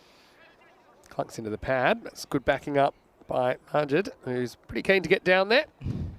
Yeah. Well, look at these two. I mean, their strike rates aren't exactly slow, are they? 26 off 14 and 23 off of 9, that'll be now. But again, I think that is the third opening partnership of the day that's worth more than 50. Yeah. Yeah, I think you're right. Some of them have been even bigger than that. Just think about games that you've done now, Charlie. Let's say you started with 18 in Malta. Yeah. 32 in Portugal. Yeah. Yep. So that would have been brought out your 50. So now you'd be up to today. Krefeld. Oh, yeah, Krefeld. How many were there? 6? It was 6 or 7. Karina was there as well. I know that. So that's 57. This is in the air, and it's timed actually pretty well, considering it wasn't off the middle of the bat. And the fielder tries hard, but he won't get there. That's Mahboob, who was not able to catch up with that one. And so, yeah, couldn't quite get his fingers around it here. It will go for 4. Yeah, it's a bit of an uppish shot, really, but again, a good attempt from Mahboob to. So I reckon you've done about 80 games. Yeah, that's not bad. And that's not too bad, actually. Wait, I should give you double credit for the T20s as well. Oh, that's actually really true. So if we're doing that, it's got to be plus 100. Yeah, we're not doing that though. Oh, okay. We'll celebrate 100th game maybe soon. Maybe. Last ball this over. And he's knocked him over. So Majid has to go after knocking up 30 in quick time. That's the first wicket of match 23. The first wicket for Beveren in the series. Shahzad cleans him up. And that is the end of the 4th over. The score 57 for 1. Right, so it gives us an opportunity after this replay. Vinny, you've got a guest in the commentary box. And some guests are pretty enthusiastic. This one probably isn't, but I want to say a big thank you to Karina from Spring Productions, who's been with us a little bit over a year now.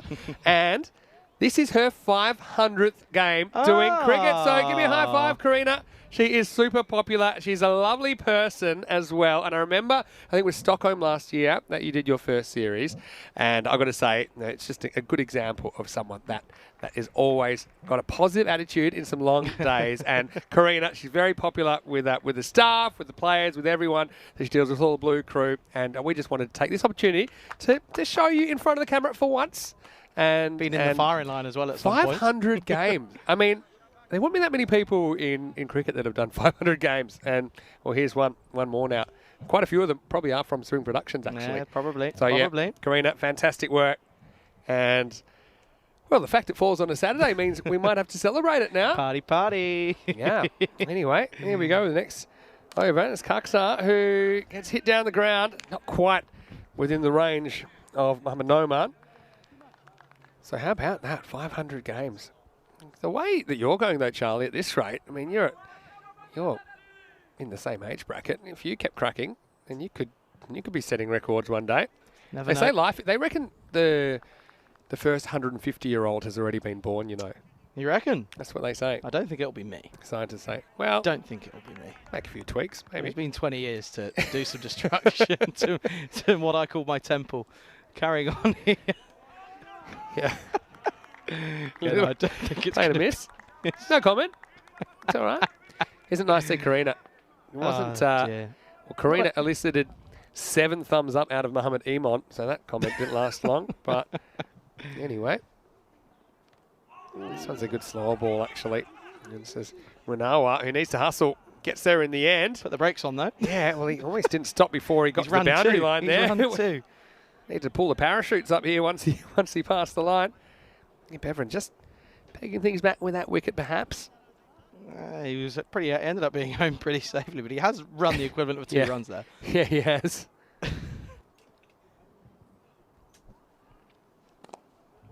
Full. Jams in for room a little bit. Hardrock gets a run. Just a single. No, I tell you what though, Spring Productions, what a partnership that is with ECN and Spring Productions. They are so brilliant. Good at what they do. Yeah, it is unbelievable. And to think that most of our friends at Spring Productions here, they hadn't even seen cricket 2 years ago. That's crazy. 2.5 probably now. That's crazy. But, yeah, incredible. Wow, gets a long way across.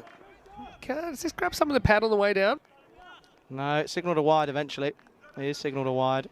This will be interesting. Didn't feel it touched anything. We just took a long time to make his decision. Nah, it's a good call. It's a wide. 500 games. 500 games for Karina. I've got a long way to go. Probably one of the few people that looks younger than you as well, Charlie.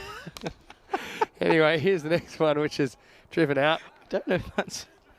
But I mean, we talk sometimes about obviously long days for the Blue Crew, and obviously for us, you know, it's a pretty long day. We're enjoying what we're doing, but I mean, the nature of their work is pretty repetitive as well. So to do that and keep the quality up all day, a big thank you to Karina, obviously, who's celebrating her 500th game, but also to Andres, who I think is up in the tower right now, and Andres, our director, who I'm sure will enjoy his sleep in tomorrow.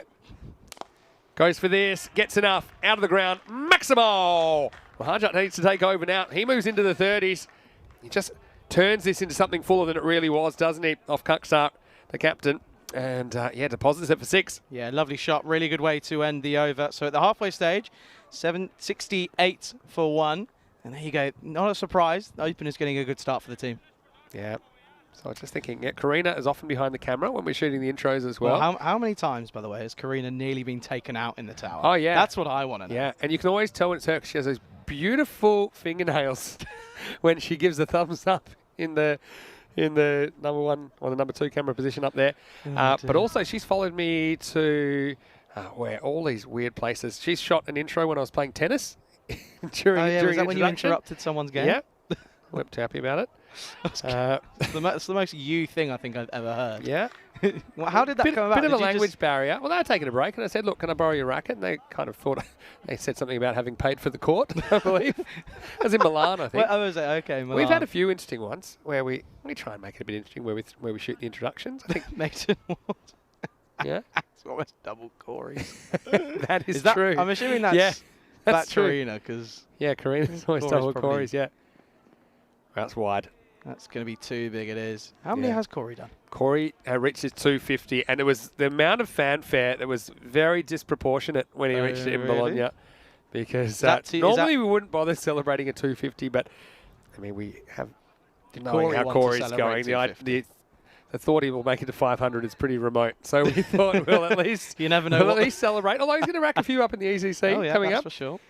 Tarakel, slower ball, clever. And the keeper does well to back off the second bounce, so he has a chance to get a look at it. So clever bowling. Another example of taking a wicket at the right time. It's really stemmed the flow of runs again, as Manoir's now 1 of 5. So it just shows you take a wicket at the right time, get a fresh batsman in. Sometimes it's not as easy as the openers make it look out to be. Yeah, true. We've kind of seen that. It's a bit of a pattern today, haven't we? Okay, I have a question after Shrug's comment. All right. There's a big question. Clunks this, not going anywhere. Yeah. So Shrug's saying, tennis intro was one of the best ones, clearly. However, followed by the Wizard of Oz styled one. What's that? I think there's been a few that I've done. Is that just because of your some long kind of cornfields? Probably in Austria, I'm thinking. Oh, okay, yeah, I know what you mean. Could have been Austria. Could have been also someplace in Italy. Picturing it. Where I just kind of pop out of the shrubbery. Well, maybe I'll take a think tomorrow what I could do. Maybe. Oh yeah. See if I can get something out there, or maybe not. We'll see. All right. Be creative. I like it. This is going to be just a single. Charlie's obviously got some sort of idea. He's having a private conversation with the director. What do you got up your sleeve here? Well, I know there's horses around here. So I was thinking about maybe doing one bareback. So as long as there's a camera on you when you get kicked off, then I think I'll find it funny. I don't mind pushing the limits a little bit. But you might get arrested for trespassing. There you go. Shrug talking about it was in the high court in Austria. Yeah, that was tall. Good memory, Shrug. I like it. Challenging you. Anyway, Tarakel's kept things pretty quiet. And this one gets through. That's a harsh call, I think. That's tough. But the reason is umpires, they seem to constantly struggle with this one because it's the angle. I think that when it passes the crease, it's probably okay. That's not enough for me. I don't think that's enough. Maiden might be suggesting that I need to more act my age and go back to the playground. Climb the kids' playground. I did that earlier in the week. It's more of an adventure climbing frame than an actual genuine playground, isn't it? No water. Yeah. Off cutter, and he slaps across it, but straight to the fielder. Good work by Khalid. Watches it cleanly. Yeah, Khalid's someone that we've seen at the ECC as well. Recognised him for his luscious locks. Oh, he's another one. Bit jealous? He'll have a shampoo contract before you know it. Bit jealous? No, not at all. I think it's not that fair. If I had hair and a face like this. What, face for radio? Famous one. It's not even game 4. Anyway. What's going on? Yeah. It's Saturday. Here's the last ball of the over. Full, straight, driven. Bit of work. Long off. Geez, I like the way these guys get down. Not afraid to get dirty.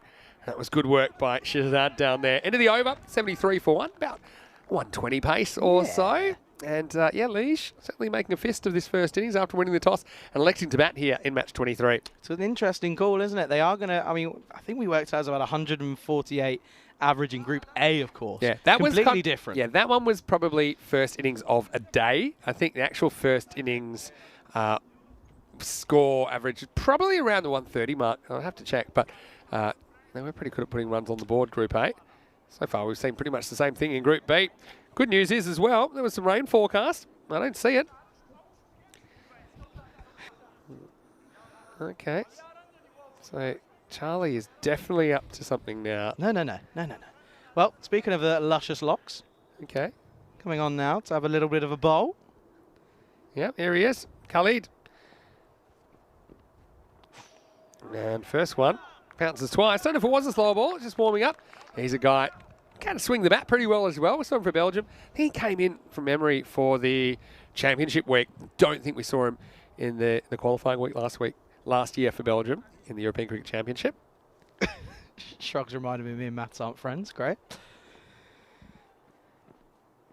And now Amadi gets one past the outside edge. Hey, I'm Okay. asking the question now. Retirement. 3 off 10 here in the middle overs. Problem is he's a bit big to drag off the field, isn't he? No, I It's think not going to be too if easy. he's going to be retired, I wouldn't be one of the one that's going to tell him. What do you think?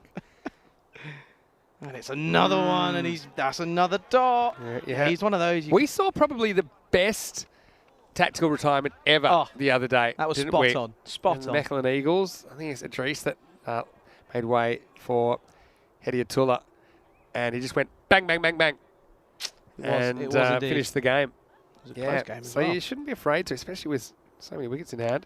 He gets something on this, and it goes towards the boundary. And, of course, well, how's he stopped that? He's go-go gadgeted his arm there. I thought the spin had done him like a dinner, but Munawar will get a single. Mahbub out there had to stretch. Look at that. Look at the facial expressions as well. He knew he overran it. He did well. He adjusted It's really like well. a goalkeeper changing direction on deflection. The man watching there, I think that's Hotman's eyes. He's like, oh, that's happened. That's quite cool. Yeah. Well, I thought that was 4 for all money, to be honest. Munawar can't take a trick now. Even the Tortugas are working against him. Wow, that's a shot and a half. He's just clonked that into the fence. It's a cut shot. And, well, I wouldn't say that Harjat's having too many issues with the bowling at the moment. And that was a good shot, well executed. He's probably getting a little bit impatient at the other end when you've got Munawar. He's 4 off 12. Just shows when you've got someone at the other end, all you need to do, get bat on ball, get him on the other end. Single delivery left here. Only 5 off the over so far. Just needs to keep this quiet, does Khalid. I don't know how we didn't mention this already, but Maiden Waters saying the professor wins the commentary hair team honours. Yeah, for Ujwal. Ujwal's hair was quite luscious. That's true. Pretty good. Pretty cool, dude. Last ball of the over. Advances, just clips it away off the pads. Should just be a single, and it is. So Harjat will retain the strike after 7 overs. The score is 79 for 1. And, of course, all of our ECN viewers out there in ECN land, we certainly appreciate your company here on a super Saturday. And for those of you that might be just joining us, we'll let you know where we are in the tournament, and we can tell you that we're into Group B now. We know the Group A qualifiers, Mechelen Eagles, Antwerp, 12 Stars, and Austin Exiles in that order. Unfortunately, we had to say goodbye to the Austin Exiles, so the Austin CC guys. Some of them are around, including Prince Charming today. Just watching the cricket. I saw. Yeah. I don't know if Karina saw him. Yeah, well, that could be. Well, no comment. No hot gossip just yet. Group B is what we're into. Friday, we will have quarterfinals with the top 4 from each group, and then finals day on Saturday. Here we go with Kaksar, the captain, coming back for his second over. Starts with something full and pretty straight and squeezed out for a single. Yeah, well, last games of the day, I should say, can get a little bit interesting. But now we're almost hitting last game for the week. Of course, yeah. That's what what a we're week getting this into. has been, though, by the way. What a week. We've What never a seen an week. ECS quite like You this. reckon? over the whole week. I mean, it's pretty exciting back in 2020, but I think the conditions here have been supported, especially the batters, to express themselves. Commentary luscious hair. Did you know I used to have some interesting hair? Did you? Oh, yeah. It's interesting. Got a mugshot. Yeah, something like that.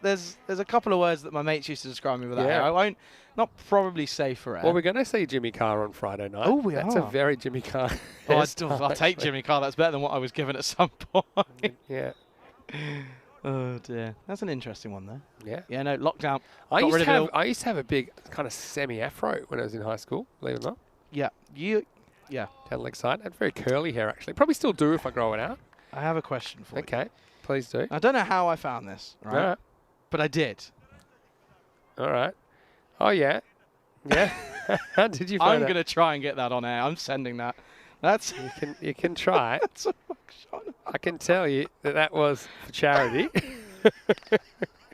This is going to be square of the wicket, and this is going to be 4. Yeah, don't mind. Fine. I'm owning it. Anyway, hard shot. Back to the cricket as he goes and fetches this one. Has a bit of length on it, doesn't it, from Kaksa. And he does pull it away for 4 more runs. That takes him into the 40s. Yeah.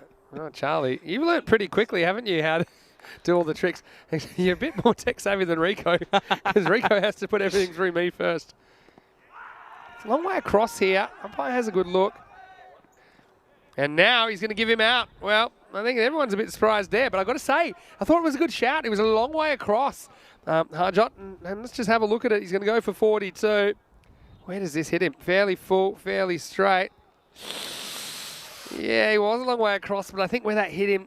It's an interesting one. Look how far out he is as well. It's on the back pad.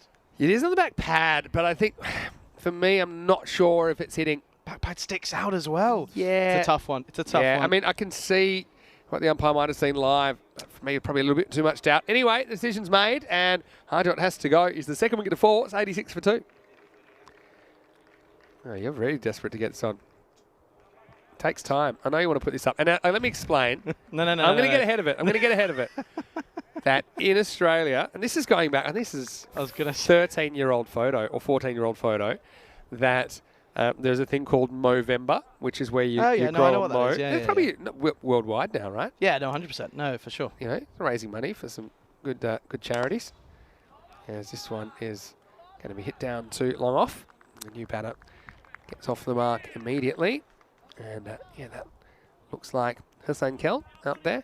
Yeah, so, yeah, you'd grow it and you'd try a few different styles. I had a Mexican type one. I had one that I would probably describe as criminal, which is probably the one that you're going to look at here. I think it might be. Yeah? Whenever it's ready. Oh, All right. dear. You're not going to get me into trouble with big bosses, are you? I can't remember exactly what it is. Yeah. Oh, dear. There's a break in play here. There's a pause. I would put this one as like, maybe not full criminal, but maybe the guy that kind of does their books. Because I'm wearing my glasses in this photo, if it's what I'm thinking of as well.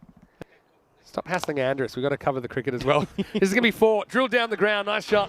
And well, Munawar's coming good. He wasn't going to slow down, was he? He can only go one way, and this one's muscled. I suppose that's the other thing. Retiring a guy at this stage so early in the series, it's a bit of a blow. Doesn't give him a chance to bat himself out of the hole. So let's see if he can get something moving here. It's the end of the 8th over. The score 91 for 2. And yep, there we go. And yeah, tell me what you think of that. Yeah. I mean, I told you I wasn't much of a model. How long ago is this? I think that's a good 13 years ago. 13 or 14 years ago. That's not even that long ago. Hold that on. was 7. 13 or 14 years ago. Here in the first grade. Yeah. No. I mean, you know, could say it was my troubled phase. But I will say that it was just for charity. Hey, what do you mean one more time? Andrus. Cut it out. So, Cully Hamadi's going to come back here in over number 9. All happens in the 9th. And this is hit away over. That's backward point. This is going to be 4. So, Forcanulla is the man who is going to smack this sideways, and he'll get a boundary. Yeah, if you're going to swipe hard, that's exactly what he does, and it goes a long, long way. Nice shot, really. And it goes all the way, but there you go. Okay, what? look at this. Charlie, It's so I good. shouldn't have, We taught, I wanna shouldn't have take taught it. you all the buttons so quickly. I'm like a kid. Don't teach me Yeah. the buttons, mate. Look at that. That's a Brooding. good one. That's a Bit good of the one. Merv Hughes is You kind can of what I was tell- going for as You can well. tell you've just shaved that because you've got the towel around your Yeah. neck. You're in the bathroom as Yeah. well. It's, you know, It's good. No, I rate it. For charity, it works. It's brilliant. it's not even the worst one, to be Oh, honest. dear. Swing and a miss this time. Tries to go in the same direction. Probably the worst one was when I went what could basically be described as Eddie Murphy, which is basically that, but without the kind of handlebars on it. Oh, gosh. Anyway, well, hopefully we don't ever show that again. I think that's got to be your profile picture for a Thanks day. for asking. 10 balls remaining. Let's roll. And we'll get one here. Oh, Ashikula, he's run over the top of this one. And maybe that's a baby Tortuga out there. It's a long way down for the big man. Anyway, straight through the Jake the Pegs. And probably an unearned boundary there for Liege. Yeah, no, not really. But again, just showing he's not had the best of days, really. Struggled with ball in hand, I have to say. He went for a total of 35 off of his 2 overs, and now he's let a bit of runs flow through him as well. Here's the next ball from Khalid. Again, swing and a miss. All I can say is I'm glad that went up now and not in 9 days when we'll have about 60 million viewers at a time for the ECC. Wow. So I have I've to got say that one we- out the way now. we've Shrugg's done pretty comment well. is spot on, and that's exactly what I was thinking. Looks like a motorcycle gang member at a health spa with the fluffy towel. That's true. I'm going to know a lot about this, Shrug. Oh, dear. Oh, dear. Anyway, talking all that. Looking at it on strike. Wow, this is high and this is handsome. It's going to be another boundary. It'll be 1 bounce, 4 more runs. Falconella moves into double digits. It's the 100 comes up here in the over, and it's a good over if you're a Liege fan. 103 for 2. Yeah, so that is the 100 now. And yeah, they're motoring as well. That one just 1 bounce and 4. Only just, though. Yeah. Only just, though. And yeah, just kind of dabbled with that length, hasn't he? Some been hit, some haven't. This is the good thing, right? Because I'm so young, there's not that many embarrassing photos of me. Yet. There might be a few in the archive. You already came up with one earlier in the week. Ah, You what? and Jeremy Carr. Carr. That's not embarrassing. That's cool. I have to give him a pantsing on the golf course, apparently. Hey, listen. Don't hate the swing. Don't hate the player. Hate the game, all right? See you ending up on his show at some point, the way your life's heading as well. Anyway, last ball of the over. Full, straight, driven. And this is well fielded. Shazad's been solid in this innings. 9 overs down. Falconella will retain the strike. The score is 104 for 2. Why am I ending up on his show? What have I done now? Yeah, life will take a turn. There are 3 or 4 ex-wives hanging around. I'm quite set at the moment. Maybe one of I'm those okay. lie detectors. Oh, yeah. You yeah, know? I know. Hey, if you want to get more quality entertainment like this, Not on all not you on have mine. to do is go to our social media at European Cricket, of course. If you haven't already, subscribe to our YouTube channel, ECN European Cricket Network, on the various platforms, including TikTok, which Charlie said he's an expert at, but also Telegram channel, +49 170 954 1799. Get involved. When did you find out what Josh was? Because I found out in Portugal. Because I'll be Round completely about honest. when that graphic I'll be appeared. completely honest. That's exactly what I was. Big I in had India, to- though. It's huge in Yeah, India. huge. Huge. I had to Google it Yeah. when it first came up in Portugal because it scuffed me. But All right, seatbelts on, everybody. 10th overtime. Whoa! Tries to kill him first ball, and instead it'll be 1. He won't even get the benefit of the free hit. Or will he? With the fumble, he will. Oh, no. Well, oh, this is unbelievable if he doesn't sacrifice himself here. Well, Munawar obviously can't read the scoreboard because he's 9 of 14. And really, the last over, he should have been moving, but no force was going to remove him from the crease with a free hit on the line. Poor Canola, who he grabs that and he thinks, yeah, all right. He sees the fumble and says, Look at yep, this. we're on here. And that's a stop sign. And that's a man You're who not gonna doesn't move want it. to move. In fact, there's no real argument either. He doesn't want has to. left the circle You know, by the time that run out's taken. Show who Manawa reminds you of. He's like a bouncer at a club. Look, I could picture right now giving him my ID. Be like, not tonight. Not in those shoes, mate. Not in those shoes. Well, the thing was, Falconella wasn't asking twice. I think we know seniority what, at play there. you know what the hierarchy runs in next club, don't Yeah, we? he'll be run out off a no ball. It'll be a high ball. It'll dear. carry a warning as well. And Helix just they've said, they've already replaced him with Umar, but Helix said, how are you going to be in the last game if you like this? yeah, that's true. It's been a long week. Saturday. Now, Munawa, knowing what happens now, it's probably go about 150 metres. Let's go. Free hit. There you go. Went 150 metres up. And who wants it? Munawa, now he's interested in it too. No, he's not. So that'll be a high single. And so that'll make the score. Carry the 107 for 3. Glad that was you, not me. Yeah. I still think it's hilarious that he put up the stop sign, saw him coming, just didn't quite compute. Failed the driving test. And he just said, just kind of moved him with the force of his gesture. Do you reckon Manawa stalled? Yeah, I think he's buffering.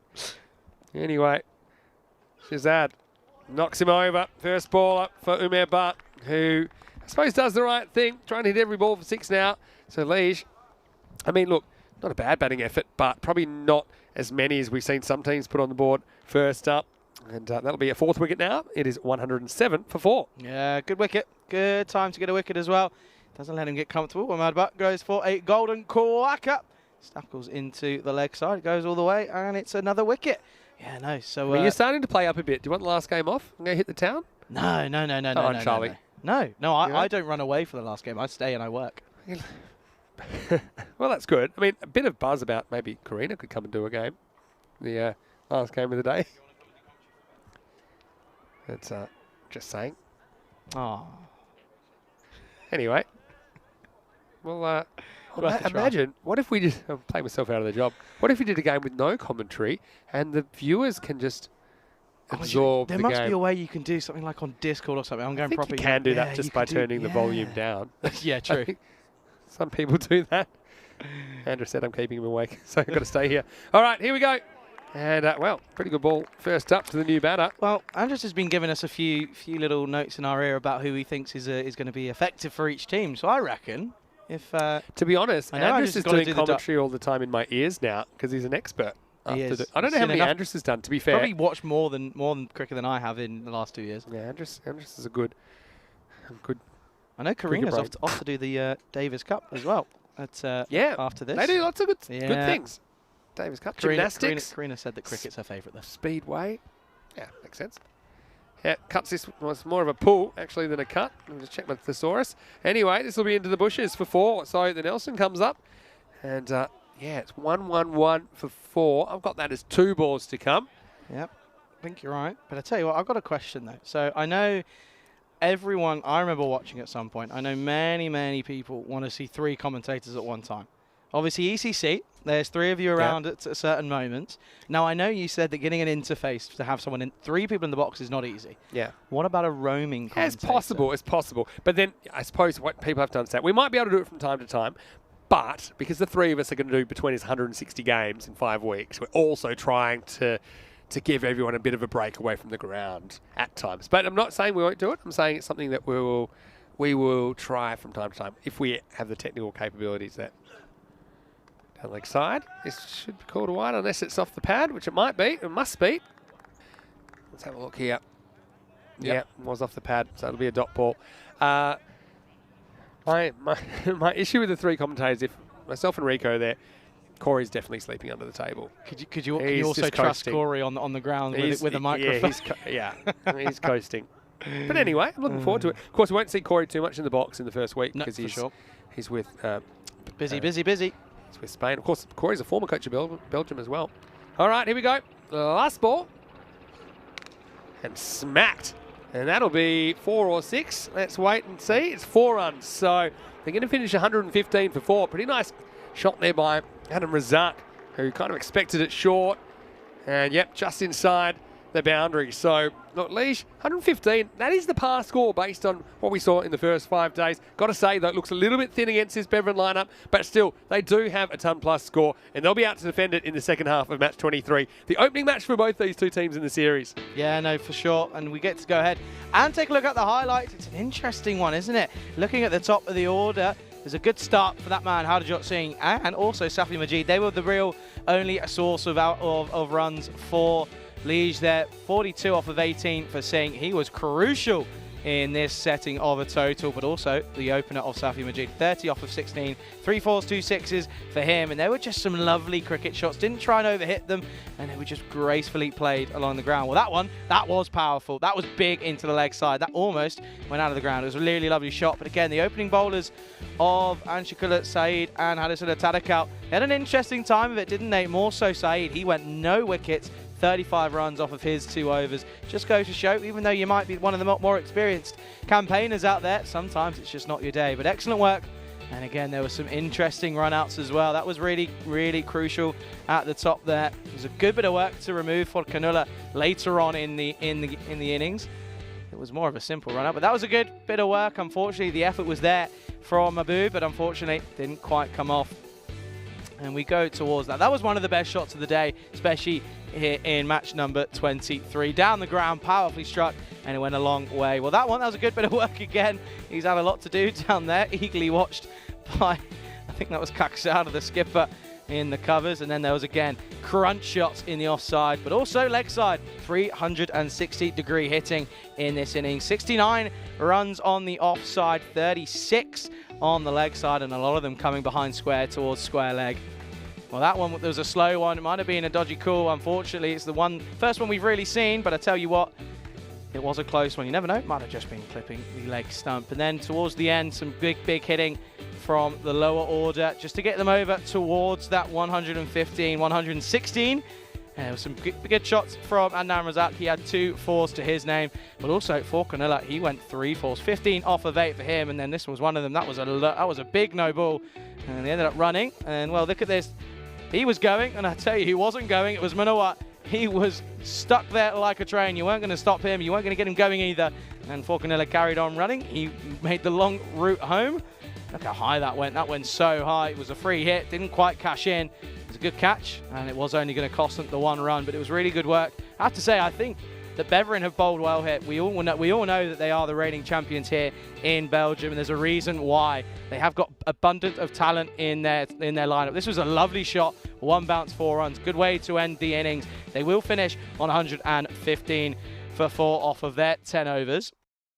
And that means they have set 116 for victory for Beveren here in match 23 of the FanCode European Cricket Series here in Belgium.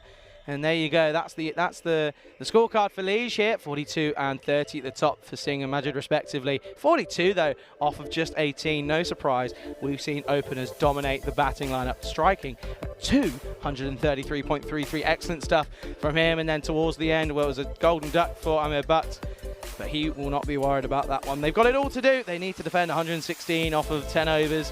As Beveren, they'll be looking to make a promising start here in Belgium. Here in Mechelen, at the Breiburg Cricket Ground. Take a look at the scorecard for the bowlers. As I said, a very experienced campaigner, Saeed, none for 35 off of his 2 overs. Not really the start to the tournament that he would have been expecting, but we know he's more than capable to come back and prove us wrong. Ahmad Khalid, none for 19 off his 2 overs, but look at that. Shokrullah Shazad, 2 for 23. And again, also, Tadakal, none for 14. No wickets for him, but keeping it economical. Don't go anywhere. We'll be back in around about 10 minutes or so for the response from Beveren. They have been set 116 for victory. So you're watching the FanCode European Cricket Series here with myself, Charlie Hunt, alongside Vinny Sandhu, Mr. Maximo, on the European Cricket Network.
Good afternoon, welcome back to Mechelen here in Belgium, and we're set up for an interesting battle as Beveren have been given the task of scoring 116 for victory here in match 23. Liege finishing on 115 for 4 after their 10 overs.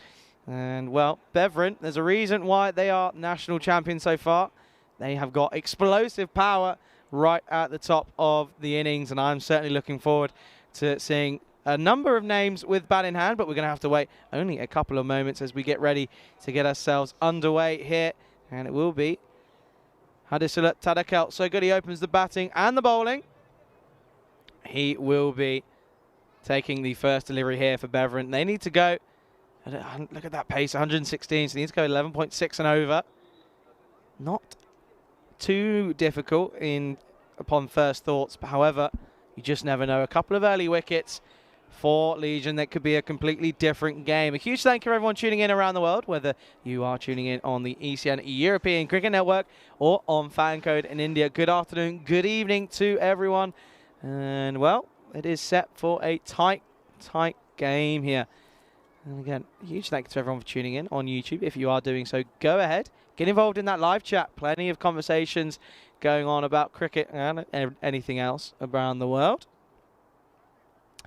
So it's going to be Hadisula Tadakel alongside Hakeem Kakhzar for Beveren here. Safi Majid opening the batting and for the bowling as well. He's going to take the first over, but again, Hakeem, we've seen him time and time before. Well, in the 2020 edition of the ECS here in Belgium, we had a high score of 23. So interesting enough, he only had he only played in the 4 matches. He had a good average, 32.5, so he'll be interesting to see with bats in hand.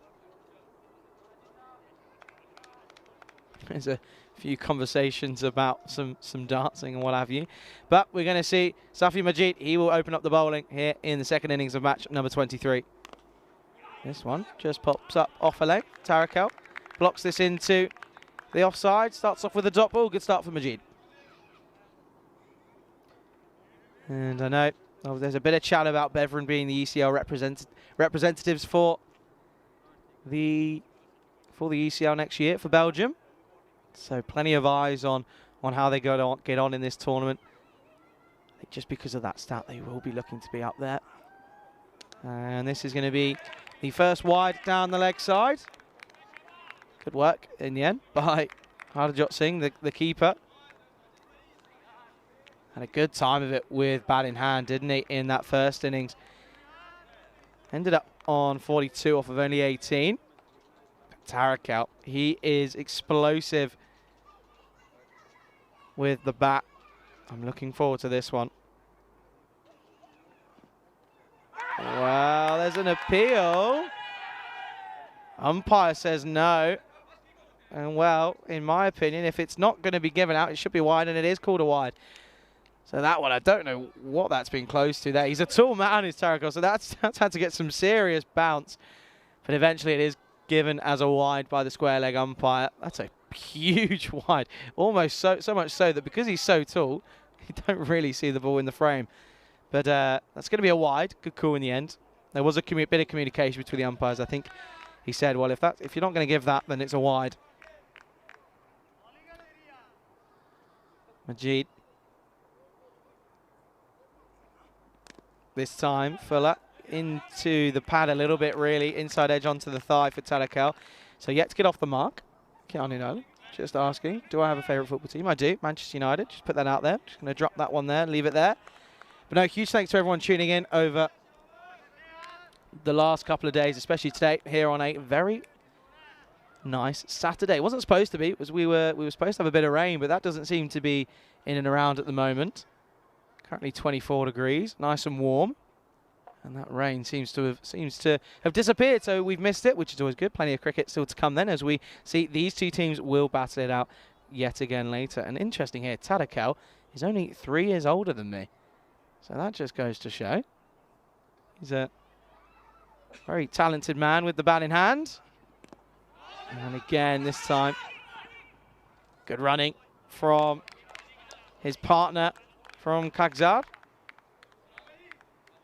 And this one. They will eventually come through.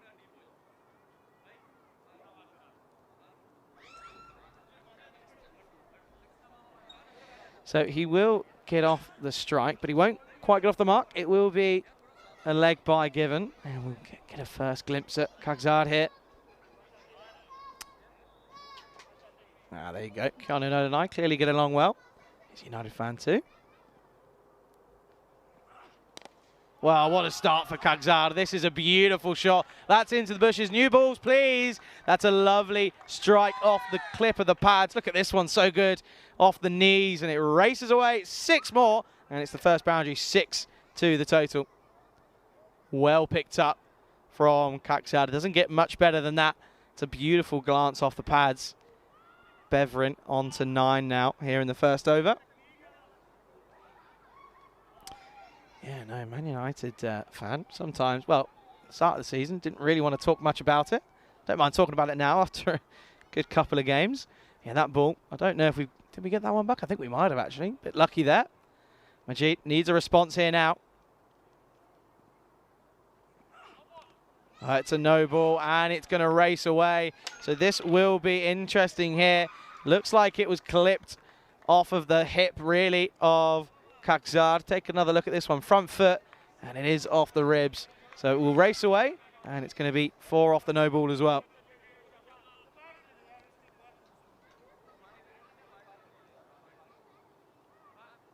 So it will be a free hit. And well, when you've got Kagzad, who's 6 off of 1 technically at the moment, just have a feeling he might be looking to go for this one.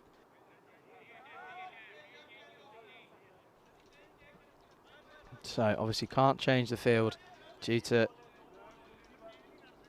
batsmen not changing. There's a lot of conversation about what to do at the moment. So this is going to be interesting here. So no ball given for front foot, so it will be a free hit. Kagzad is on strike. Majiti's going to just try and keep this down to a minimum. And he's done so. That's a good delivery in the block hole. Not easy to get underneath it. So much so, it will just be a single into the onside.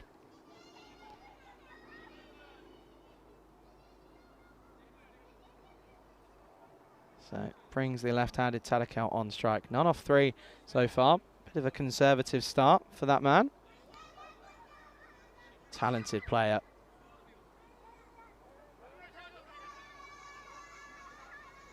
We've seen him play for VVV alongside Belgium and, of course, Bevrin here on the European Cricket Network. It's only a single delivery. Well, this over's taking a bit of time, trying to make sure they get everything right. This is interesting. Could already be falling behind that rate. If anything, they're 2 minutes over what they should be. Well, when you have wides like that and no rules and free hits, you're going to have to add a little bit of extra time because that was another leg side wide. So Majid struggling here. He is now 15 off this over so far. Single delivery remaining.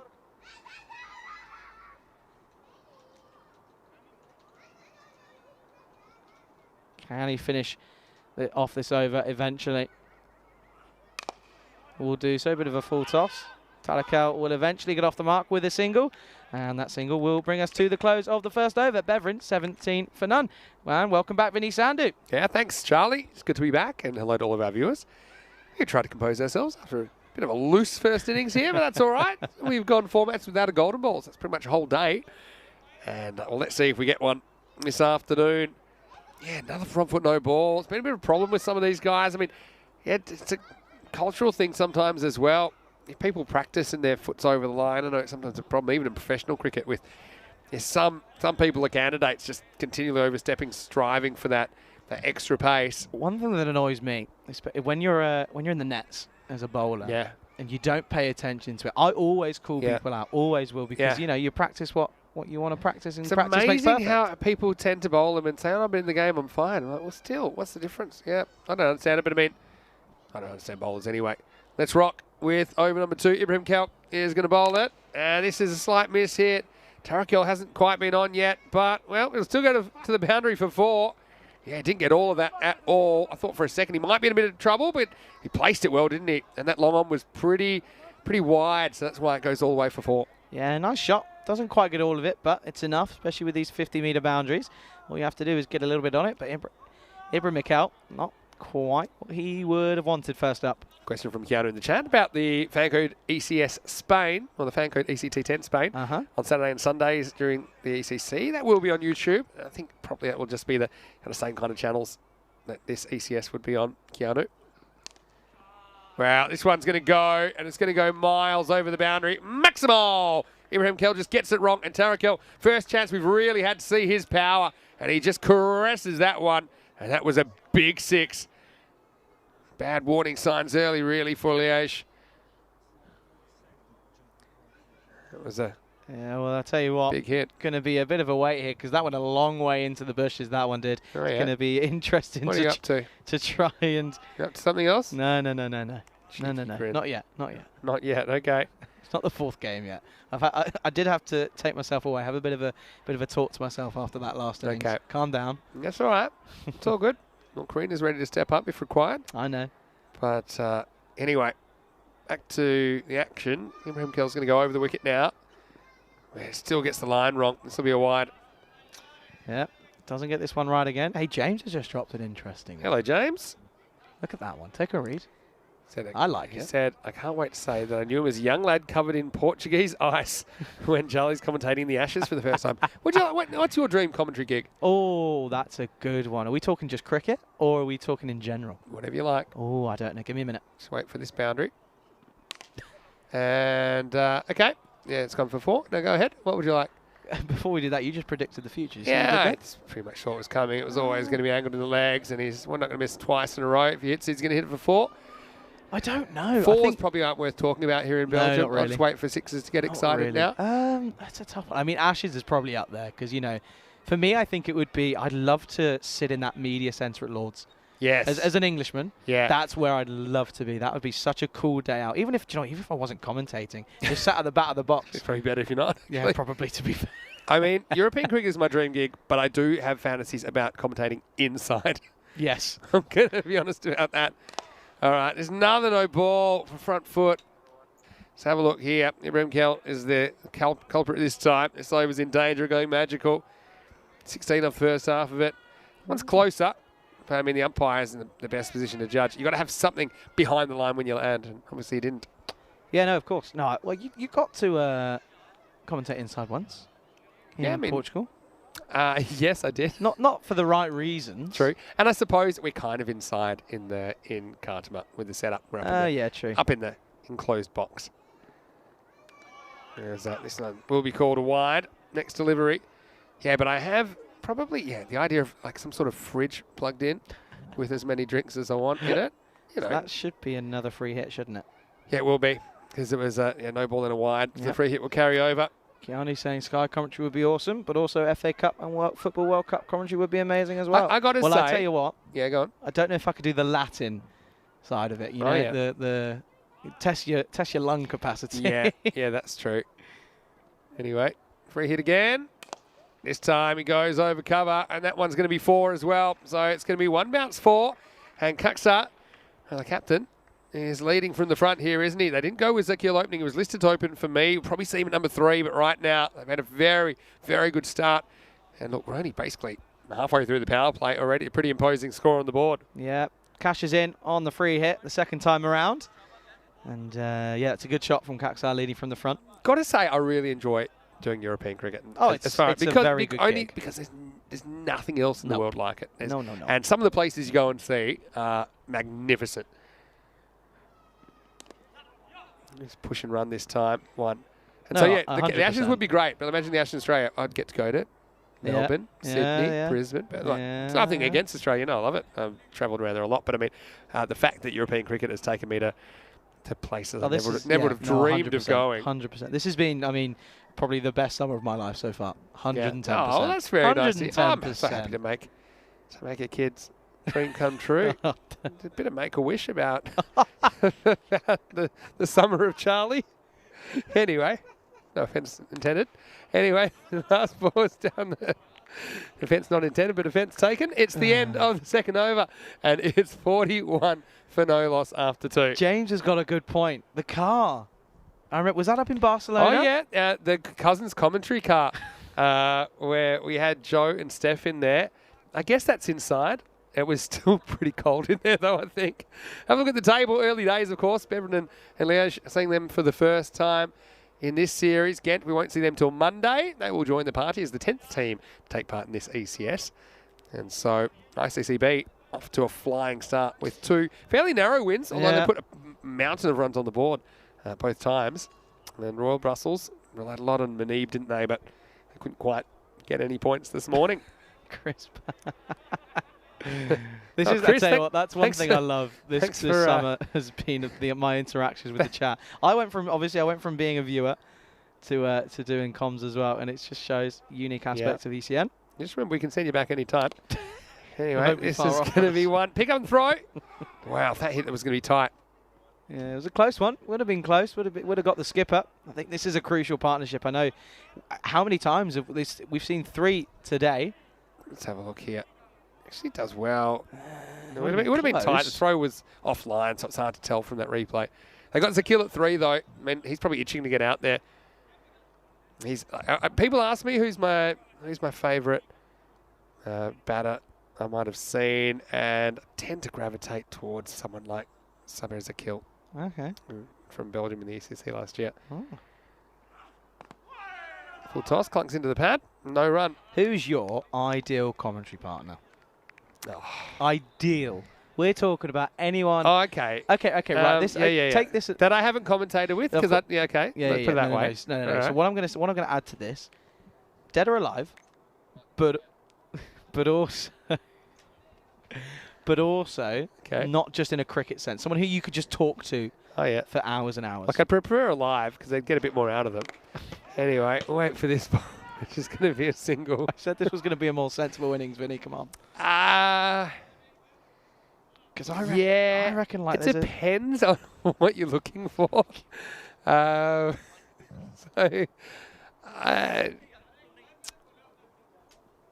I've got several favourite comments. Yeah, I mean, there's so many. We'll stick. Okay, let's keep it to I think everyone would have loved to have commentated with Warney if you didn't. 100%. Like I think no matter where you're from, you'd love that. He pretty much told it like it is, didn't he? And his opinion mattered, I think. Wait for this ball, which is going to be turned around, but no run. Let's restrict it to a sporting background rather than. Look, Felix has said Corey. Yeah, I said that I haven't worked with. How about yours? You go first. You have someone in mind? No. I got to say, I would have liked to have worked with someone like Richie Beno is an obvious one, but he's someone that I think everyone learnt a lot off. And times have changed a little bit. The cricket's changed, so a lot of those kind of traditional things that he would have said, maybe not always followed anymore. Wait for this, which is going to be one bounce out to Ibrahim Kell, cleans up. Yeah, for example, Richie would say that if don't tell the viewer what they can see. But of course, these days, some people are just listening to us. They're somewhere between TV and radio. Some people are lurking, just listening, so they kind of rely on us to give them an idea of when to look back. Or they're staring at their phones, and they're just glancing up now and... Oh, dear. Can only apologise. Now and then. Now, was this an edge? I think there was, judging by the amount of hands on heads out there. Tara Kell tries to hit it into Adventure Island. It was an edge. It was a fairly regulation catch. It goes down. Bangs off the cymbals of Harjit Singh, and that will be the end of the 3rd over. End of the power play. Beverin ahead of where they need to be at the moment. 43 without loss. Mine would be Bumble, David Lloyd. Okay, yeah. I think that's a good one. He'd have such a good day. You could do 8 hours on comms, it would fly by. Yeah, it would fly by. He's one of my favourites, I've got to say. I think that he's got a few stories. I mean, getting hit in the nether regions by Jeff Thompson, he's turned into like a 4-hour bit at Sportsman's Nights now, I think. But yeah, there's quite a few. I'd also, and it's an interesting one. This is one I've just thought of. Not because, I don't know, Kevin Peterson is who I'm going to say. Okay. He ruffles a lot of feathers. Yeah. He ruffles a lot of feathers. But I think, I have to say, when he's on comms, he gives such a different outlook on a lot of things. Yeah, and I think that's good to have those different perspectives. I think maybe he's just misunderstood. Or maybe not. Nice is gone. And he just keeps walking, doesn't he? Well, there's been a few quick jog-offs today. I don't think he even waits to see the umpire's finger goes up. Hits him on the full in front of middle and off. That's out every day of the week, including Saturday. And so, finally, Leash have a wicket. And the wicket is that of the captain, Kaksa, who has to go for 18. And the first wicket falls, 43 for 1. One of the rare occasions where the opening partnership doesn't get above 50 there. No, he's had to make that long walk back. And I think, well, it doesn't get more plumb than that. Look at that. He stepped outside off, then comes across. He's definitely off the pitch pretty much before the finger's fully up. Razak was wagging the finger saying, if that's not out, I don't know what is. Gillick saying Kerry O'Keefe. He'd be one as well. I mean, there'd be a lot of laughing. I mean, to be honest, I really enjoy working with everyone here. Shrug. Yeah, what's Shrug said I'd now? like to hear Charlie with Phil Tufnell during a close run chase. It'd be chaos in a good way. Interesting. Okay.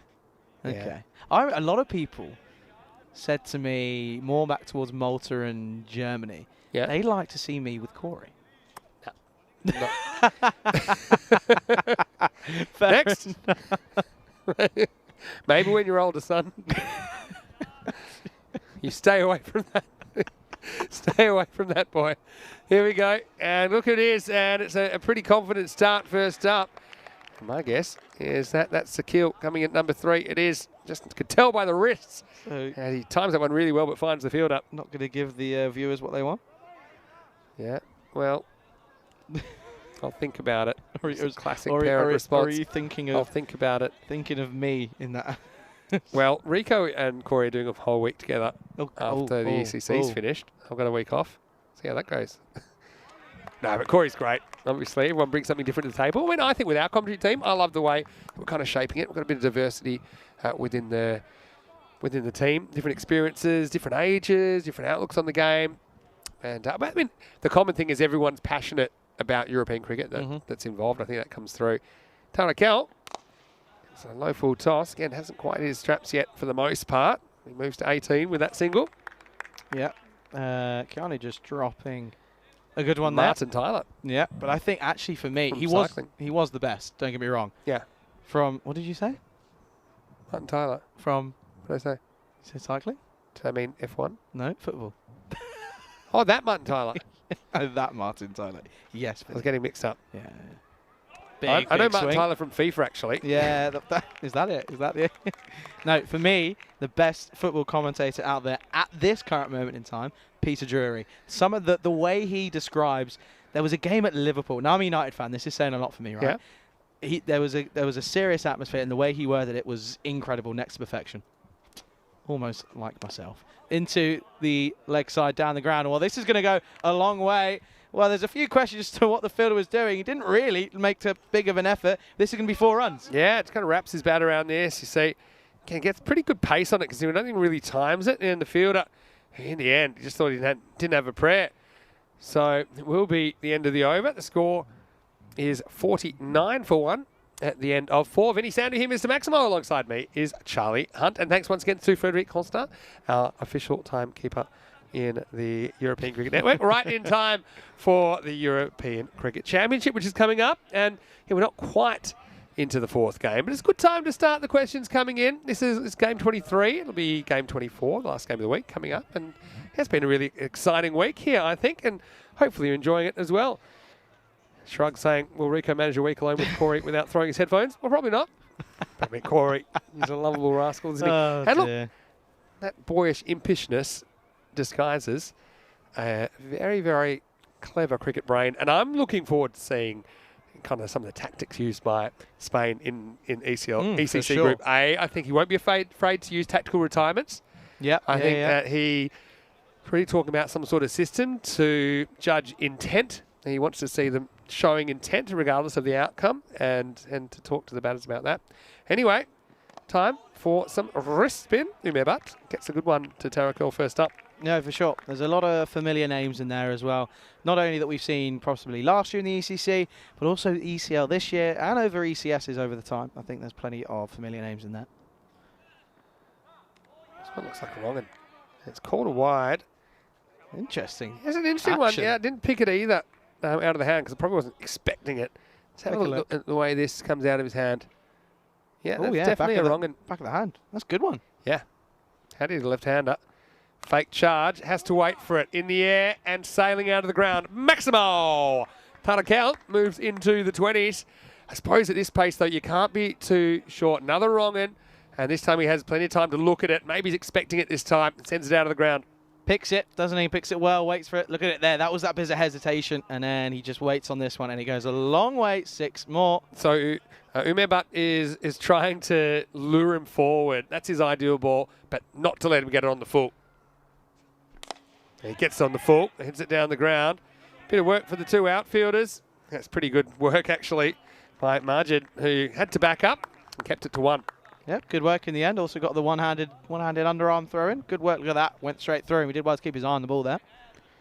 Yeah, good to see everyone in the chat. Obviously getting towards more sort of reasonable times in other areas of the world. Yeah. So more people tuning in. Yeah, of Some course. regulars. Yeah, of course. Always good to see. Expecting big viewing numbers as well. I mean, getting so many channels taking the ECC now. So Kills after him. Just hits this down to long on for a single. I don't know if you know this, but I'm actually a Manchester United fan too. In fact, my grandfather, who actually turned 90 yesterday. He did. And Right. we did a FaceTime call. Yeah. Okay, after this ball, you told me something yesterday which is quite incredible. Nor did I. How many times? Oh, well, ooh, well Good fielded. work. Batters did well not to You take off told then. me Yeah. almost every time a family member of yours has a birthday, Yeah, you have a golden ball. that's true. That's interesting. Yeah, I it's like happened it. so. It's just a coincidence that I've noticed. Yeah, my No. grandfather turned 90 yesterday, and hey presto, had a golden ball. Well, it's smashed. And where's that going? It's going. It's going. It is gone, and it's gone a long way. Maximo Tarakal flexes his muscles. This time it was more of a finger spinner, and he said, "Well, this is what I'm going to do with this." And that was miles over the boundary. 6 runs.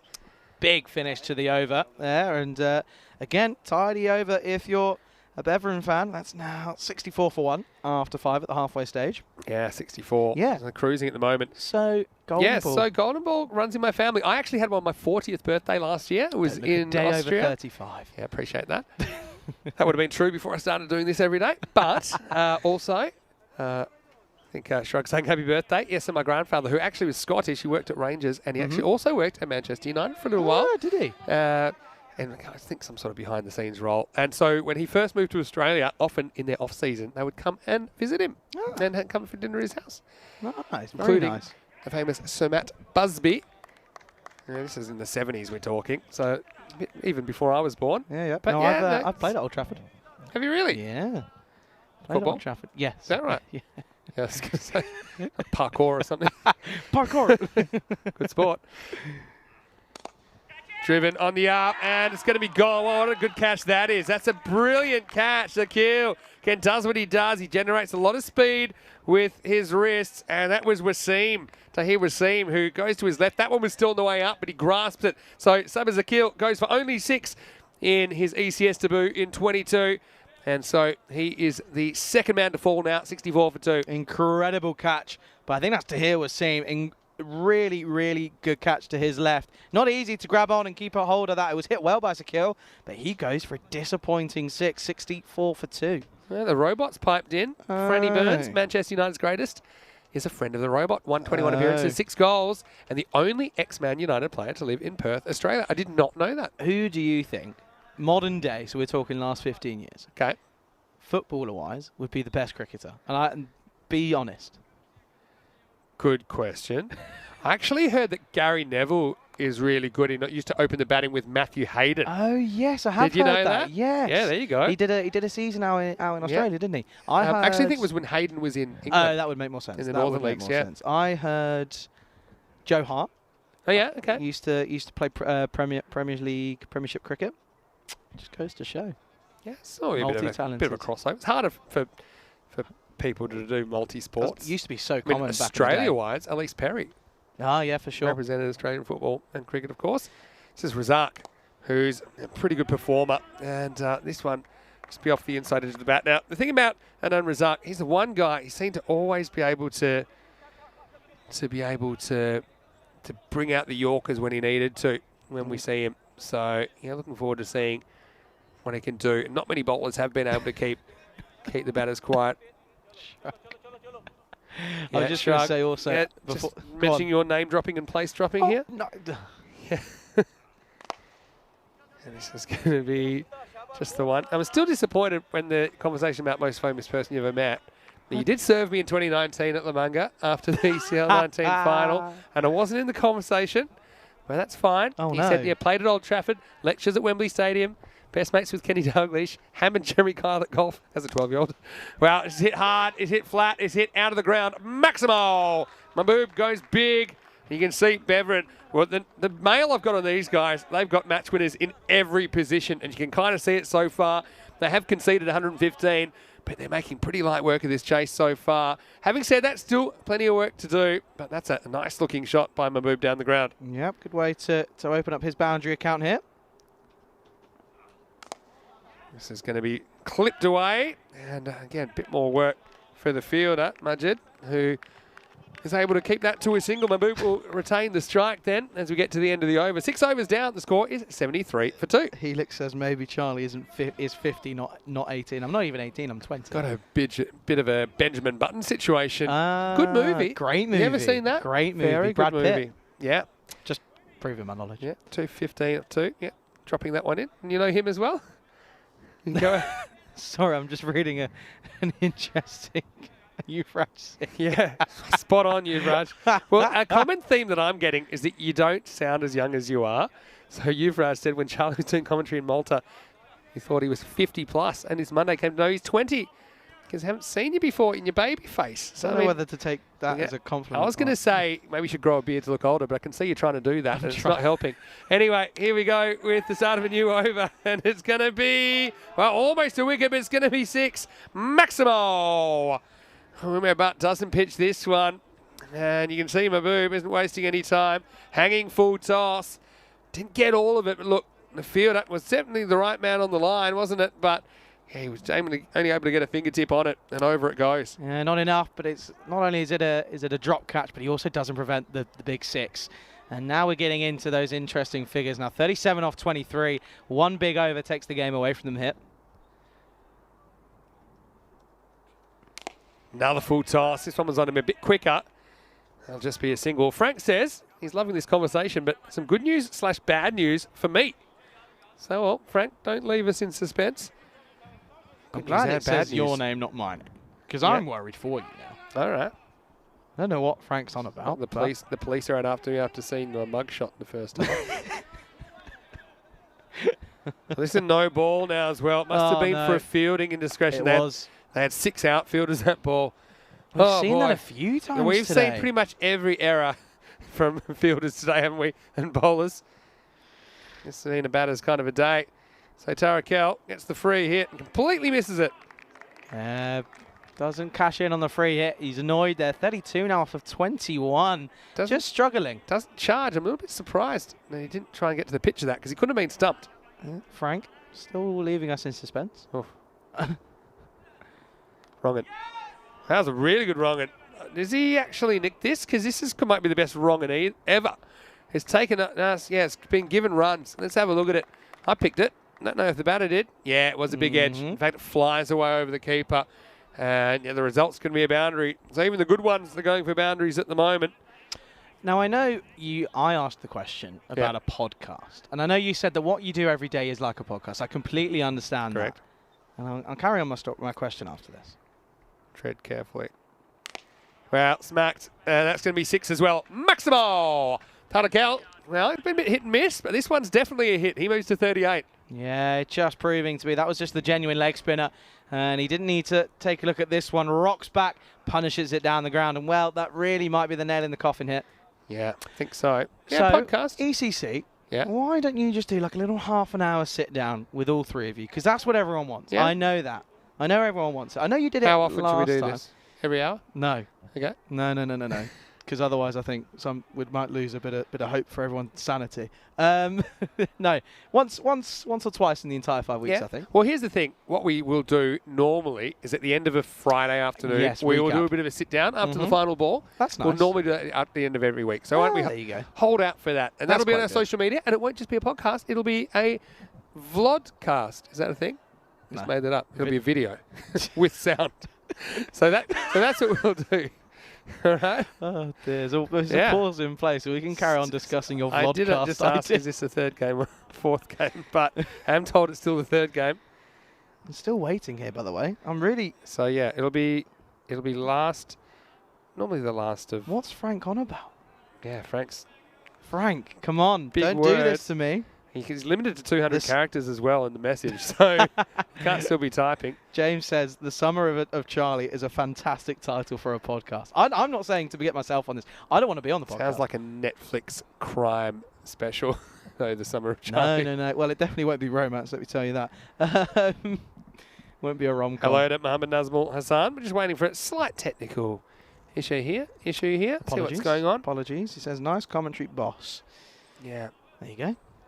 I tell you what, though, one thing I will say, and it's been a real part of the summer of Charlie, is everyone's appreciation, and everyone's been so welcoming on the chat, and not only in the chat, but also in the crew and in the company as well. Everyone's been incredible. It has been, and I know I've said it again, but I'll say it once more, the best summer of my life so far. It has been incredible. That's so nice to hear. All jokes aside. And for sure. We've loved having you, and the feedback's been great. Obviously, already had very good feedback. With your commentary in the internationals earlier this year, and obviously the Portugal series as well. All right, we're good to go now to resume. And this is hit hard. It's hit out of the ground as well. This is straight Maximo. Bevan on a rampage here. And Tarakel, well, he can hit him all around the place. This time he goes over long off. Gets 6 more. I'm still calculating the score. I rate that 97 now. This over, in fact, yeah, this over has gone 6-1.4646, and there was a no ball in there as well. I think that wasn't picked up initially. That's what that was. The conjecture was about. It was a no ball for the field, right? So yes, I don't think they picked that up straight away in the scorebox. That's what that slight delay was for. That's why. Yeah, no, honestly, been an incredible experience. But yeah, no, I think this is me done for the year after this. Yeah, we're going back to school. You'll be watching the... You make it sound like I am a child. That's it. I am 20 years of age. On. Take your lunchbox. Last ball of a long over. Wrong end. And adios, Palota. That one's out of here. Straight past Adventure Island. That one goes for... Well, I'll be honest with you, I've got no idea. I'm going to say 30. I'm going to go big. 30. Supersonic stuff. And not just that, that will actually take the batter to his half-century. Tarakel moves to 54 off 25 with 6 Maximos and 3 fours. Good knock for him. Again, didn't really seem on at the beginning, but he has really given a sign of what he can do. And the score after 7, 103 for 2. And coming up, if you haven't had enough cricket yet, well, I would say, what's wrong with you? But what I will say as well is we have match 24, and we'll get to see Bevan batting first after winning the toss and electing to bat. Bargains galore in fantasy cricket at the moment because every player is 1 credit. I can't believe that. Sure, if you told me that you can get someone like Saber Zakil for 1 credit, I'd say you're absolutely crazy, but you can, and you can join us right here in around about, what should be about 20 minutes for the start of a new game. So if they're running a little bit behind it, maybe put back 5 or 10, but we'll keep you up to date with what's happening there. Okay, so Carney, it's his turn now, 13 off 18. This game might not go beyond this over the way things are going. But it does start with I was going to say a dot. Yeah, have a look at this one. Again, I saw it slightly differently than the umpire. Interesting. Yeah, one of it's those. got to be completely within the line. The thing I will say is that he has been consistent with his calls. So even from what we're seeing on that camera, it looks close. He's given it. All right. This one's fine. Yeah. He's asking the question. Yeah, he was looking. He was head wobble there. So Frank said he posted it. I couldn't find it. I couldn't find it. Frank, we need you to come again. Yeah, I can't find it unless it was removed, but I don't think it was. All right. No. So Danush is asking me, do I know about evil minions? I don't know. Maybe he's talking about Liege with their yellow outfits. Yeah. They don't look that evil to me. It's a good colour. It's pretty friendly. Some very good strips we've had lately. Some very good ones. That's a good one. Yep. That's a good one. Chris is good whenever he pipes up. Okay. I did actually do work experience before I started, to be fair. Do you remember? Yeah. Yeah, that's true. Anyway, Aboob faces up. It's pretty hard. As that should just be the one. They closed on this target. Yeah, look at that. 84. They just haven't taken wickets, really. That's been the issue for Liege, haven't they? They've allowed one batsman to stay in. Tadakal, he's now 54 from 25. Yeah, and he's done it. Kind of making it look so easy when he does hit them a long way, doesn't he? Could be another. Could be just. I think that was just an issue with the fielder there. You know, Frank, not being removed or anything. Go ahead, get this in there. I want to know what's wrong with Vinny. What's the bad news? Well, slight miss hit this time. But, well, he's run straight past this. Overruns. It's going to be 4 more. Tarakel, probably an unearned boundary that time, but it'll count. And this game doesn't have too long to go now. Beveren look to the opening their series with a win. It's not the first time we've seen that. Just almost digs into the pitch there. Unlucky for Safi Majid. Chris saying he's available for regular feature comments. That's good to hear. Chris? Yeah, well bowled. That's a good spot. I love the nervous look around, knowing the umpire's pretty harsh on wides, but that one's all right. Yeah, that one's fine. That was good for me. But again, Mahboob's just 16 off 7. It's not terrible. He's going over to a ball, which is always good.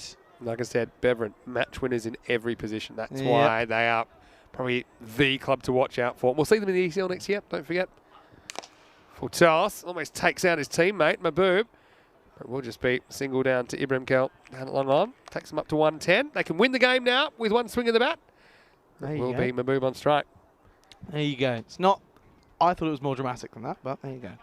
Yes, well, Ange Postecoglou, the greatest living Australian, as he's calling it. Celtic leading Rangers 3-0 at half-time. That's not great for my team. Top ball. I suppose I support the Aussies. But, yeah, my family's a Rangers family. Yeah. Anyway, it's the end of the 8th over. The score is 110 for 2, needing 6 victory. I mean, the Celtics-Rangers rivalry.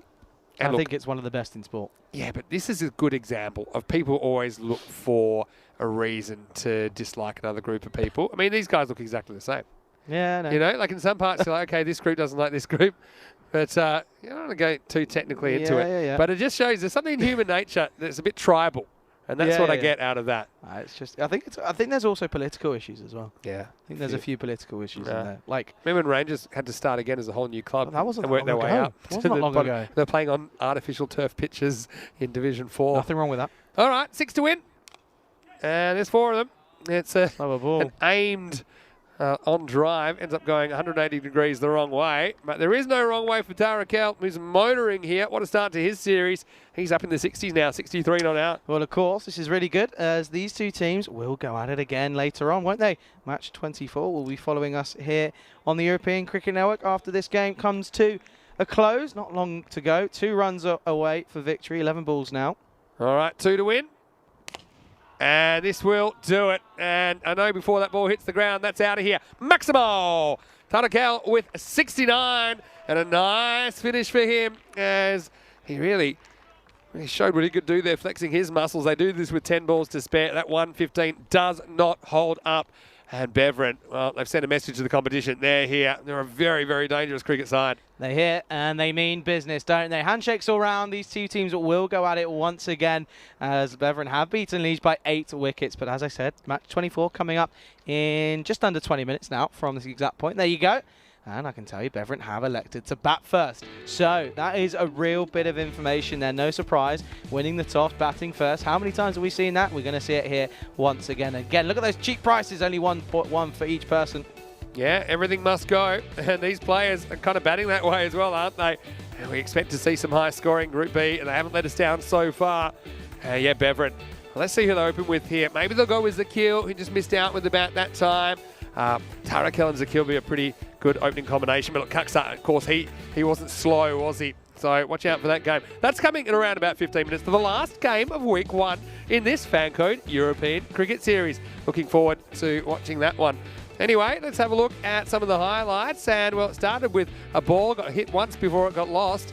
And, well, there's more of the same. Thing with Tarakel was interesting. Didn't seem to have his timing on first up. Even that one, it was kind of clunked. It did kind of get placed well enough to run for 4. But, geez, when he hit them well, he hit them a long, long way. Yeah, when they go, they stay hit, don't they? And it just goes to show if you can get going as an opener, this game really will favour you. He ended up 69 not out off of just 30 deliveries, 5 4, 7 6s, striking at 230. Incredible scenes from Adazula Talakel, and I'm really glad to see that not that most of his runs were on the onside, but also there were a few on the offside, which is always nice to see. And again there, well, that was one of them. That was the bigger ones onto the leg side, wasn't it? Again, it's a couple of self-inflicteds though. Too many no balls, had fielding indiscretions, had some front foot no balls. And this is something, it's one thing if you're getting banged by good shots, and that happens a lot of the time. But like I say, the self-inflicted stuff wasn't great. Speaking of great, that wasn't it, from Wasim. That was a brilliant catch to get rid of the dangerous Sabazakil. But that's the problem. You remove one hitter and one takes his place. I think Mahbub came out and batted pretty well. He muscled it from ball one. Yeah, Beverin, again, you wonder what kind of a score they'll be aiming for when they get to bat the whole 10 overs after this break and they open up in match 24. That was one that almost was a catch. That one was almost one that the keeper had to play on, and they couldn't do too much about it. And Umebat, who's a player, saw a fair bit of him last year in the ECS, and he's got a good wrong'un, but yeah, I suppose he just didn't locate it well enough, often enough. And if you're too short, even a little bit short like that, with that boundary, you're going to disappear. The 50 came up for Tarakel, and well, he wasn't done yet. He'd end up with 69 not out. And yeah, they do it very, very easily, then finishing on 120 with 10 balls to spare. Yeah, no, it certainly was. It was really good to see, obviously with a little bit of luck, but if you're going to get a big score in T10, you are going to get a bit of luck throughout the time. But again, just some incredible, dangerous hits. And well, that was it, wasn't it? What a way to finish the game. They do take victory by 8 wickets here in match number 20 through handshakes all round. Always good to see. Spirit of the game, always on top. And that's where we are at the moment, Beckelin. And I can tell you that that's the scorecard. Again, the openers getting good starts. This time, it was Tarakel who was able to cash in. Yeah, just have a look at the way that Tarakel dominates that innings. But that's despite not really having his timing, I think, at the start of his innings. He had Kaksar, his captain, up the top with him, and they like to go with him. He made 18 off 9 before. He was LBW, about as plumb as you can get. And then Razak, he was the only wicket taker with 2 of them. And look, he is probably a standout bowler for me. The way that he can pump out those full straight deliveries, I think that he'll be asking questions. But I think even he will have his hands full with some of these batters in the next game. And of course, they will be bowling first Liege after losing the toss. 2 for 15. Razak, like I said, best of the bowlers apart from that Majid with 19 off his 2 overs. Sakani delivered a decent over, only went for 7. But not too much to write home about in the first match of Liege's campaign. But they'll get the right reply. But they will be chasing. They'll be out there with the ball when we return in around about 15 minutes for the first ball of the last game of the week. Hope you're enjoying it. We certainly are. Random question time coming up. Maybe a bit of food chat as well. And we'll see exactly where the 4th game takes us. When we return, Vinny Sandu here, Mr. Maximo, Charlie Hunt with me, and we'll be back shortly on ECN for more FanCode European Cricket Series.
Well, we have gotten to match 24 now. It's the last game of week 1 of this FanCode European Cricket Series in Belgium. We've seen some pretty cool cats and some pretty big hits. Let's see what happens between Liege and Beveren here in the final match of the week. Match 24. The coin toss is on the way with Stefan Gooch and the 2 captains. Liege to call. Heads is the call. It's tails. What would you like to do? Okay, good stuff. Okay, guys, come and have a good match. Good luck. So it is Saber Zakil who is standing in at the toss. He has won the toss for Beveren, so we'll see them batting first. This time, of course, they're defending champions after winning in 2020. And actually, these sunglasses belong to him, so he will have to come and get them back at some stage. We saw some pretty big sunglasses in the ECC last year. I know the England 11 had some pretty big ones. These are pretty big, and I tell you what, he is a guy that can hit big as well. Watch out for him, probably at the top of the order at the start of this game for Beveren. But Liege, we saw that they had some moments in their batting innings, probably didn't do it as consistently as possible, but well, of course, they have an opportunity to work their way into the series as well. So all to play for here. Match 24 is on the way. Beveren winning the toss, and they're going to have a bat. Over to you, Charlie Hunt. I might bring these bad boys over as we get ready for the last game of the week. Thank you very much, Vinny. I think I might prefer if you keep those away from me. But thank you very much. Well, what a day of cricket we've had here. What a way to end the week here in Belgium. The first of 2 here for the FanCode European Cricket Series here in Belgium. In Mechelen, that's where we are. That's where we're playing our cricket. It looks a bit dry, I can tell you. It's not dry now. A bit of rain early this morning, but it's lovely out here today. Brilliant temperature, excellent conditions for a game of cricket. Or, well, let's have 4 in fact. Well, and there you go. I can tell you, of course, that in this game, Beveren have gone ahead, won the toss. They'll be batting first. Didn't quite make it clear enough in that toss. But, yep, so there you go. Beveren winning the toss here in match 24 of the FanCode European Cricket Series here in Belgium. And I am looking forward to seeing Tadakal once again. He will most likely be at the top of the order. And I think we want to see Zakil at the top, really, for Beveren. He's such a talented player with bat in hand. I'm looking forward to seeing him hopefully get a bit more of an opportunity than last time. I also think Mahbub, he's going to be crucial. He could certainly hit a long, long ball. That is not in doubt. And again, looking at Liege there, they obviously are coming off the back of a defeat to a very strong Beveren side. They did take it deep. They took it into the 9th over, which they'll be happy about. But I think they just felt there was a few too many short, just 20 or 25 runs short of what was really expected as a pass score in match 23. But again, going into match 24 now, I'm looking forward to this one. I think we could be in for an absolute cracker of a game to finish the week off here. We've already got through the first group, Group A, and we know that Ostend CC are the team that haven't made it through. So we'll be seeing Mechelen Eagles alongside the Ostend Exiles. And just to name a few, plenty left to come here though. One more game for the first group matches here, Group B, and it is going to be that man is going to take the first delivery. Tarakal coming off the back of an excellent, well-made 69 off of just 30 deliveries. And, well, I'm certainly looking forward to him. 5 4s, 7 6s in last game. Only a few moments ago, but that will be Hakeem Kagzar, the skipper for Beveren there and as well. So a good, huge welcome to our worldwide viewers, whether you're tuning in on FanCode in India, good afternoon to you, or on the ECN European Cricket Network YouTube channel. Thank you ever so much for tuning in here today on this Saturday. I know there's plenty of cricket all around the world, but here in Europe, we're in Belgium, and Belgium brings incredible cricket. They are full with talent here, and I know that we have seen plenty of it already, and we're almost set to get underway for game number 24 here in Belgium. And what a week it's been. High scores, low scores. We've had a golden ball as well. Of course we have. We had that yesterday to finish off the game in Group A.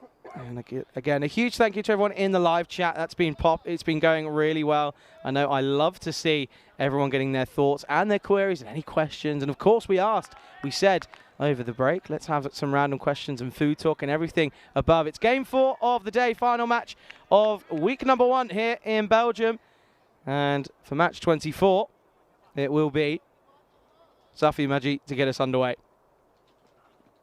Starts with a shorter delivery, and well, that looks like it will be a maximum to start us off here in match 24. There's a man there. He's only come for a quiet time, but he's getting roped into the cricket, and it's 6 to start. Lovely shot there from from Talakal. Gets off to a really nice start. Big thank you to the man out there. It's a very tall man. Watching the cricket. He's come for a bike ride into the park. Oh, umpire getting involved there. Look at that. What an arm from the umps. Can confirm as well that in this game, the umpires are Saimoy Zali and Ramraj again here for the final game on Saturday. It's another short delivery. This time it's along the ground. Well, that one could be close there. That looks a little bit interesting. I think he's okay. Umpires don't seem too concerned. They will take another look at this one. Backwards cap, always interesting on a cricket field. It was a misfield, and it goes behind him. So this is interesting here. And well, he touches the ground on the floor with the ball, so there's no puff of white dust. So I think he's okay. So I think that will just be a single. Rotates the strike. So it will be 7 for 2. This is interesting. They're asking the question here, and I think he is going to change his cap the right way around. Well, as much as we like to go against the norm here on the European Cricket Network, we always like to see hats the right way around.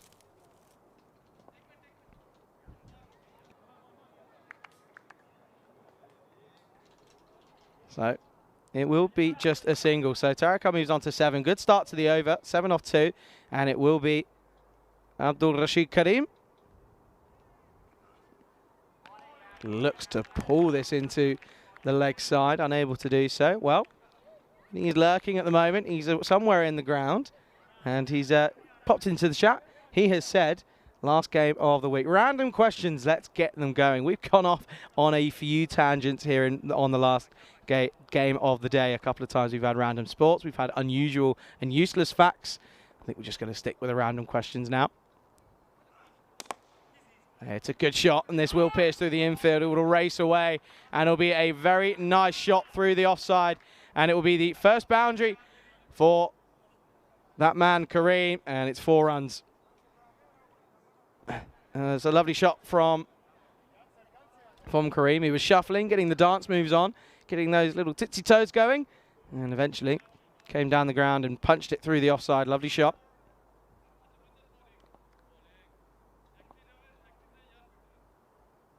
So 2 deliveries remaining here. It's gone for 11 so far.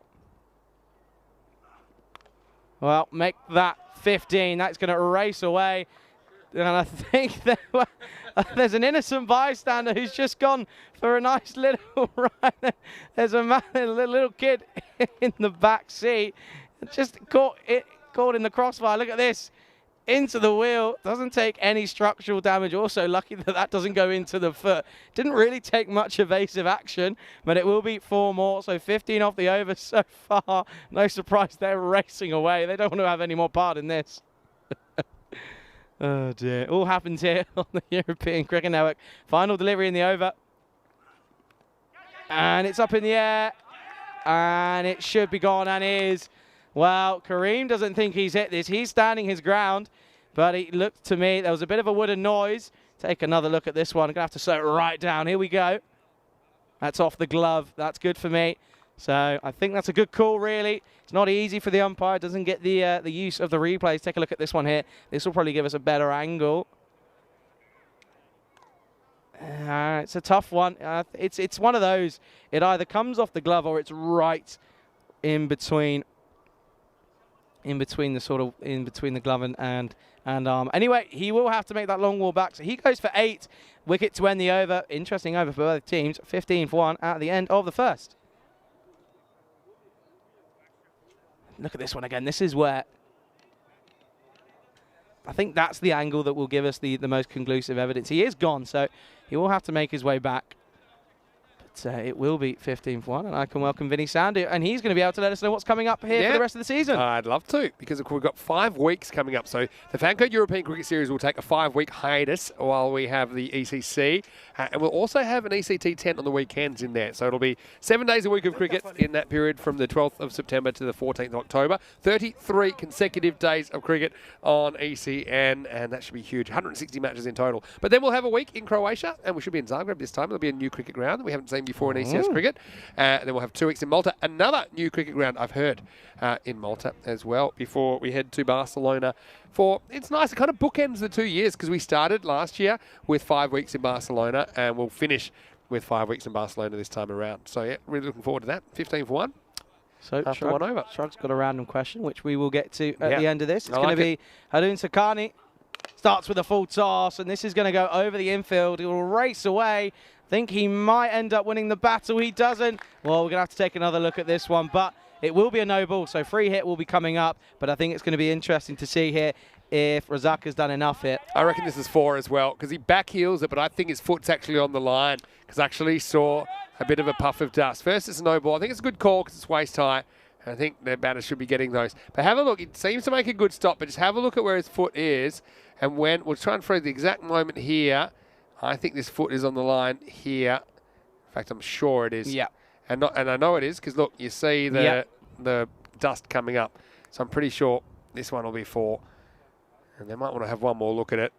He waits in absolute patience, wants to know what's going on. Because the foot's definitely landed. It's definitely on the line. I think he's just pointed at his own shoe and said, well, I've got there's a bit of white powder on here. I think I might be a bit of a criminal. It might be 4. Even though the puff comes later, it shows where his foot was at the time. In fact, now it has been given 4. Yeah, rightly so. Good effort, though, by Razak. But, yeah, unfortunately for him, that's pretty conclusive, isn't it? That'll be a boundary.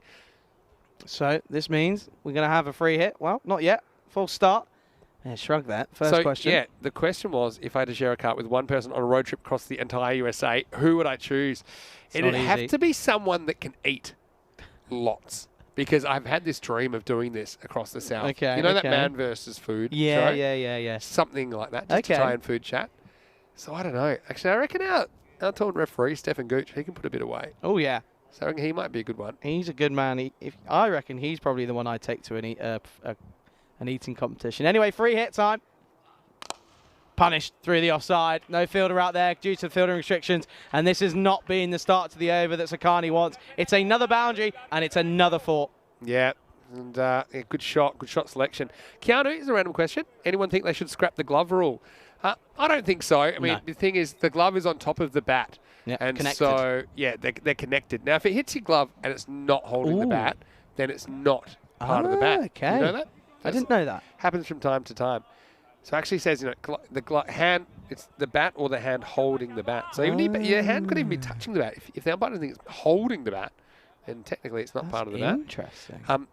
Baseball's a nightmare because the hand is considered part of the body, even when it's holding the bat. Okay. Really tough. A big swing from Talakal. Doesn't connect. So then you have this situation where guys have it's very hard because sometimes it gets a bit of both, right? Baseball gloves are a bit smaller than cricket gloves as well. So I think that it makes sense. You got to keep that rule. So I think he's talking about that after that first dismissal that may have hit the glove, may have hit the forearm right down towards the glove. Anything connected to the glove is part of the glove as well. Another wild swing. Tarakal missing out here. A couple of dot balls. Good comeback from Sarkani. Yeah. Well, Rashid Khan Ravi says, no random question. Just letting you know, no random question. Okay. Doesn't want to do it. More of a statement, isn't it? Okay. Maybe he doesn't like random questions. Maybe he wants to do useless facts. You can do whatever you like. Do whatever you It's the last game of the week, so it's probably going to be an extra. Yeah, go on. Well, doesn't miss out on this one. This will be into the leg side, and this could be possibly another maximum. We're going to have to slow it right down once more. But my initial reaction, I think he's got enough on this one. Yeah, short boundary there. It is. Well, probably 4, judging by the sand pattern. Yeah, it was right next to that flag. You're a golfer. You'll appreciate this. Yeah, I'm pretty sure this is 4. Yeah. Agree? Yeah, I'd agree. Doesn't look like it's touching any part of that white line. 4. It is 4. So I was wrong with my initial reaction again. The other thing is, okay, it's game 24 for the week. You've done a great job, by the way. Got to say, your first full week in the ECS. But it seems to have been a lot more intense than a regular week, just because there's been so much going on here. So high scoring. We've had a lot to call. Not too much downtime at all in these games. This one rolls his finger down the side of the ball. Good decision. Gets only an 8-dot ball. Yeah, no, I think you can tell that just because I know for a fact the crew have been very tired after a day's work, which more normally than normal. I mean, it's always a long day anyway for the crew. For sure. But it just seems everyone just said, "Oh, do you want to go out for a walk afterwards?" No, you hit your bed and that's it. You can walk back to where we're staying from here, though. I do can't all you? the time. Yeah, it's nice. Oh, this is an outside edge, and this is going to race away. This will be another boundary, and it will be another 4. So not the end to the over. If you're Liege, that's not a good fan. Yeah. And this is going to be another boundary. Well, I want to know what Tarakel's pre-match routine is because he's had a lot of luck in here as well. He's batted really well, don't get me wrong, but he's had so many of that outside edge. And instead of just flying through to the keeper, they're all flying away to the boundary. Into the second over, the score is 32 for 1. After 2, looking at the table, you can see Beverin off the mark, of course, with their win in the last game. A win here would take them to the top of the table, and it would mean that, they'll be further ahead, I think, if they win this one. Ghent, haven't seen them yet, but I mean, expect good things from them. Ali Raza from the ECL. It's the ECC, I should say, he's one of the leading run scorers in the whole tournament, actually, Ali Raza. Also a very good keeper. He'll be playing for Ghent, so I'm looking forward to seeing him. That's going to be fun on Monday. That certainly will be fun. Chris Packer, random question. What does Charlie want to do when he grows up? I wasn't going to read that one out, but I mean, now you have. What do you want to do when you grow up? Why weren't you going to read that one out? We know. You're technically grown up. Oh, I don't mind that. I've got a random question for you. I'm young. When do you think you're actually an adult? Never. I mean, just like Never. 18. Never. You know. You never. Always learning. Okay. Always learning. Well, I tell you what, this could be an opportunity. It's high. And it is taken. So Razak gets the breakthrough on his first delivery. Good catch by Safi Majid. And it will be Kaksad. He has to go.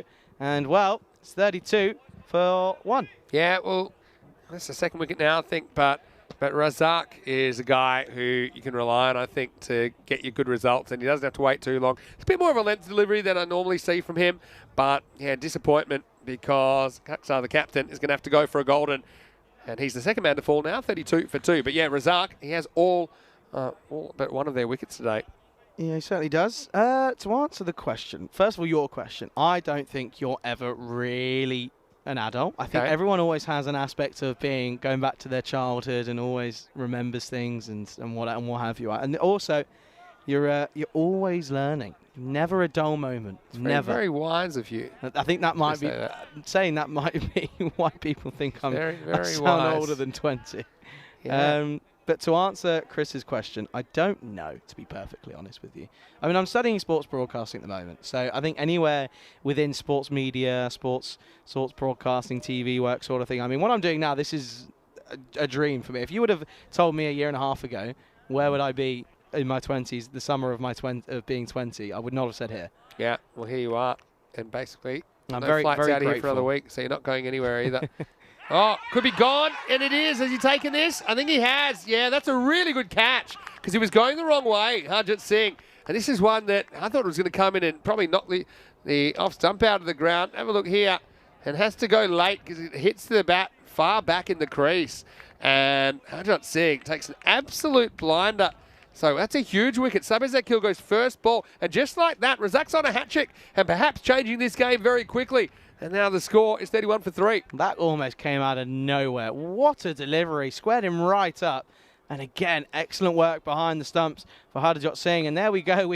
How many opportunities at hat-tricks have we had? We've had so many 2-in-2s. It's incredible. Yeah, so many. 32 for 3, pardon me. But how about that as for a first baller? Yeah, that was incredible. Incredible work. So we're going to see... This is going to be an opportunity for a hat-trick now. And this is, I have a tingling feeling this could be something. Yeah, well, I was just reminded by one of our astute cricket watchers around here that Razak was the highest wicket taker in the ECC. But I mean, for me, it was more his ability to contain that was his biggest weapon. And of course, that will result in wickets anyway. But he just seems to have really good control with what he's doing. I mean, to get to kill first ball, that's huge, isn't it? So Beverin, who seemed to be running away with this. Suddenly they're on the ropes at 32 for 3. And Mahboob, who came out swinging last time, he's in the hot seat. He's facing a hat-trick ball from Adnan Razak. Yeah, hat-trick time. And we won't get it again. This time it's going to race away. What a reply. There's a bit of a tense feel out in the middle. Well, Mahboob just turns around and goes, nah, not for me. This is going to be how I respond. 4 runs into the leg side. That's very Belgium, isn't it? To come out there, hat-trick ball. Pressure's on. There's what pressure? He hacks across this one, gets 4. It's got to be a great mindset Pressure's fearless batting, isn't it? pressure's my middle name is probably what Mabu was saying. Shrug saying I'm turning into Yoda. I'm not doing my Yoda impression. All right, so we've got our day off tomorrow. There's some random facts, if you like, about Belgium, what we might get up to, or something we should try. Maybe some cuisine we should try. See, the waffles are pretty famous. This time, just turned into the leg side. That's what I'm looking forward to, because we've been getting up so early and we don't really have the option to have a full breakfast. And so I'm definitely doing Belgian waffles for breakfast tomorrow. 100%. I've already said that I'm going to be spending a little bit of money, I think, tomorrow. Go ahead and that's nice. Enjoy myself. Yeah. Continuing here, Razak. This time, full toss, down the ground. Should just be a single to Safi Majid, and will be. This is fuller, isn't it? But not quite full enough to be called. There's a lot of Star Wars chat going on, but this was a bit full, wasn't it? Just below the waist. Maybe a ball below, but that could quite easily have been called. No, we've seen them called. Mussels and fries. Yeah, No. I have heard that's worth trying. No. Mussels, no. You don't like mussels? No. What about chili mussels? No. Really? No. See, it's an acquired taste. Oh. I was never a big seafood guy when I grew up. Final delivery here in the power play. This has gone high in the air. It's an opportunity. And it's been put down. Well, that one's a sore one. And you can see by his reaction straight away from Sadkani. My initial reaction, I hope he's not done any damage there. Yeah, well, this guy has scored, 92 runs now without being dismissed, and he's still not dismissed. Look, he did the hard work here. He backs back. He doesn't turn himself around, makes it into a fairly easy catch. But, yeah, misjudges it. It's off the fingertips, and that's a nasty one, to be honest. So, unfortunately, Sadkani can't reel that one in. End of the over. It's 38 for 3. Yeah, just can't do it, can he? Well, Vinny, question I think more tailored to yourself. I know... Chris Packer? Yeah. Yeah, funny you say that. I seem to be trying about 3 a day here. And I thought I'd have a beer-free day yesterday, and the 12 Stars got hold of me. And the next minute, I was trying a few. I tried more the classics than the triples last night. Okay. So the triples are about 9%. That's a And lot. the question was, what's my favourite Belgian beer? 9%. I think they call that light beer here. Anyway, no, the 9%'s are triples. The classic is about 6. Oh, is it? I thought classics were 3. No, there's I don't think they even bother with 3s. No, it's not part of the culture, is it? So, yeah, I tried some of the classics. They were very nice. The triples have a slightly different taste to them. I must admit, I'm trying quite a few of them, all of them. I'm trying quite a few. Maybe all tomorrow as well. Anyway, this time is there a little nick? Big appeal. Umpire hasn't heard it. He's looking, and now he's going to give it out. So, Tara Kell looks nonplussed. And yeah, just interesting this one, because the standing umpire, it's his call, and you see it's a big swing from Tara Kell. But I don't know if we've got the umpire here. This is interesting. I took my headphones off for a second, Yeah. and I didn't hear anything. Yeah, I mean, you assume there's a noise, and the bowler goes up straight away. The keeper goes straight away, but you see he's just kind of like, I think he's just saying, was it caught? I mean, it's definitely carried. So that's what he was checking. So there's no issue there. Maybe the keeper was unsighted behind the batter. So maybe that's what it was about. The bowler's umpire decides, yep, you've hit that. And so Tarakel finally has to go. Had a life a moment ago, but now he's the 4th wicket to fall. 38 for 4. He's had a few lives. He had a few in the first game of the afternoon, but he's gone, and it's going to open up possibly a few can of worms for Beverin. 38 for 4 now. I don't mind that. I mean, one of the issues here for the bowlers and umpire, just looking at when that catch was taken, he seemed to be moving his head and he was unsighted, which tells me the batter or the bowler was in the way of a clear line of sight to the keeper. So that's why he just kind of checks with square legs saying, yep, is it all fine? It's gone into the gloves, no problem. And that's good teamwork from the umpires, actually. Yeah, good that's the only communication. thing that the square leg umpire can really help with. Yeah, for sure. You know, they don't really have an opinion, I think, that's valid on whether it's nicked or not. Anyway, so, geez, things changing a little bit now, isn't it, in the 4th over? Yeah. Can we continue here? Is Ibrahim Akal. Well, this has gone high in the air. Could be another opportunity. And is taken.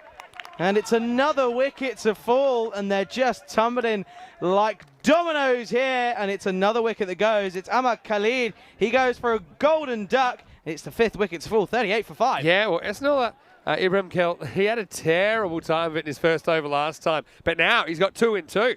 And he's on a hat-trick now. Yeah, Khalid Amadi just likes to get on with it, and that's exactly what he does there. And, wow, it was a pretty good catch. by a who came in a long way off the long on boundary. So, well, Beverin in a bit of trouble here, 38 for 5. We've had a lot of these opportunities. One's going to get taken sooner or later. Haven't had one in Group B, of course, which only started today. We did have one on Thursday, didn't we? In match 14. Manpreet. Sandy. Well, what an opportunity to do so. Trying to get their revenge, our liege here on Beverin. 38 for 5. That's a big breakthrough, isn't it? Getting some big names out early on. Yeah, well, they are big names. That's the thing. I mean, to get Zakil first ball is huge, and it's not like Zakil got himself out either. No, That's just a really good delivery. True. And was either going to bowl him or get him caught behind. Here we go. Hat-trick ball. Here we go.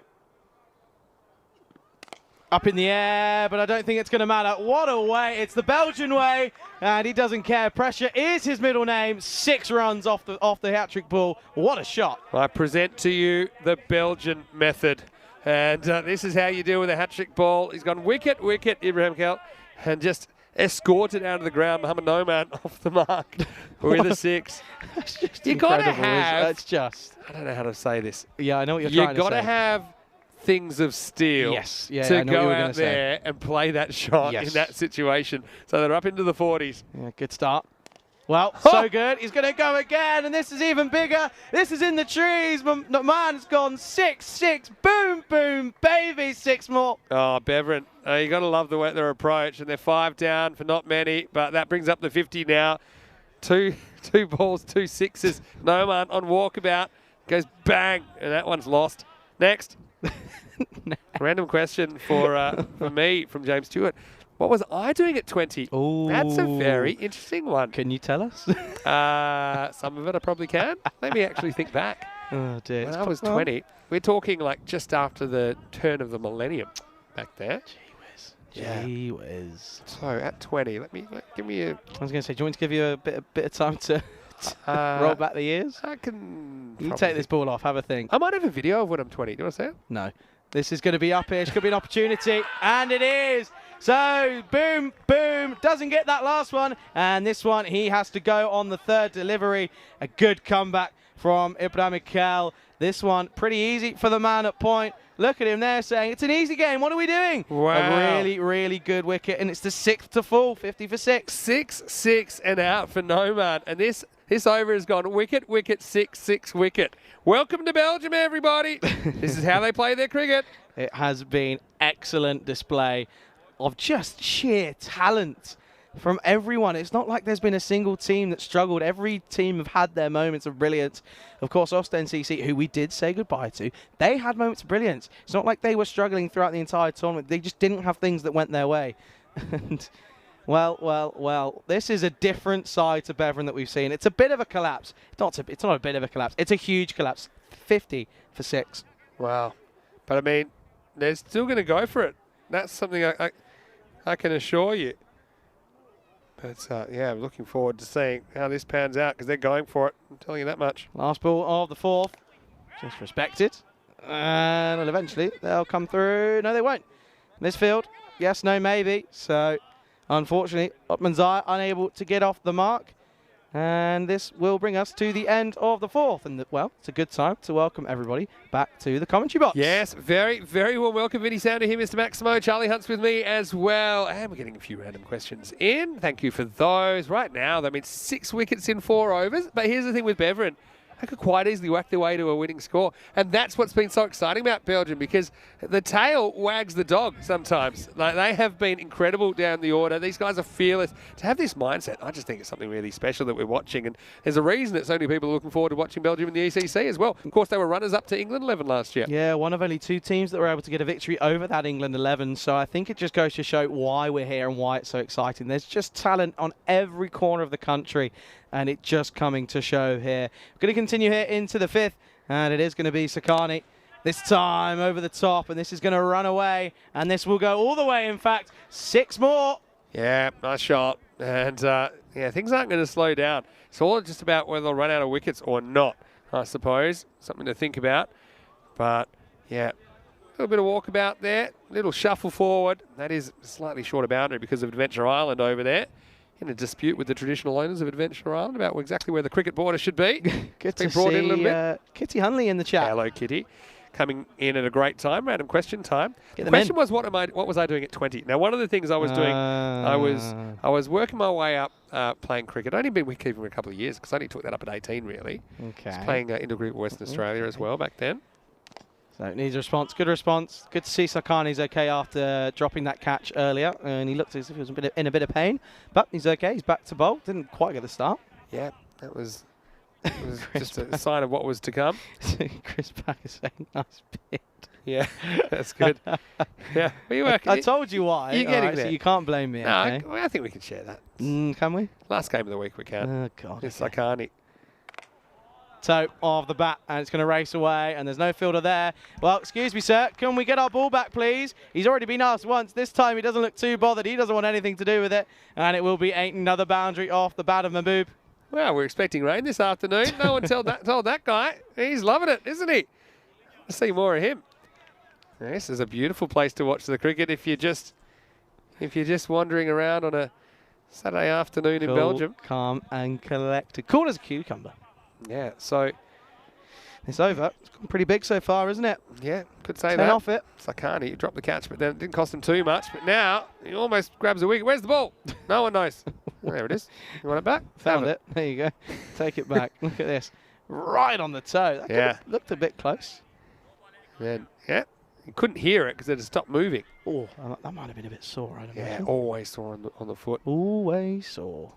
So, yeah, so you were getting your way up through. Yeah, it was. And I was probably, I think, almost had it with uni at that stage. Took a little bit of a break before I went back.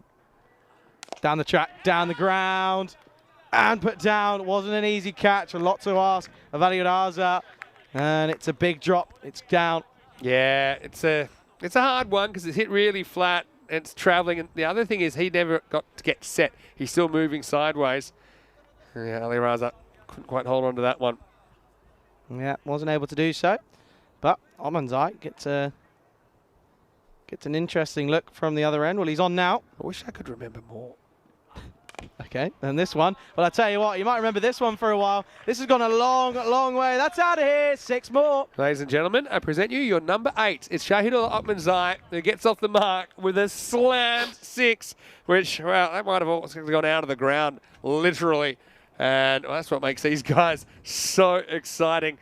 And so it's the end of the over as well, 67 for 6. Look, some people are asking me, the Belgian method and all that. I think the reason they could carry it off at ECC so well is because they're used to playing competitive cricket. You can see here the talent is split between all these top sides. So there's no easy games here. So when you're used to that kind of pressure and that kind of quality, of course, you're going to be able to handle it better when you are playing international cricket against other nations and other really good cricketers. In some other countries, the kind of national talent is concentrated in one or two teams, and I think sometimes some bad habits can creep in. But I don't think here, yeah, they are really made for this form of the game.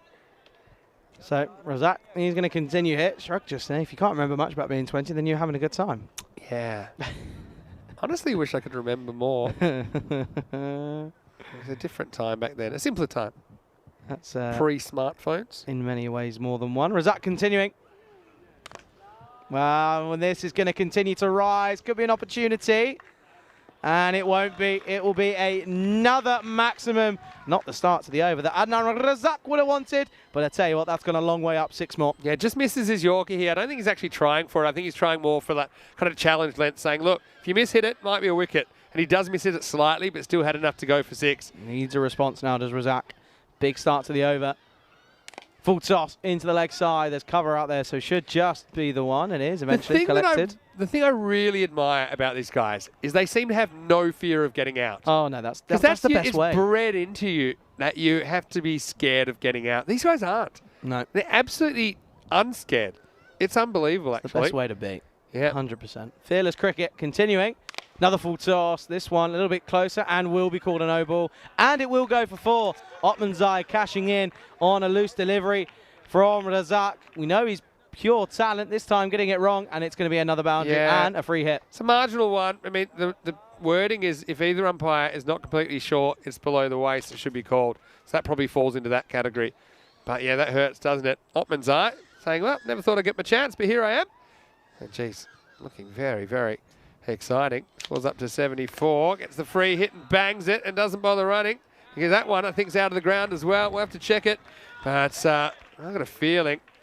I saw a puff of sand that was over the boundary. Let's have a look where this one bounces. Yep, that's 6. Maximo. Well, you can thank the guy that marked the ground for that, because there's a little bit of an in waggle there. That's Mosaic. It's another 6. He seems to just deal in 6s.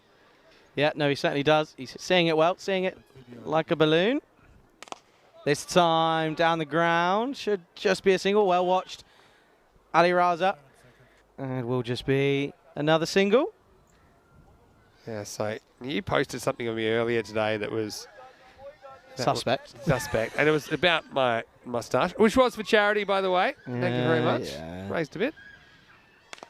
This time it's a no ball as well, possibly. No, I don't think so. Let's have a look here, because I'm not so sure it's 4 or 6. Went a bit further than I thought. It's a really close one, I think. But again, the runs just keep on coming. Razak misses full this time, and that is... 6. Well, I think it's 6. It bounces right on the line, I think. Let's see what they come up with here. Looks like we might need to take one more look. I think Yeah, it has been signalled as a 6 already. Yeah, I think. Yeah, I think it's been signalled. Maximo time. Maximo. Right. So just checking that was scored that way, but I believe it was. Yeah, so... Yep, 6 scored. So this one's gone for 25. Okay, I think we've started a trend here. Let us know what you were doing at 20. All right. That's a good one. That's nice. Different. If you are 20. So it's easy for you, because you can just tell me right now. You're in the summer of Charlie. Still think that sounds like a Netflix crime documentary. Anyway, Razak continuing. And this time, leg side. There's no one out there. That will be another boundary this time. I think it's going to be 1 bounce, 4 carreras. Yeah. Well, I thought the fielder signaled 6 and the umpire signals 4. What is this? Yeah, that's definitely 4. I think he was just throwing his arms up in frustration. Well, here we go. And, well, this is what I was doing at 20. And, look, you always talk about me with no hair, but look at this hair. And, look. Where did it go? Look at that. Yeah. Look at you. Yeah, that's me, I think, at 20 or 21. And that's one of my mates, Nick. He's still playing a bit of cricket down there. But then, you know, we talk about diving. I think this is one that I come up with a bit of a dive here, which is, that was my specialty. That's what you do there. I know it looks a bit like a fall. Suspect for the man cad there. No, but see, look at that. That's about as thick as it gets. Not much of me, mind you, back then. Vin. Yeah, I was there. Yeah. Look at Wasn't that. as jazzy then. All right, so that's what I was doing back then, when I was 21, I suppose. They really let anyone play, didn't they? Yeah, those were the days. So yeah, that was, I think, the championships back then. Anyway, right now, let's see what happens here, because this is another Maximo, and what a partnership this is. And Otmanzai is the guy that just loves to hit the ball far, and that's what he's doing right now. He's getting his opportunity, and he's taking it with both hands. Yeah, that's a really nice shot, that is. Really well played into the leg side. Does well, and it goes a long, long way. Yeah. So anyway, no moustache there. Probably would have had the same issues that you're grappling with, actually. This time, flicks off the pads. This will be into the leg side. We'll take some cutting off. He won't get there, and he almost has to battle the tree as well, and it's back-to-back boundaries. This time, it's 4. Yeah, some people are saying how many batters do they have? And I would just say 11. In fact, probably 15, because there's guys on the bench. You could probably just stick them out there and they'll do it as well. But, wow. Let's just take you through this innings. I mean, they lost 6 wickets in the first 4 overs. And so, yeah, they were 50 for 6. And now this partnership is worth 56 in about 2.5 overs. So that's how things are going at the moment. Pretty decent, really. No. And, well, it's going to go from bad to worse as Beveren, they're riding their luck here. They were struggling at 50 for 6, and now they're at 110 for 6. This is going to be 4 more, and it's just not quite the keeper's day. He took a great catch earlier, but gets this one all wrong. He did. This is frustrating, though, because he does get this on the 4. It's maybe just dying on him a little bit. But, yeah, even when you're not hitting them and they're going for 4, it's not a great sign. And don't forget, Liege made, what was it, 115 last time? Yeah, He matched 23. Looks like they'll be chasing a lot more than that at the moment. Could be a possibility, and that one's in the bushes as well, so that one could be a lost ball. Neville saying, bit of a chick magnet, Vinny? Yeah, I mean... It wasn't a question, actually. It was more of a statement from Neville by the looks of it. Yeah, I'll take random statements. Vin Sandu at his prime. Take note. Look what happened. Is that... Hey, what are you turning your mic off for? Is that an actual comment? That's brilliant. Oh, James, that's quality. Oh, that's amazing. That's made my day. I am so glad that that coming through. James, you are amazing. What a star. Let's just say. I'm a lot happier at 41 than I think probably was at 20. Anyway, continuing here, we're seeing this time flat batted. Good bit of evasive action from Mahbub. Well And said, it though, will be a James. single. Well said.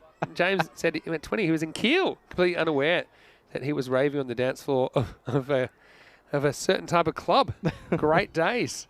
Good for you, James. Yeah, Live and okay. let live, I say. This time, again, short delivery. Bit of an effort ball from Wasim. That is just going to be a single. Well, Got to say a quick hello to Egan Daniels, who's in the chat as well.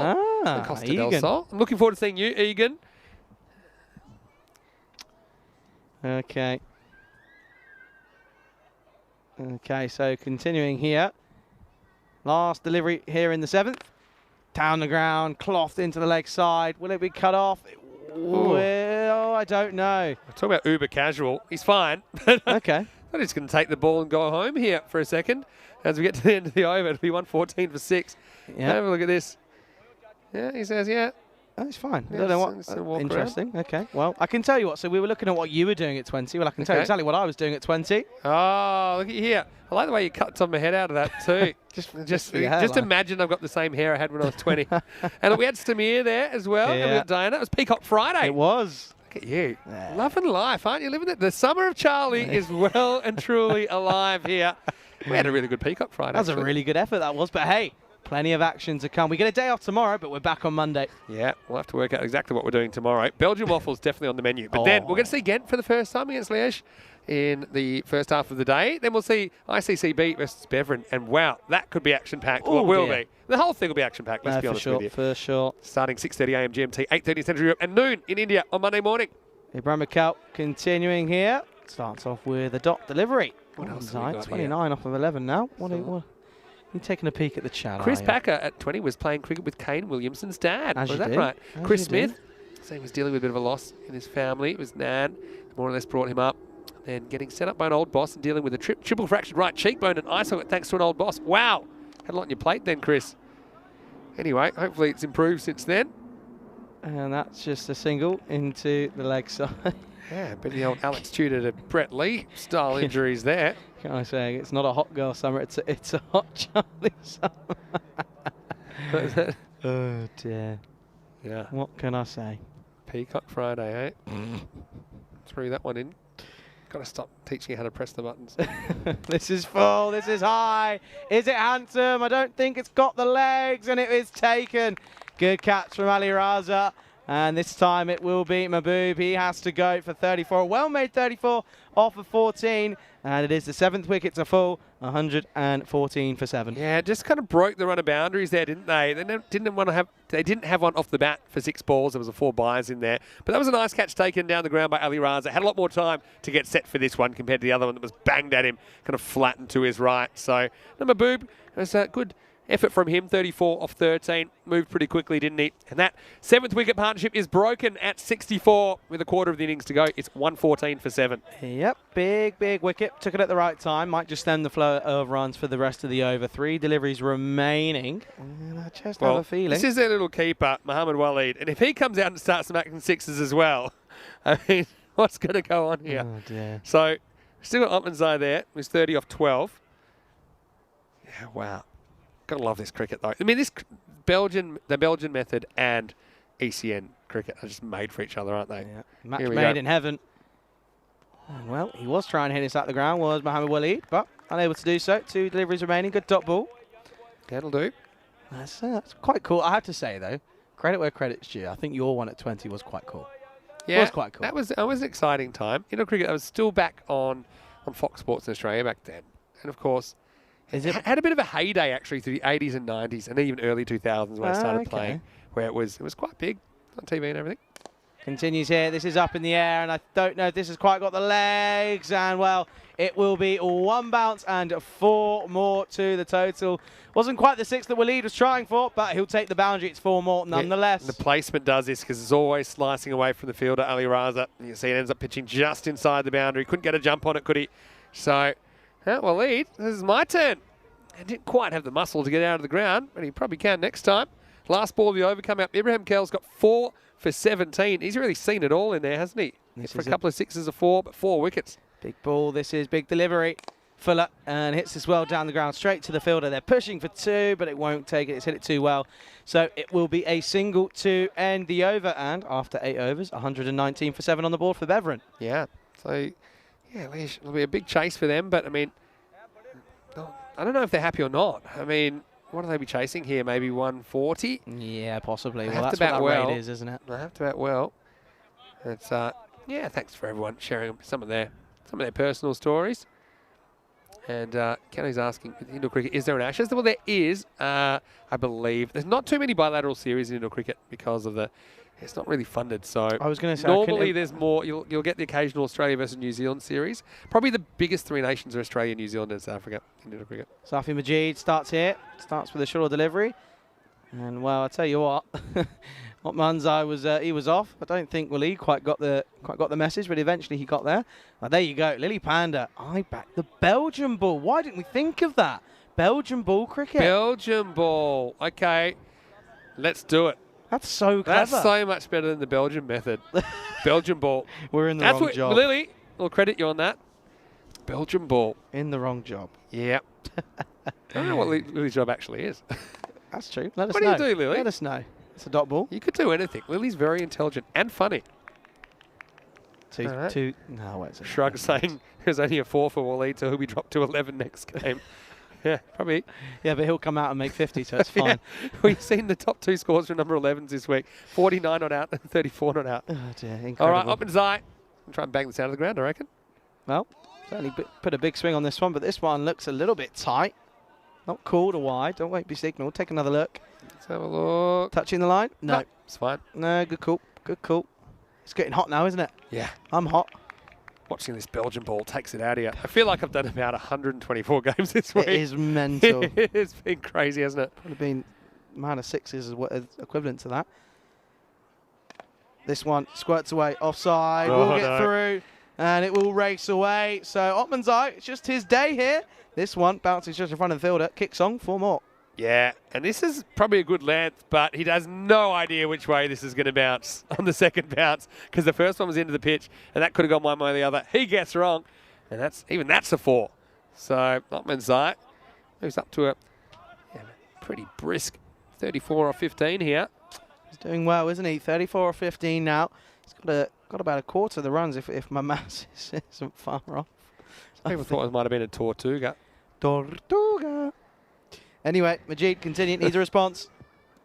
And it's on a better wide line, and it is also going to be on that Yorker length. Good on Majid for kind of sticking with the plan. I mean, you can bowl a good ball and have a bad outcome. Doesn't make it a bad ball. I mean, that last one that went for 4 is a pretty good spot to bowl at this stage to Ottman's, and then he gets the reward with the dot next ball. Lily's let us know. She's told us. We'll come to that after this one. Sure how accurate that is. This one down the ground will just be a single. Well, Waleed is looking for another one. Well, Lily, she's a film. Well, they are a film student. Cooks in the toilet. Not sure if that's correct. I'm sure she's doing a little bit better than that. Anyway, I did say she was funny. Not her best. 125 for 7 after 9. Speaking of 9, we're into single digits, Charlie. 9 days to go until the second ever Dream 11 European Cricket Championship featuring Belgium ball, starring Belgium in Group C. I have to wait a little bit.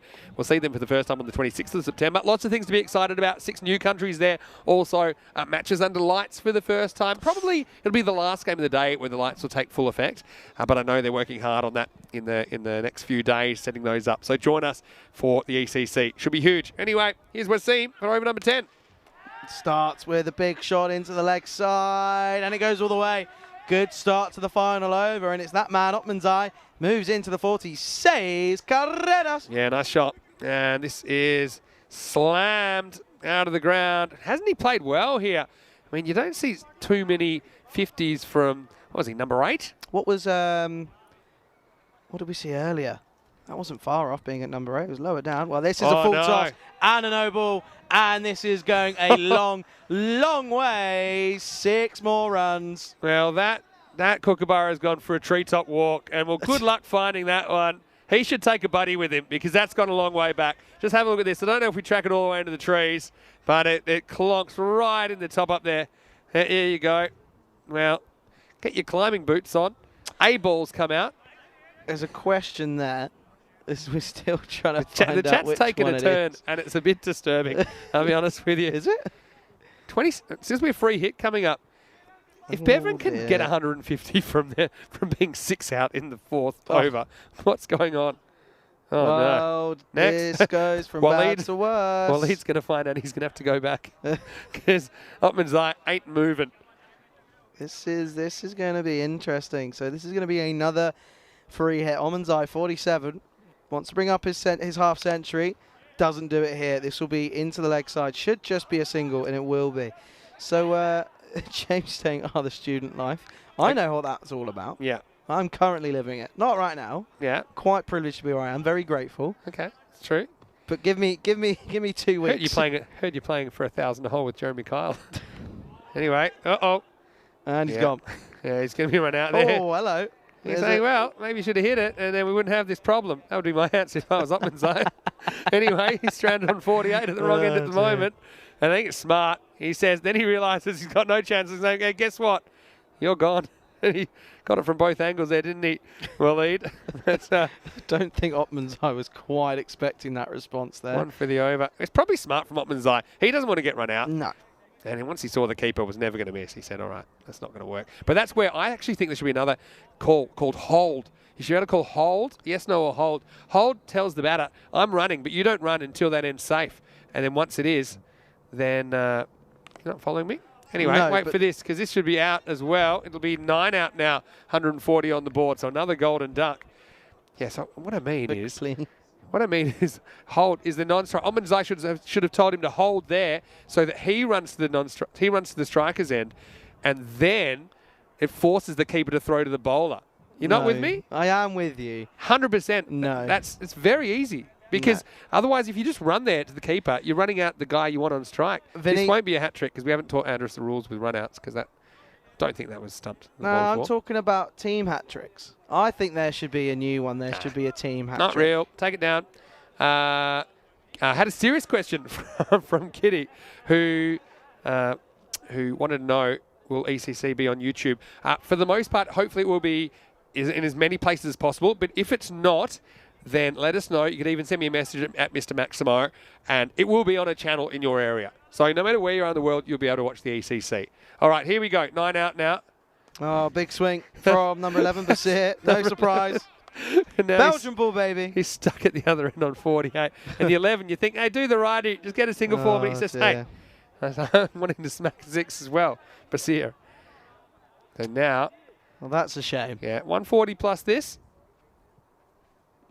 Short into the leg side. He's hit this well, and it will go all the way. Yeah. Belgian ball, baby. 6 more. What a way to end the innings. Beveren will finish on 146. Basir's pumped with this. I don't have a look at this. He hits the shot and then comes out with a big fist bump, I think.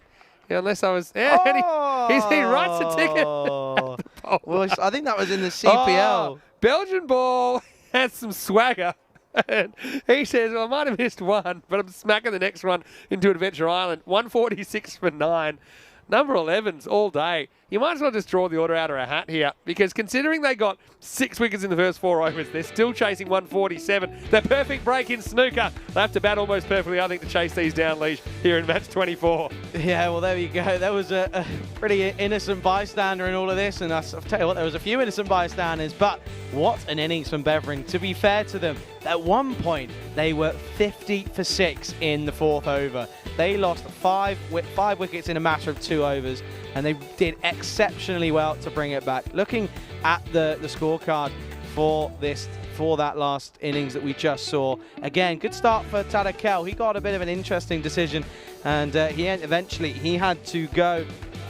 Here's the weird thing, okay? They lost 6 wickets. They get 67 in the first half, but then they get 79 in the second half, despite having lost all those wickets. Because, to put it frankly, they didn't care.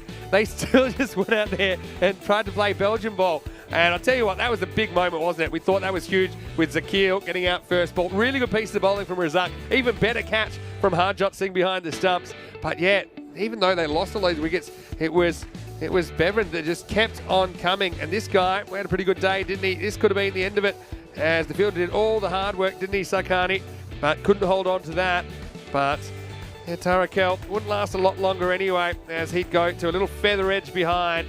And so when he departed, you thought, well, maybe things are coming up Liege and they might be able to keep it down to something double digits. But of course, that wasn't going to be the case, despite the loss of these 6 wickets in the first 4 overs. Yeah, no, well, it just goes to show, in an innings where there were 4 golden ducks, they've still gone on and hit 146 off of their 10 overs. Just goes to show, all you need is 2 or 3 batsmen to come off. And to be fair to them, they had 3. They had a score of 24, score of 34, and also that big score of 48 from the man coming in at number 8, Otmanzai. But that's the thing. I mean, a golden duck is a better duck than chewing up deliveries. You'd rather get a first baller than like a 2 off 8 or something like that, because you've left so many other deliveries to the rest of your team, and that's what Belgian ball's all about, as coined by Lily Pounder in this innings. This was a flat one, not an easy one for Ali Raza down there at long off.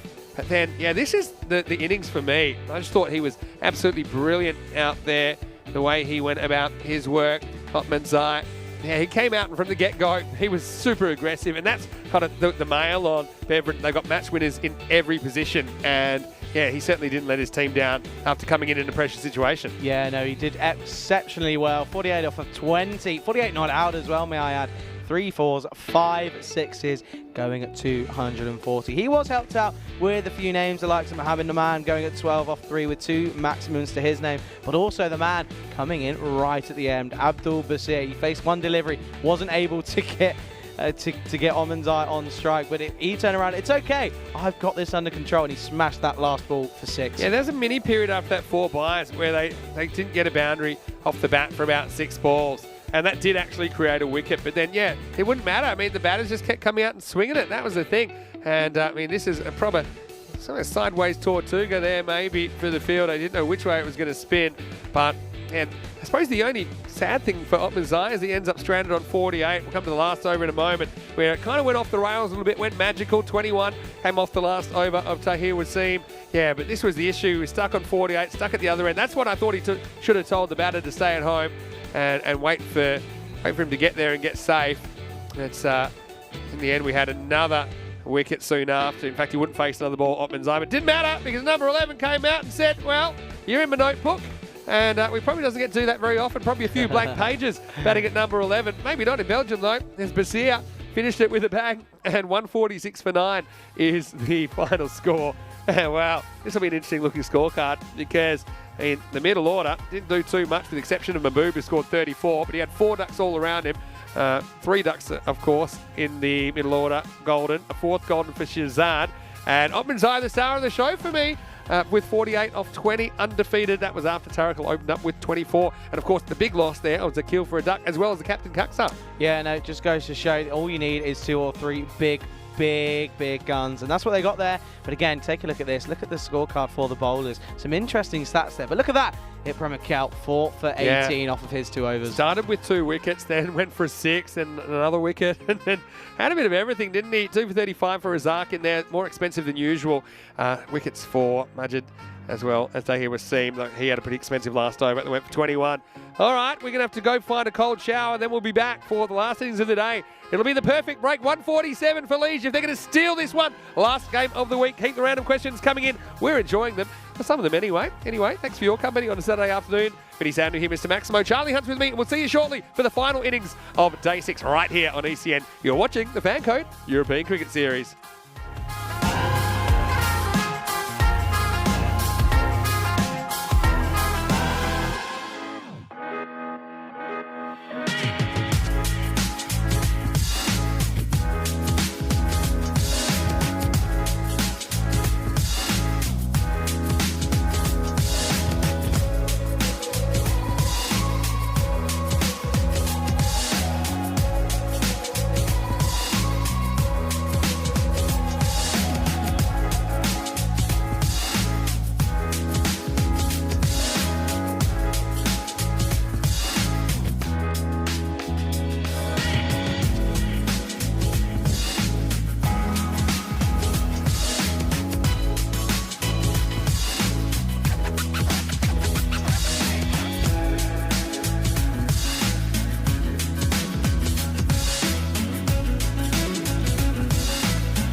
Hello and welcome back to Mechelen, and we are at the Vrijbroek Cricket Ground, halfway between Brussels and Antwerp in Belgium for the last innings of match 6, of day 6 I should say. It's match 24.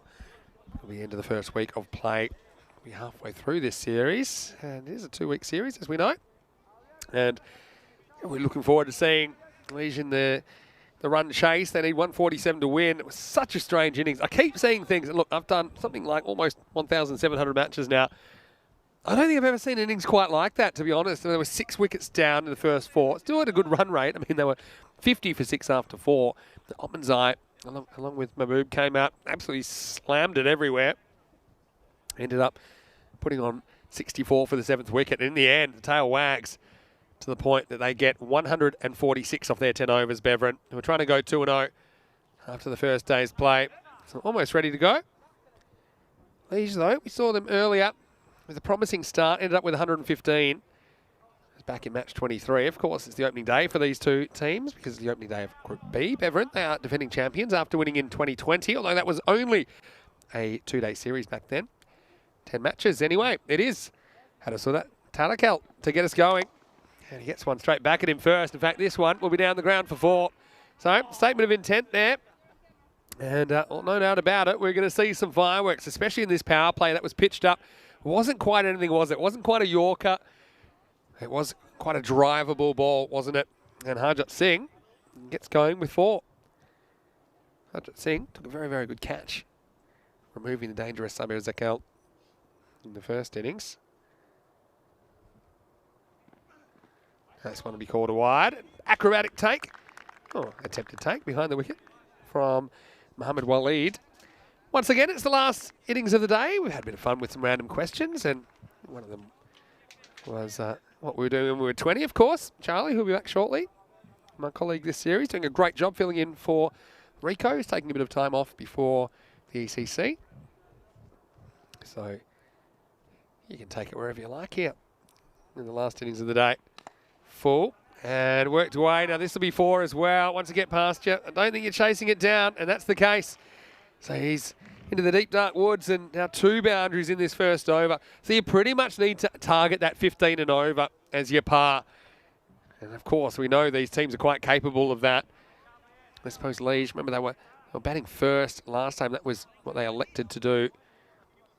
They were kind of 68 after the first half, kind of lost their way in the second half, didn't they? They put 47 on the board. Didn't really get into wicket trouble, but I think they were just kind of bogged down in the middle overs, I suppose.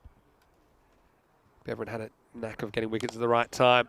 This one sideways as well. There's no outfield to protect against this. This will be another boundary. So 13 off the first half over. And looking pretty good at the moment. Another boundary to Harjot Singh.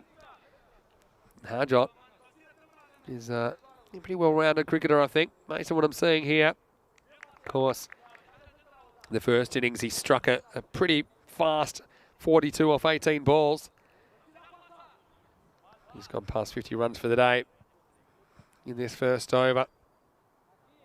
So, yeah, ideal start, really. Tarakal kind of ambling up and bowling at the moment. Hasn't got it quite right. It's gone 4 wide, 4-4 so far. On the walk. This one will be called a wide. It's an interesting call, this one, with the left arm angling across. It's meant to be charged when it passes the crease. Probably. I mean, that's the hard thing, isn't it? From that angle, you can't really tell exactly when it passes the crease. So the umpires are kind of instructed to be pretty harsh if there's doubt about it. Normally goes against the bowler. You want to encourage attacking cricket. I want to see the bowlers bowling at the batter. He does this time, but he launches this one into the skies. Maximo Harjot with a 6 to go with his 3 fours. And he knows the mid-on's up in the circle. Just has to get it over him, but he gets it a lot further. And so this over in danger of becoming magical in the first. In fact, with that one now, it has.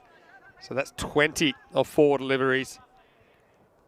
You don't see too many chases in the 140s, but if you're going to see one, I think you've come to the right place. Yeah, change in length. Just nice to see him doing something a little bit different here, Tarakal.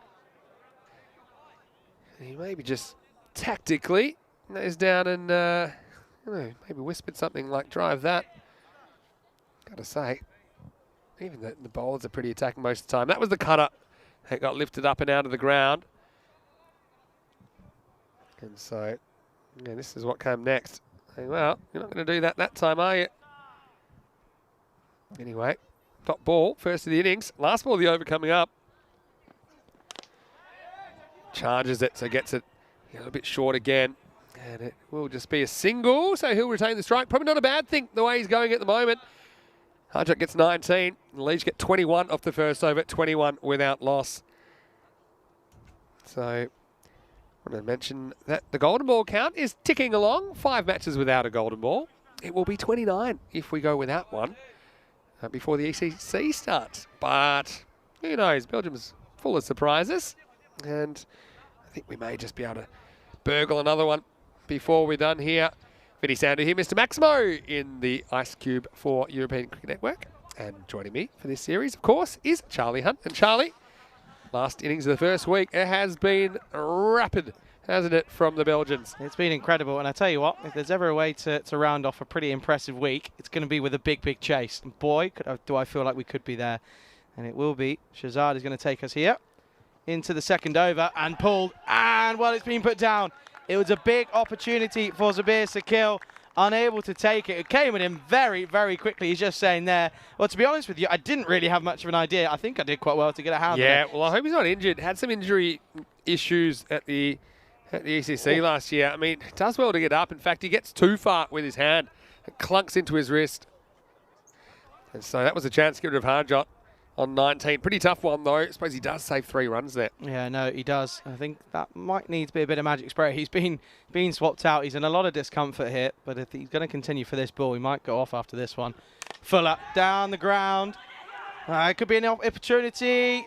Direct hit would have been very close. Take another look at this one. It was a full toss. No, man, just threw it too short and it bounces over the stump, so didn't even have a shot at hitting them, basically. But the batter was on the back foot. He would have been gone by a mile. But he just got the length of that throw wrong.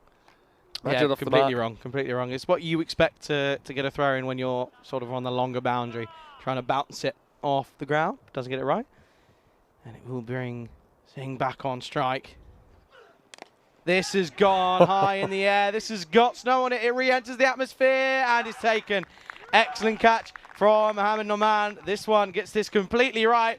Goes fingers up, and this time gets the catch. First wicket falls, 23 for 1. Yeah, good technique. And you see, tries to go a bit too square with that. He knows it Harjot straight away. But I like this. I mean, that is perfect fielding, really. Calls it early, makes it his. He wants it as well. And despite that going miles in the air, he had time to kind of order food and get it delivered before it came down. But he took it easily. So Noman, good bit of fielding that time. And that's the first wicket now. The score is 23 for 1. Yeah, it's the big wicket of Harjot Singh. He goes for 20 off of 8 deliveries, and that's a big wicket. He made 42 in that first game off of just 18. So just goes to show he is a big wicket to get. Newman comes out, he's got a big opportunity. Yeah, look, he would have liked to have gone on with it, no doubt about it, but he has got them off to a fast start. And that 15 and over is what I'm looking at. They'd want to be 30 off 2. This brings very experienced Umair Butt to the crease at number 3. Yeah, he is a very experienced campaigner, isn't he? In all forms of cricket. Also recently in T10, of course. But he's got to go here. He's got to go big coming in at number 3. Needs to support his team now. Of course, Safi Majid only faced the 1 delivery. So basically, you've got 2 fresh batsmen. And this has been a good start for Shokulullah Shazad.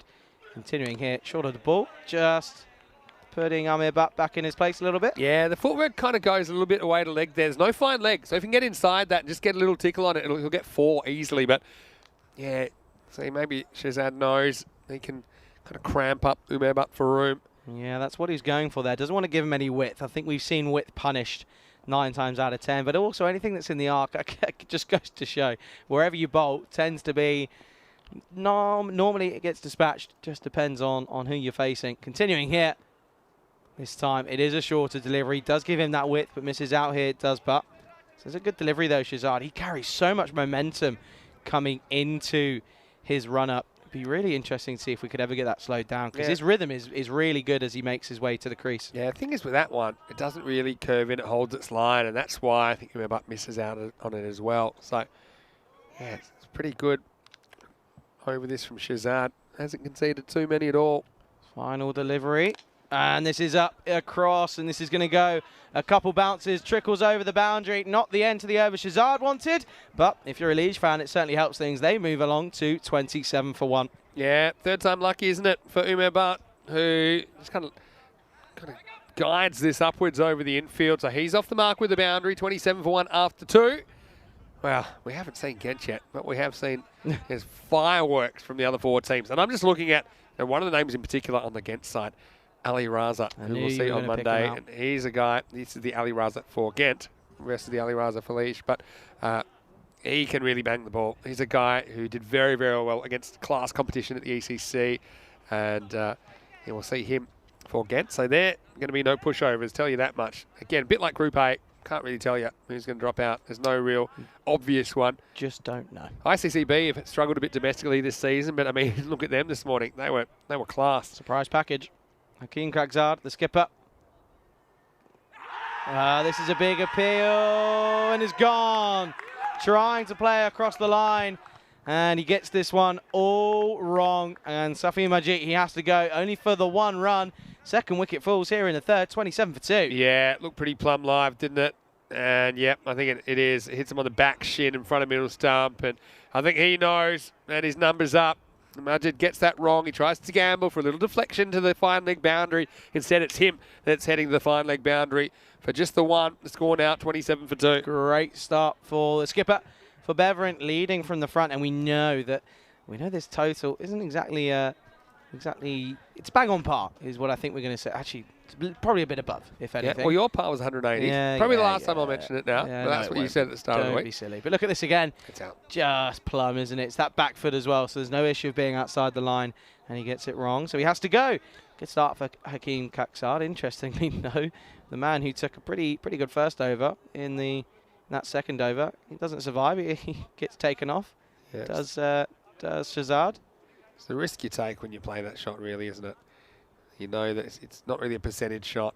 The question about is Taranjit Singh in the Romania squad or not? Come back to that one. This is down the ground. Gets through the first man, and they will come through for a single. I thought that was what Yuvraj was on about. Wasn't too sure. Yeah, I would assume so. I would assume so. I've got. It's not official yet. Well, but I can give you the unofficial. You look it up. Nudge one way or the I'm going to other. put a shout on there. I think he's one of the best cricketers in and around Europe, personally. This time flicked off the pads, and well, that's certainly going to help the proceedings. It's a lovely shot, flicked off the legs, 4 more to the total. Yeah, that'll do. Find that one. I'm so worried we're going to run out of kookaburras. Anyway, thanks so much to our fantastic partners at Kookaburras. Yeah. Kookaburra for providing all our cricket balls. And just remember that contractually, we are requiring probably a few more Yeah, I was going to say, this time. can we have some more, please? A big thank you. If we ask nicely. And you look that up. I honestly, one of the most aesthetically pleasing batsmen I've ever seen play the game. And in the field, he's just an incredible cricketer. Krakzad continuing. This time goes for the shorter ball, and he gets punished. 6 more, and that's big. Whew. Yeah, well, this game's not done yet. And have a look at this. Pretty simple, isn't it? He just waits for it, and then he just turns it and smashes it. 6 more. 6 carreras. Not pushing him for pace is Hakeem Krakzad. And you can just see that. Was able to just rotate through the hips. Goes all the way. Should I asking, when is the deadline for ECC squads to be named? Yeah, it depends what group they're in. There so, you go. I mean, that's why they'll be trickling in. Needs a response this time in the offside. There is a man out there. Well, yep, is just a single. Gets it eventually. So is he in the unofficial, official, unofficial? The unofficial that I've got, I'm just going to checking it up and down. I don't want to give you the... Don't give us wrong information. Is that... Wait, hold your horses. Krakzad, up in the air. This is an opportunity. Oh! No way! No way! That is not fair. You're not allowed to do that. That's incredible. How has he done that? He's plucked that out of thin air. And for Canula, he has to go 39 for 3. What a catch. And what awareness from Shazad here, who puts his hand down. I'll have a look at it. There's no question, though. No question at all that he's pulled this off. And, well, this series keeps on getting more and more amazing. Belgium ball at its best. It's fast-paced, it's exciting, it's 3-dimensional. And Shazad, well, he can see that he's got room to move. And so what a catch. And again, one of the best catches you'll ever see right here on the European Cricket Network. That you have no right to do that. That is insane. We've seen 2 incredible catches now on those long boundaries. First, it was Sherry Butt, and well, that might be better. Yeah. One-handed, out of nowhere, plicked out of the air, and well, there's nothing else to say. Just incredible. See, normally you'd fall over here, but he knows he can't. So the improvisation to get your hand down to stop you is something quite amazing. And Look at that. Look. What a heads-up play. When it's a catch so good that he hasn't given the ball back, and now he's going to be bowling. So why not? Shazad, take a bow. 39 for 3 after the power play. Incredible. 1 for 6 off his first over. Well, it goes from a moment of excellence to a moment of sheer village. All right. This was a no ball and punished 6 runs. Sometimes life gives you lemons. And, in 1 minute, he's gone from 0 to 0. The next ball was about nipple high. Dear. And ends up going into Adventure Island. Maximo! Well, we'd love for him to keep that cricket ball that he caught, but I don't think we've got it anymore. No, that's gone. New balls, Bye-bye. please. Please, Kookaburra, we want more balls, please. Thank you. Well, free hit time. Look at him. He's not smiling anymore. Yeah. Save 6 and then just Yeah, served well. it on a plate, really, didn't he? He Free had- hit time. He had his moment. Here's the next one. Shorter. That's a great short delivery. It might be over, so it might be wide, and it is. Yeah. It looked good for me first up, but I think actually it will be a I think good decision. It kept climbing. Look how high this is. Yeah. Yeah, it's fairly comfortably over Umair Button in the end. You've Raj Singh saying, go ahead, play a whole season in Belgium. No one will get bored. Yeah. He's so right. Yeah, but the players, they give everything. They'll be exhausted. Even talk to the Group A guys. It is such an intense game. Made even more intense the way that these guys go about it. I'm still baffled at what we've just seen. Shazad continuing here. Slower ball, punished. That's big. That has been smashed by Button. That's going to go a long, long way. Longer than anything I think I've seen for a while. 6 runs. First ball, 14 for Shazad. After pulling off a catch that some would say is a bit like LeBron James. Well, I'll tell you what, he jumped. He was in Rocket Man style. He's been brought back down to earth. And he's gone for 14 off of 1 legal delivery. Well, I tell you what, if that doesn't deserve a like on the broadcast, I don't know what does, because we've just seen a man go from 0 to 0 in a matter of moments. I wouldn't say 0 because he's still got some balls to go. Well, I tell you what, that might add to a bit of punishment. This time, Tiana, look out. We're coming for you. 6 more. Belgium ball is the best. How about this? That's gone magical in 3 balls. He's gone for 20. And this is a guy that about 2 minutes ago, I think Nike were ready to sign him up. And, well, I'm not saying he's gone yet. Don't forget, he did take a wicket earlier.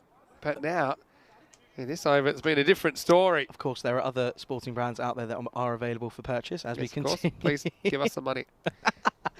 Not subtle at all. Shazad continuing. And again, over the top, and it's going to go and race away for another boundary. This could be one of the most expensive overs we will ever see. Already 24 off it, 3 legal deliveries bowled. You could easily get 80,000 to watch this, I reckon. I tell you what, then the crowd's growing. It's doubled over there on the on the sun lounges. Wow. It's doubled. Oh, hold on. No, Wait for it. do the maths. Ooh, Do the there's maths. actually quite a few people watching, actually, in the other side of the ground. There Cameras are. don't really pick There it up. are. Yeah. Somewhere. Belgium Somewhere, ball anyway. for the Olympics, says Shrug. I agree. Belgium ball. Anyway, Shazad. Wait, look at the score. Oh dear, here we It is go. ridiculous. Full toss, little bit in the block hole, gets underneath it, come through. Oh, could have been close. And eventually, it's just a single. So that will certainly make Shazad feel a little bit better. Yeah, wake you up. Gets Bud off strike. How close would this have been? Yeah, direct. Probably out. It could have been close. Had to be Would have direct. been close. Ball's gone no ball plus 6. Wide. 6, 6, 4, 1. Yeah, but that It's no ball worth- went for 7. Yeah. 7 off the no ball. 25 and a free off hit. it. 25 off it. And we've still got 2 balls to go. Oh dear. Oh dear, oh dear. Anyway, Shazad. He wants to get this overdone and over with. 2 deliveries remaining. no ball, this right? one is going to be a no ball. Yeah, it is called a no ball.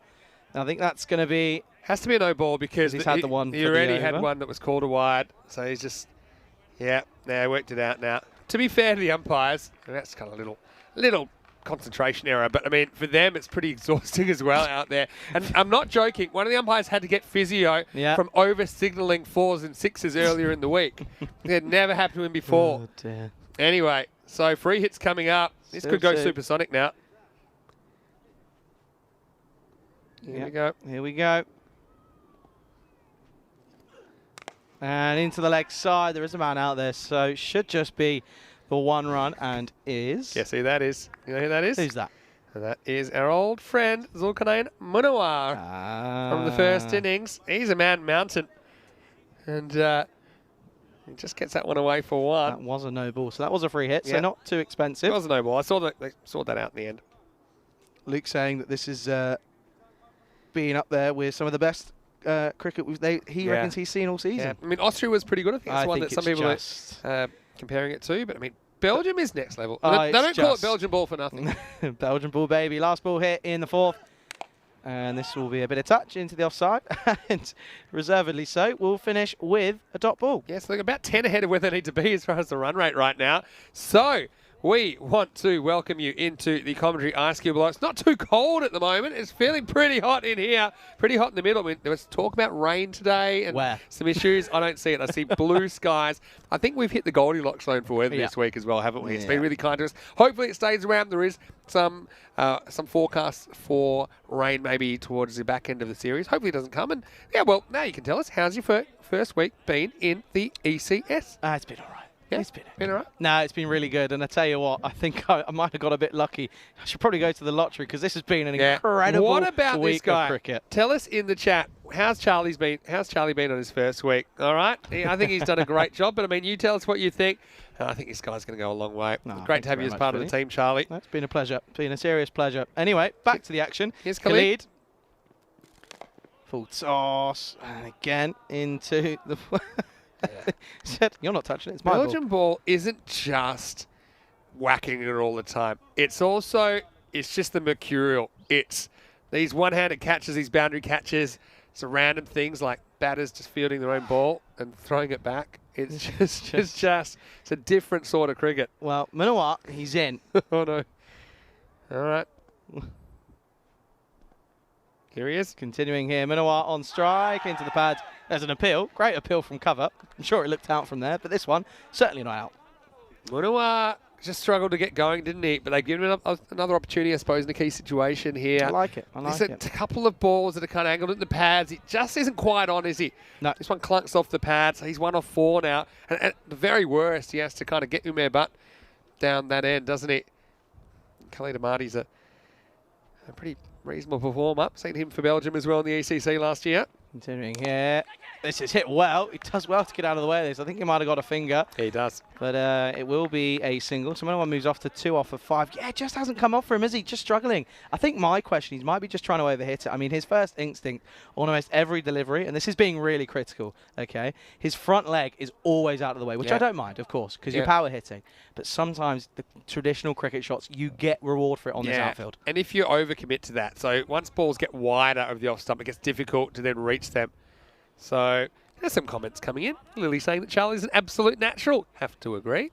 And also, Sharkat saying you're a great and funny, friendly person. Keanu saying you've been sensational on commentary. Very kind. That's very nice kind. of you guys. Well, I tell you what, this is a bit of a full toss, and this is going to just be a single into the offside. And one backing up, and they don't need to. Well done by the keeper. Did someone make fun of your counting in there? No, never. Why would they? My counting's incredible. You can count 6. Can you though? Got both hands free, maybe. Anyway, no, Charlie, it's been great to work with you. It's been a pleasure. Only halfway through. You might not be saying that at the end of week 2. Anyway, Khalid continuing. Shorter delivery, and this time Munawar could be gone, and isn't. This is a good bit of hitting in the end. He gets enough on this one. It has the legs. Just teasing him, wasn't he? This one goes all the way. 6 more. Just enough. Good club selection, as you'd say in golf. Did the job. And yeah, takes it on, and I like it. It's a good shot selection. Again, I think that if he gets in the middle, he'll go a lot further than that, but he does get his first Maximo. And they are on task at the moment. They're on target with the ball to go on the 5th. This time off the toe of the bat, and there is a man out there, and he's taken. So Munawar, well, he got away, didn't he? He finally got his maximum account open. However, wasn't able to quite continue the action, and this is going to be out. Yeah, right off the toe of the bat, Shahid Othman's eyes had a very good game, hasn't he? And he just has a casual look behind to see he's in the rope, on the right side of the rope at least. The score at the end of 5 then is 74 for 4. So they've lost 4 wickets in the first 5 overs. Don't forget though, Bevan lost 6 wickets in the first 4 overs, and despite that, still managed to put 146 on the board. Yeah, you just can't count anyone out of this game. That's why it is the beauty that we call T10 cricket, isn't it? It's just incredible. No one's ever out of it until that last bowler's balled. Only 8 off the over as well from Khalid. So, look, they got 74 at the halfway point. You double that, 148. So they're on task. They're on target, that's what I'm trying to say. And On task? yeah, that as well. I'm not always on task. Let's see who we got out. Well, I think Munawar. You'll see that he's out in a minute. So we're going to see who we get next. And, still I'm getting waiting. a lot of stick, by the way. Oh, yeah? That's another one about to- my counting. Can I just say, I got a B in GCSE, in my GCSE maths. Says all right? more about the UK education system, I think, than anything else. I'm not saying anything on that, just in case someone's watching. It's appropriate. They obviously don't give you a number grade. They give you a That letter changed grade. recently, okay? Is that right? Okay. Well, no, yeah. But we know we're joking with you. And we like the fact that you have a certain maturity beyond your years, I despite try my your best. boyish good looks. Here's the reverse. We do that in Belgian ball, and even when you don't hit it, you probably get some runs. How many? You get 4 runs. I don't think there's any bad on this. 4 buys. This one always throws the keeper for a bit of a loop, right? Because you don't really know where to go. And you see here, just sneaks through a little hole. So that'll be 4. Basir, who was number 11 in the first innings, came out and smacked a Maximo and let everyone know about it. But keeper didn't know too much about this, unfortunately. There's 4 runs against Beverin. Yeah, no, that's interesting, though. Bit of left-arm spin. I'm liking the look of this. The man who came out and rode off the bowler he faced. Well, this is down the track, and this is going to be an interesting stop. Does well, does the skipper. And it is just going to be a single to the total. Yuvraj saying that maybe Charlie can replace Rico after Rico joins Papua New Guinea. Whoa. Rico is unplaceable. Unreplaceable. If he takes the big money to go to Papua New Guinea for this coaching move, you know. Hey, you know back where to I the am. drawing board. Well, bit of red helmet. Well, and you might have to get the red flag out. That's gone a long, long way. And it is going to be another boundary. Well, so much so, he doesn't want the helmet anymore. Yeah, you see that. It's just pitched inside. Well, I like that Tarek Sanders is being really hard on the random facts. He's giving us the information that Venus is the only planet that rotates clockwise, so it goes the other way from the other planets. Thanks for that. Thanks for that, Tarek. That's about as random as it gets. Venus, once upon a time, might have had more of a climate like Earth. Anyway, this one is going to stay on Earth, and it's going to be dropped. Well, Khalid, you don't expect that from him. He's normally a pretty good fielder. Ibrahim Kelp gets lucky and gets a life on 4. Yeah, well, got to cash in now, isn't he? You can see there, he took the helmet off. Might want to call for it back because he hit it better when he had it on. This has been interesting from Basir so far. This time, again, well, he's going to get an opportunity to redeem himself. Oh, dear. He is lucky that Mohamed Noman is there to back him up because that could have been embarrassing. Yeah, and he's quick to come back and give him a high five, isn't he, Khalid? Because that's 2 in a row. And I think he might have just kicked this up, as you do when you're playing Belgian ball. Goes for it again. Well, I tell you what, doesn't matter where he is this time because that has gone huge. And this time it's Ibrahim Mikel. This time it goes for 6. 6 carreras. And, well, you got to love what you're seeing here, Leash. They want some points out of day 1. Right now, you can see that Ibrahim Mikel got a bit lucky earlier in the over. Nothing lucky about this. He smacks that out of the ground. 91 for 4 after 6. And they're still at that 15 and over, which they would want to be. Keeping the score going at if they're going to chase this down. It'll be a huge chase if they can pull it off. Kaksa with 2 for 12. The other wickets have been taken by Khalid, who took 1. And depending on, sorry to cut you off, depending on what the temperature is next week, I'm going to put a shout in. I think we need a fan in here because I'm getting really These walls hot. of the cube do lock it in. I was going to say Shirzad, don't forget he took a wicket as well. Yeah, anyway, let's go. Kakzad. It's Kaksa who's coming back now for over number 7. This has gone high over the infield. Unless there's a man out there, he's not going to chase that one off. Then they don't. Unlucky for Kareem. Isn't able to cut this one off, and it will go for another boundary. Ahmed Butt moves on to 45. Yeah, that'll do. And yeah, he's been pretty good after the start where he couldn't quite get the first couple away, but he's been good since then.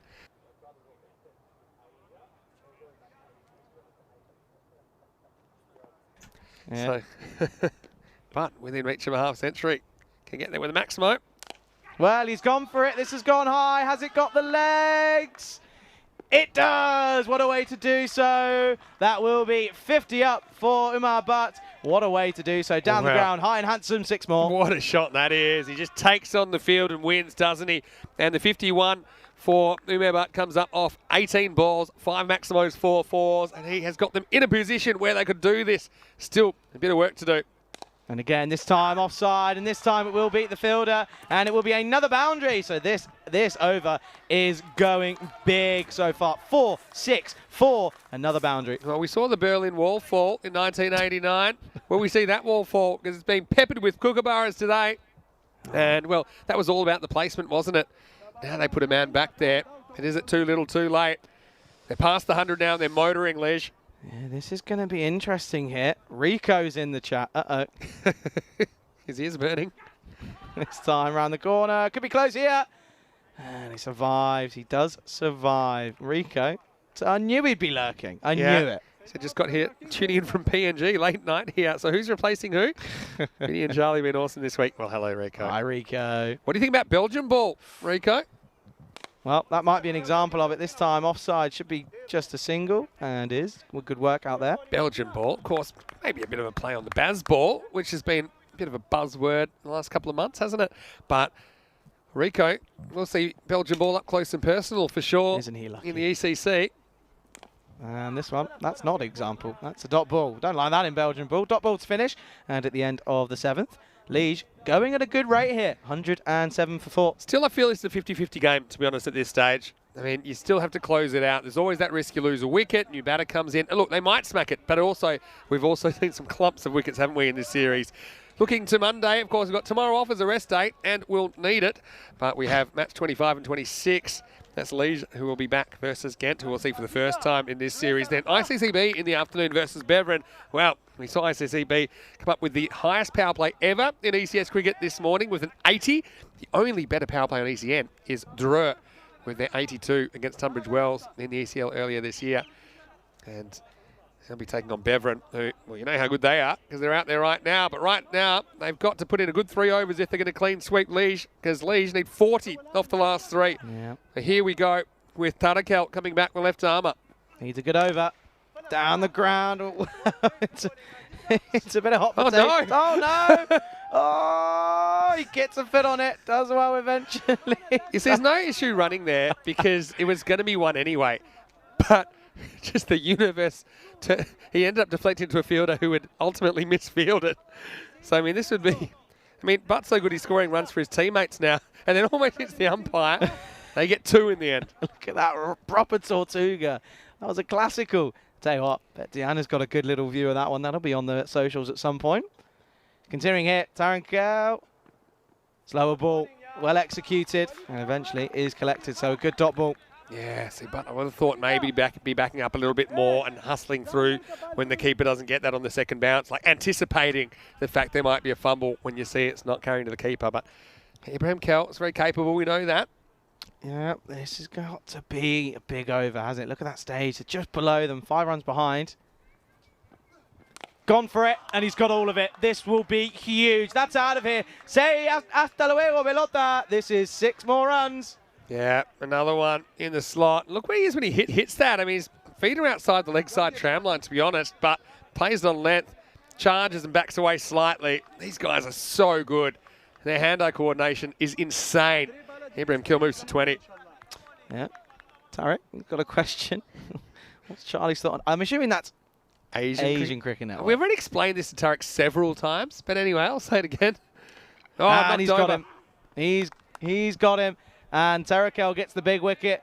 Ibrahim was trying to go into the offside. He's not happy with himself. Why don't I just go leg side? And unfortunately, he has to go 20 off of 8. And it's the 5th wicket to fall, 115 for 5. Thrills and spills. He kind of gets across, then he backs away again. And plays the same song on repeat. Eventually, the music skips. And it's going to have to be Ibrahim Kell who's going to have to go. 6 and out situation. Now he's bowled by Tarakel for 20. The score now 115 for 5. Well, see, I've already explained that the ECN abroad could happen. But it won't be ACN. It'll be ECN. It'll be ECS abroad. So you could have ECS Hong Kong.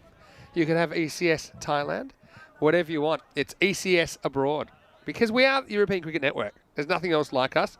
And so no matter where we go, and maybe the day will come that we're outside of Europe, ECN cricket is the thing now. Okay. We have our own kind of cricket. Just like Belgian ball. Just like Belgian ball. It's unique. Anyway, 2 balls left here in the over. Tarakel flicked into the leg side. Won't be a run. Turns him down. So Umar Butt, I think, might be ball counting here. I think he just thinks, well, do you know what? We'll sacrifice these 2 deliveries. You can see there, his partner just asking the question, well, why not? Well, if they're going to do that, yeah. What happened there? He just hit him. I think that might be, Basir might be a bit of an interesting character. Look at this one. Bends down. Yeah. Doesn't want to get in the way. Look at this. Get out of the way. I'm sort of shining the ball on your trousers, but not your teammates. Finish the over. Hooked into the leg side, and he gets punished. What a shot that is. Great way to end the over. 4 more to the total. Yeah, I was going to say, if Umar Butt wants to strike, they should tell Razak to have a swing, and that's exactly what he does. And he hooks this one pretty well to the boundary. Well, we've seen everything today. Will we see, you know what, to finish? I mean, we're in that kind of zone at the moment, I think. After 8 overs, the score is 119 for 5. 28 required off the last 2 overs. They've done so well in this chase, but so often in chases like this, you see just the last couple of overs, something goes wrong. But right now, they're pretty much right where Beveren were. You see that Lee's 119 after 8. That's exactly what Beveren were. And Beveren got 6 and 21 off the last 2 overs. I don't know if I could handle a golden ball right now. I'm a bit defeated. I'm so hot in this cube. It's ridiculous. I suppose the other issue about expanding outside Europe is when, because the European season this year is 45 weeks.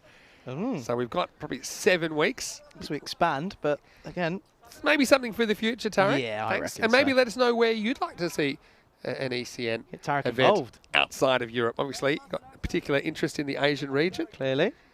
which I think is great. A lot of good cricket goes on there. And cricket in Japan and China, for example. And I know a lot of cricket, a lot of expats in Thailand and Indonesia and various other countries. Malaysia, of course. Here we go with over number 9. Driven into the offside off the back foot. Should just be a single misfield. Doesn't cost him anything. Is just a run. 1 run. Yep. Rico dropping a little message to all of his fans. I know he's got plenty of them. Look at that. Hey, everyone. Thanks for all the wishes. PNG's been great. It's hot and muggy, and the cricket is super cool. Bring us back a souvenir, Rico. Oh, That'd be yes. great. I'd love to see something genuine from PNG, and maybe you can show it in the commentary box in week 1 at the ECC. That'd be great. Is that cool up there in the commentary box? That'd be cool.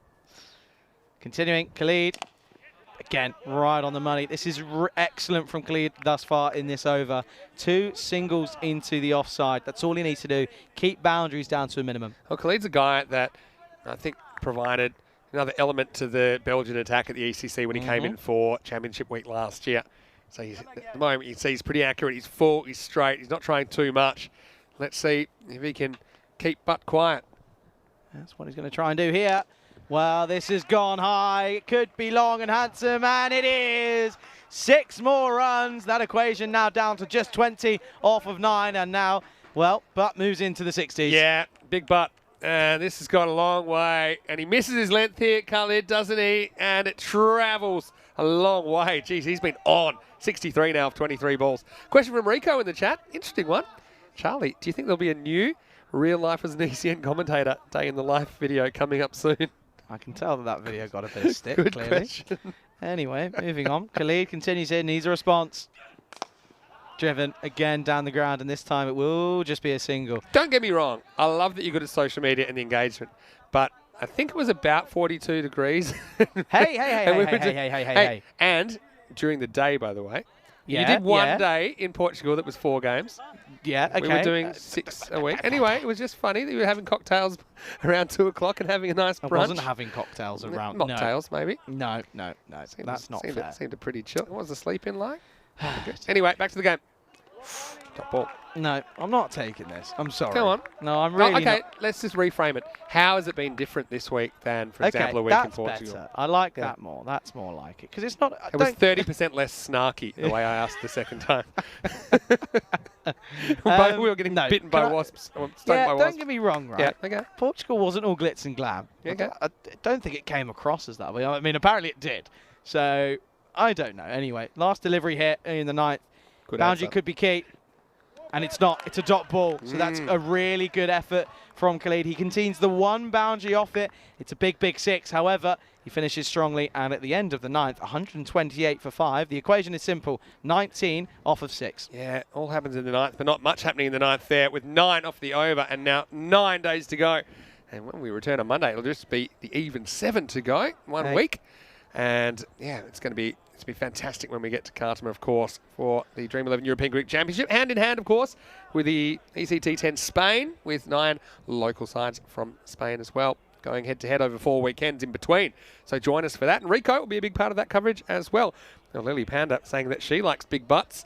And why would you not with Mimir Butt, 64 of 24. Now, they need 19 off 6. And normally I'd say that's a tall order. I think it's probably slightly angled towards Beveren here, but I mean, he's a guy that's going at 2.5 a ball, isn't he? Something like that. And so even more than that, actually, his strike rate is, give you exact strike rate at the moment is 267. So he's going almost that rate. Basically, need 3 a ball from here. Yeah, for 18 sure. for a golden ball. Yeah, it's on, isn't it? It's on. Don't want to take anything away from the game. I've dropped a link to what we're on about in the chat. It's there. Go and have a look. That's my experience in Portugal. We're ribbing you, but that's fine. But here we go. All right, here we go. Last over of the day. Shazad. Start. Oh, he hits it. He gets a bit of bat on this, does he? Or is it off the glove? Is it off the hip? Well, it's not going to be a wide because it's clipped something. That's for sure. This is what we need to find out. Does it carry even? Straight off the glove. It's off the glove. Does it carry? No. Good work. It's actually a terrible appeal from Waleed, who had a huge sandstorm from the ball bouncing in front of him. Good take, though. Yeah. So, 19 off 5. This is up in the air. Has it got the legs? It does. That's big. That is crucial here for Liège. That's going to bring them up into the 120s. And what a great shot. That's going to get them out of 120s into the 130s. BelgiumBall.com. Hold on. No one take that in case anyone want to reserve that website. No, but what I will say is he got a bit unlucky, I suppose. He clunks the first one off the gloves. I think Waleed's appeal was more about just making sure it wasn't called a wide. But, well, Karina's felt it, and it's Karina's 500th game today. Of doing cricket. So what a prize that would be for her to have to stay for another 10 minutes. Anyway, here we go. 13 required of 4. Need a boundary. It's great bowling. Excellent from Aboob. This will just be a single. What a bit of fielding that was. Did he flick that back? That's incredible. I don't know what he's done there, but it looked incredible. Yeah, he flicked it back, but I was saying that's crazy because it may allow a 2. Don't know about Umair running a 2, though. Let's have a look here. Yeah, I mean, there's a lot of people in the way. That was close-ish. There's a lot going on. Yeah. Looks like almost a kind of team gymnastics at the Olympics there. So was that 12 off 3? Now, this is how many for? 360th. 360 for Andres as well. Oh, congratulations, Andres. Come back to me when you get to 500. Anyway, here we go. 12 off 3 now. And this will be a single into the offside. All right, well. So, clever. Need a boundary now. But it's that man on strike, isn't it? Yeah. If you don't get a boundary here, I think it's all over. They need to go 4-6 or 6-6. 4-6 will be, or 6-4 will be a golden ball. 11 off 2. Here we go. But yeah, you can't get more than 7. No. Or 6 off 1 to tie. Needs Here we go. to be a boundary. Boundary or bust. Into the leg side, and it won't be. So it will just be a dot ball. You're going to hold on. Well, that's interesting. Yeah, well, I mean, probably thinks he wants to face it. Maybe if there's a no ball 6 Never or know. something. But, I mean, the issue here, I said it, didn't I? It's a very different story in the last 2 overs. If you think about what Beveren were able to do. Someone tell him to move out the way. Yeah, it's all right. Well, Beveren going to hold on and go 2 for 2. Last ball of week 1. Into the leg side. Well, it's a full toss. It is a no ball. It is a no ball. No. It's been called, and it is a 6. That's a big call from Butt to keep the strike. We can't even check. Out of the way. Yeah, it looks high enough for me. Oh, what are you doing? Uh-oh. Uh-oh. Waist high or above will be called a no ball. And so we got more late drama here. That's, what's that, 4 to, that golden ball's out the window now, I think, because it's now 3 to tie, 4 to win. Wow, could we see 11 off the last ball to win? Belgian ball is insane. Surely not. just got to get this one right. Butts walking 677. Is he going to walk away with 2 points? I can't do this. I can't do this. They brought them back Free from hit. the dead. Free hit. Free hit as well. It doesn't matter. He's going to try and hit it anyway. So here we go. A boundary to win. Anything less, and Beverin hold on. Here we go. Last ball, actually, of week 1. Down the ground. He gets a fit on this one. They need to surely push this through because they're going to go. And he's been run out. In Belgian ball, you throw the ball for the highlight, even if it might concede an overthrow or potentially the match-tying run. They would have had to run 3 for the tie, though. So Maboo comes good in the end. And what a finish to week 1. Take a breath, everyone. Use your day off. Come back Monday because this is going to be unbelievable. Group B bringing it here, but it's Beverin with the 4 points out of the afternoon session. Incredible. I tell you, Mahmood would have had his heart in his throat. He slips and he's off. Look at him. He's off like a footballer, like he's just won the Champions League. He's off. And, well, he will eventually get that wicket, and a big, big wicket. But, again, excellent cricket. It's Belgian ball, baby. And Beverin have taken victory by just 3 runs. Well, we didn't get the golden ball, but we had plenty of golden moments, didn't we, in the afternoon session and this morning, of course. And one thing I'm really happy about, the weather came good, didn't it? And allowed us to play the afternoon of cricket in perfect conditions. Coming up on Monday after our day off, where I'm pretty sure we won't be talking to anybody because our voices are in a bit of trouble after the day we had today. Leeds versus Ghent in the morning session, then ICCB taking on Beverin in a high-octane finish today. 7, join us, 6:30 a.m. GMT, which is 8:30 in Central Europe, and noon in India for day 7. And week 2 will begin with a bang. No doubt about that. Looking forward to seeing Ghent, including Ali Raza, who was one of the stars for Belgium in the ECC last year. Take us through the highlights, and for a lot of this, it looked like Leeds would pull this off, Charlie. Yeah, they just looked like they were ahead of the game every single step of the way, didn't they?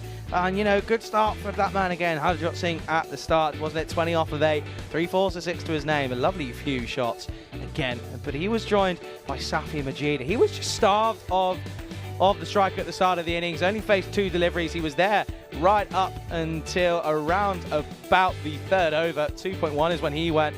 And that was an interesting bit of bowling, wasn't it, from Tarakel. He bowled pretty well in that first over, only, well, in fact, he conceded 21, so I'm not talking complete sense there. But again, it was the second over that went well. 6 off it with a wicket, 1 boundary. That was it there.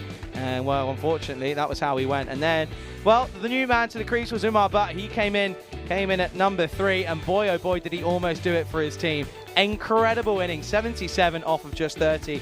Just sort of went about his business quietly, didn't he, Vinny? Yeah, he did. And it was a funny kind of innings because it had a few flat spots, didn't it? But, I mean, when they broke out, they really broke out. Then there were some pretty big overs in there. I mean, just looking at Shazad, who went for 27 in the 4th. That was pretty big. How's that catch? I mean, that catch from Shazad was incredible. The way he caught that, then used his hand to just steady himself. So that was the good moment for Shazad. Then moments later, he had the ball in his hand, and then he gave away plenty, including this one. First ball back. So the ball he caught was never found again. There's lost somewhere in Adventure Island. We'll have to talk to the diplomats from their community when they come over. But yeah, once again, we talked to him, but just this is the over where he really got going after a start where he didn't hit too many early first couple of deliveries, but then came good. It was a very good square of the wicket. In the end, he'd get them so close to victory. But as so often happens in these chases, with the last couple of overs, when you need that, even that 14 and over, a couple of dot balls, the batters, even the batters that are set, they start feeling the pressure a little bit more. Almost brought them back from the dead, but couldn't quite do it. That was the reverse, which resulted in 4 byes. And it was Basir who ended up going for a few runs in this over, 17. It's look, when we look back at this second half, it was all double-figure overs. There was one over from Khalid, actually, in the 9th was super important. We'll probably see that in a moment. He only conceded 9 there. But really, at this stage, it was probably advantage Leeds. But you always know when teams are batting second, it seems like there's a bit more pressure on them. And they know one mistake and it's all over. The fielders and the bowlers, they can kind of come back from mistakes in a way the batters cannot. Yeah, no, 100%. Well, that was a bit of a moment of comedy, wasn't it?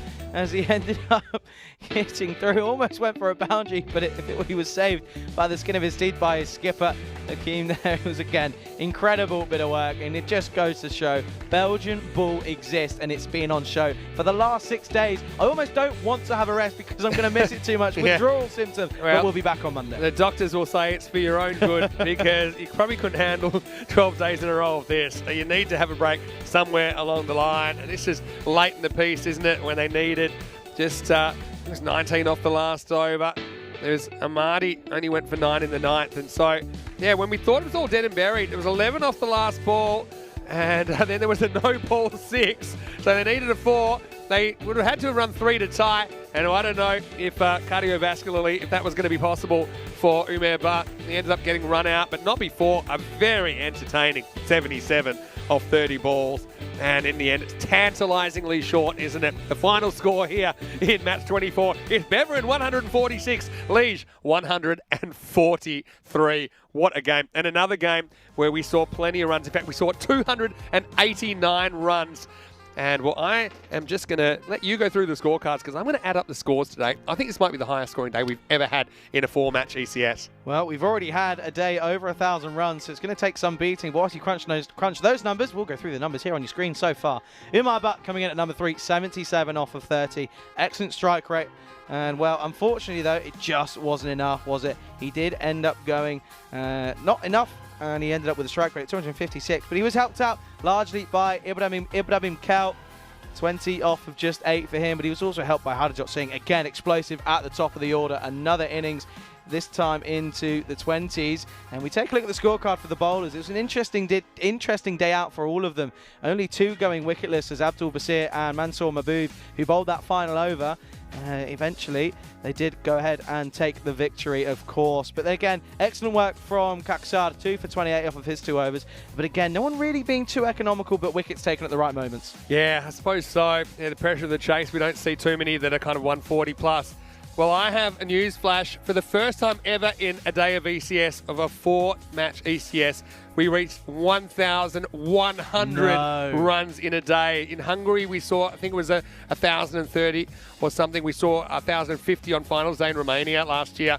But actually, it was that no ball 6 that took us over the magical 1,100 runs in a day. I cannot wait to see the daily run rate graph on Monday. When we see that, we're going to see a big one. It'll be something like, I don't know what that is. I mean, obviously some teams didn't bat their full 10 overs, but it's gonna be big. Yep. It'll be something like 14 and over potentially. 13 to 14 and over. Anyway, I want to say a big thank you to everyone for your company today. Belgian ball is very much alive. I want to say a big thank you to our crew at Spring Productions. They had a lot to do today as well, of course. Getting prepared for the eventuality of rain. Luckily, the rain never really came. I can see you've got a bit of workout music. Maybe that's the Belgian ball theme because these guys have been working out. Had a question in the chat. How do these Belgian guys train? I don't know, but I want to find out. And whatever they're doing, I want to be doing it because these guys, all of them seem to be able to bang the ball all over the place. And, well, what a first week for you to spend time in the European Cricket Series. No, it's been really, really good. And I've had the best week ever. And I think you finally clocked on what's going on. I know what this is. This is Charlie's song that is playing in the background. Hold on. I've got to get it. Stop dancing. Stop. That's catchy. Dancing. Oh, Charlie. Well, what a day we've had. Anyway, well, that's thrown me. I want to say a big thank you to everyone in the chat as well, the Blue Crew, the players, of course, all the Group A players who we saw Monday to Friday, the Group P players who graced us with their presence today. We saw plenty of big bombs. I'd love to see how many 6s we hit today. I'll get that information for you as well before Monday. We'll leave you with some highlights of the day. This could take a while. And that wonderful soundtrack of our very own Charlie Hunt. Great first week from you. I guess we'll come back and do it again on Monday, right? Yeah, I'm looking forward to it. Can't wait. But I think we get a well-deserved break tomorrow. I think we deserve it. I think you guys do too. But only 9 days to go to the ECC. We'll see you very shortly, of course, on Monday. And then, of course, for that big marquee tournament coming from the 12th of September. But for now, this is Vinny Sandu, Mr. Maximo, and Justin Beeman and Charlie Hunt for ECN. Thank you so much for your company. It's been a great week. Get ready for more Belgian ball. It's coming after the day off, and we'll see you on Monday for more FanCode European Cricket Series. Have a great weekend, everybody. See you later. Hasta luego.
Bye.